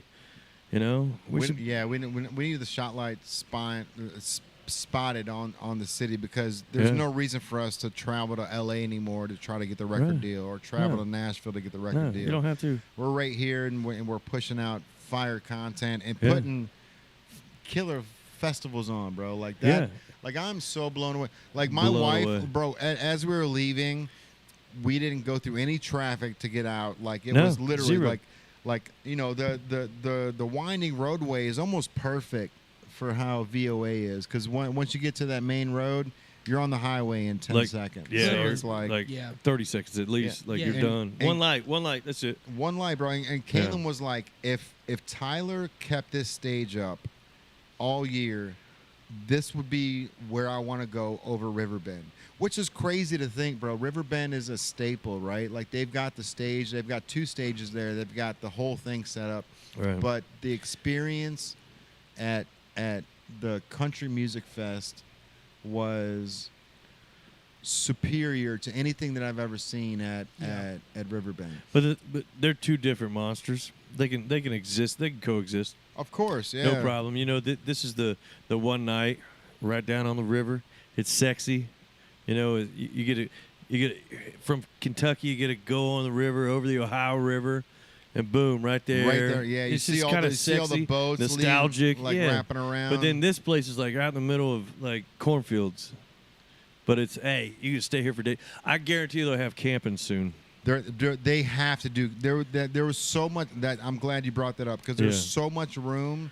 I think they need to bring all the the food trucks that were in that one little area. Right. Yeah. Bring them a little forward, bit closer, Yeah. and then set up the tents or like whatever. in a line, or maybe like a 45 degree angle parking. It would be I don't know perfect, how bro. you Like would do that whole spot.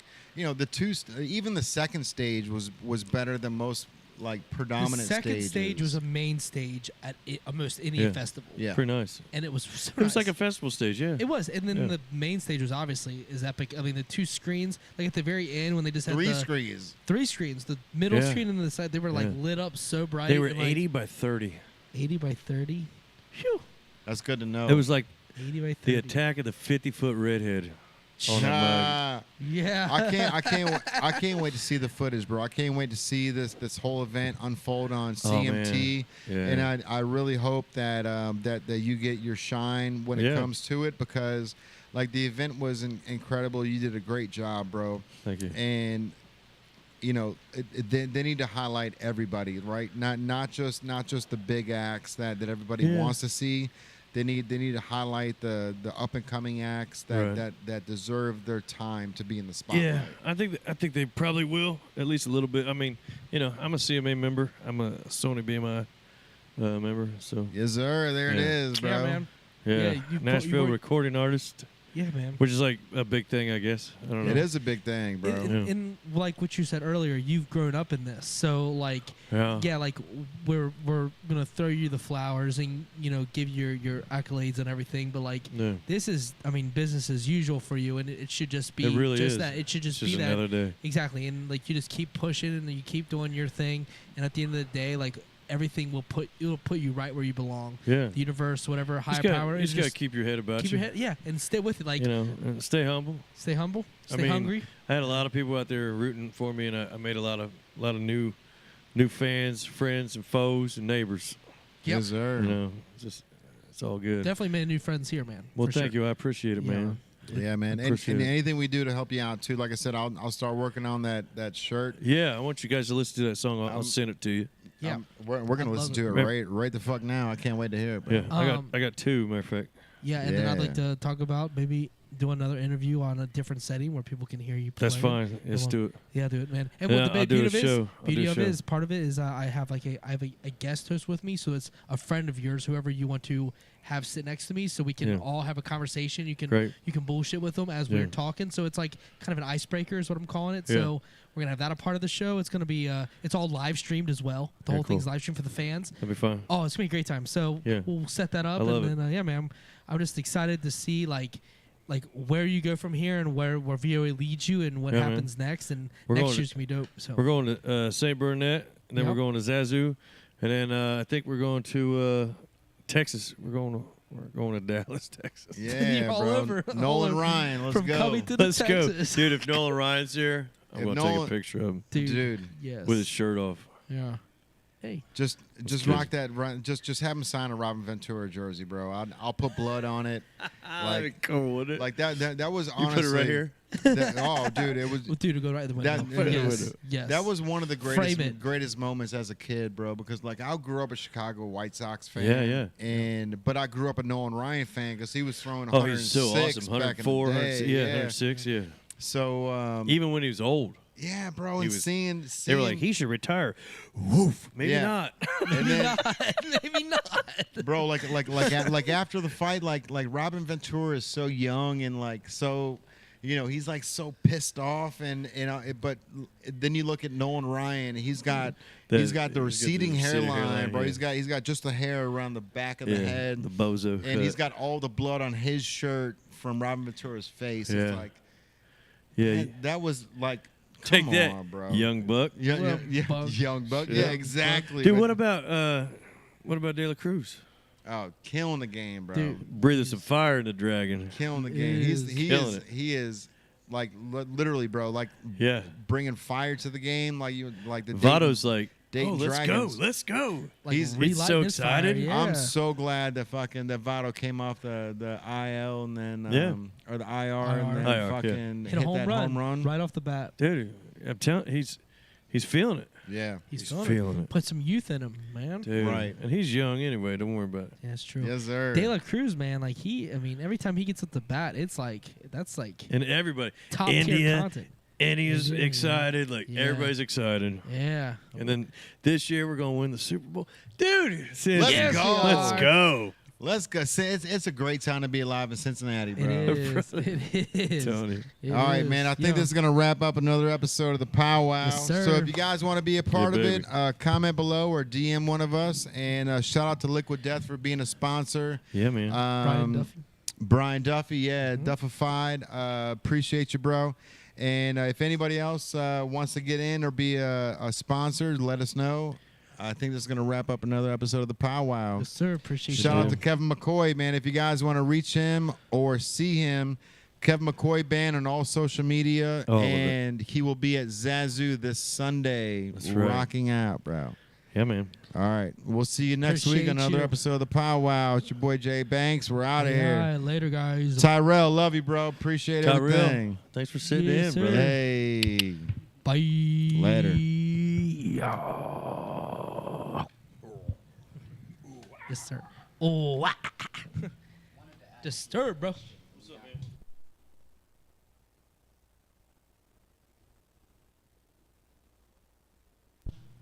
So this process that they do when it comes to aging like beer and bourbon and stuff like that, could you explain that to me? Because I've heard that so much and I don't know what that means. Like it sits in a barrel. It's Like super easy. So, how does that okay, work? listen. Here's what they do. They take these wood slats, right? Because if you look at a bourbon barrel, they have slats. Yeah, They those just keep curved going all the way things. around with a metal thing around, Yeah. right? Hold them together. They take those slats, they take it over fire, and the inside, they bourbon, and they burn the shit out of it to a number 14. Jesus. And like I said, I'm a fucking dork when it comes to bourbon. I've been drinking it since I was 12 with my grandpa. So anyway, I know a lot about bourbon. So anyway, they do a number 14 char. Okay, it has to be at least a 14 to an 18 char. And what they do with these bourbon barrels is they burn them, they make them, they put them all in with the metal, kind of lid. Yeah, closes And it. they put a little cork in there, and they throw white lightning in there, which is like total fucking clear. Like rubbing alcohol, pretty Rubbing much. alcohol, bro. It tastes just, it's gross. It's insane. Anyway, they pour it all in there, and then they sit it there in the hot sun. And you just They like sit sit, there in the let it winter. soak. They sit it there in the hot sun. It has to stay for at least 4 years. Bourbon law, and it's actual Kentucky fucking law. It has to sit in a warehouse with no AC or no heat. None of that shit. And what happens is that bourbon just expands and it contracts with the heat in the winters. It just keeps going back and And it forth. has to do that at least 4 times. And sometimes, and what they do is, okay, they take it out and it's like 130 proof, which means, what's 130 divided by 2? 65. So it's, 65%. yeah, okay, so it's like 65% like white lightning. Okay, so what they do is they, sometimes they keep it, and it doesn't matter if it's up or down. Yeah. Up, it gets really hot, so it really expands. And that's like your single barrels and your special blends that are really dark. Like this right here. This ain't never been in a char barrel. It's pretty much white lightning. Right. But what they do with tequila is that you see it brown. They put it in bourbon barrels. And it gets that color, yeah. It's that color. But they only put it in there for like 6 months. So it's kind of like just like a piss color. And so anyway, they either dilute it to like 80% to make, Liquid Death is only 80%. Right. But then like the native brand is 120%. So then they only put a little bit of water in it to dilute it down to 120. All right. Sometimes they don't. Like they call it single barrels. That shit can be like 134. And it'll get you drunk. Like Okay. we all have 2 fucking little glasses. We're fucked up. It's like having like 30 fucking beers in 10 minutes. What was that bottle? It was a conversation about some bottle that either you guys had or you guys were in or out, whatever. And it was like so much percent alcohol. It was insane. This was recent, in the last few months or something. It's probably not over 138. It was something weird. I don't remember what it was. I've never seen anything over 138. It was Except for 151 Everclear. Everclear's a 151 proof. I wouldn't even want to smell that. It's fucking smart.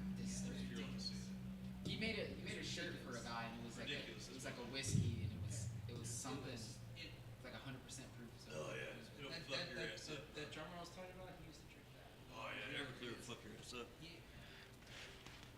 Might as well just say, "Kill me now." I've had Everclear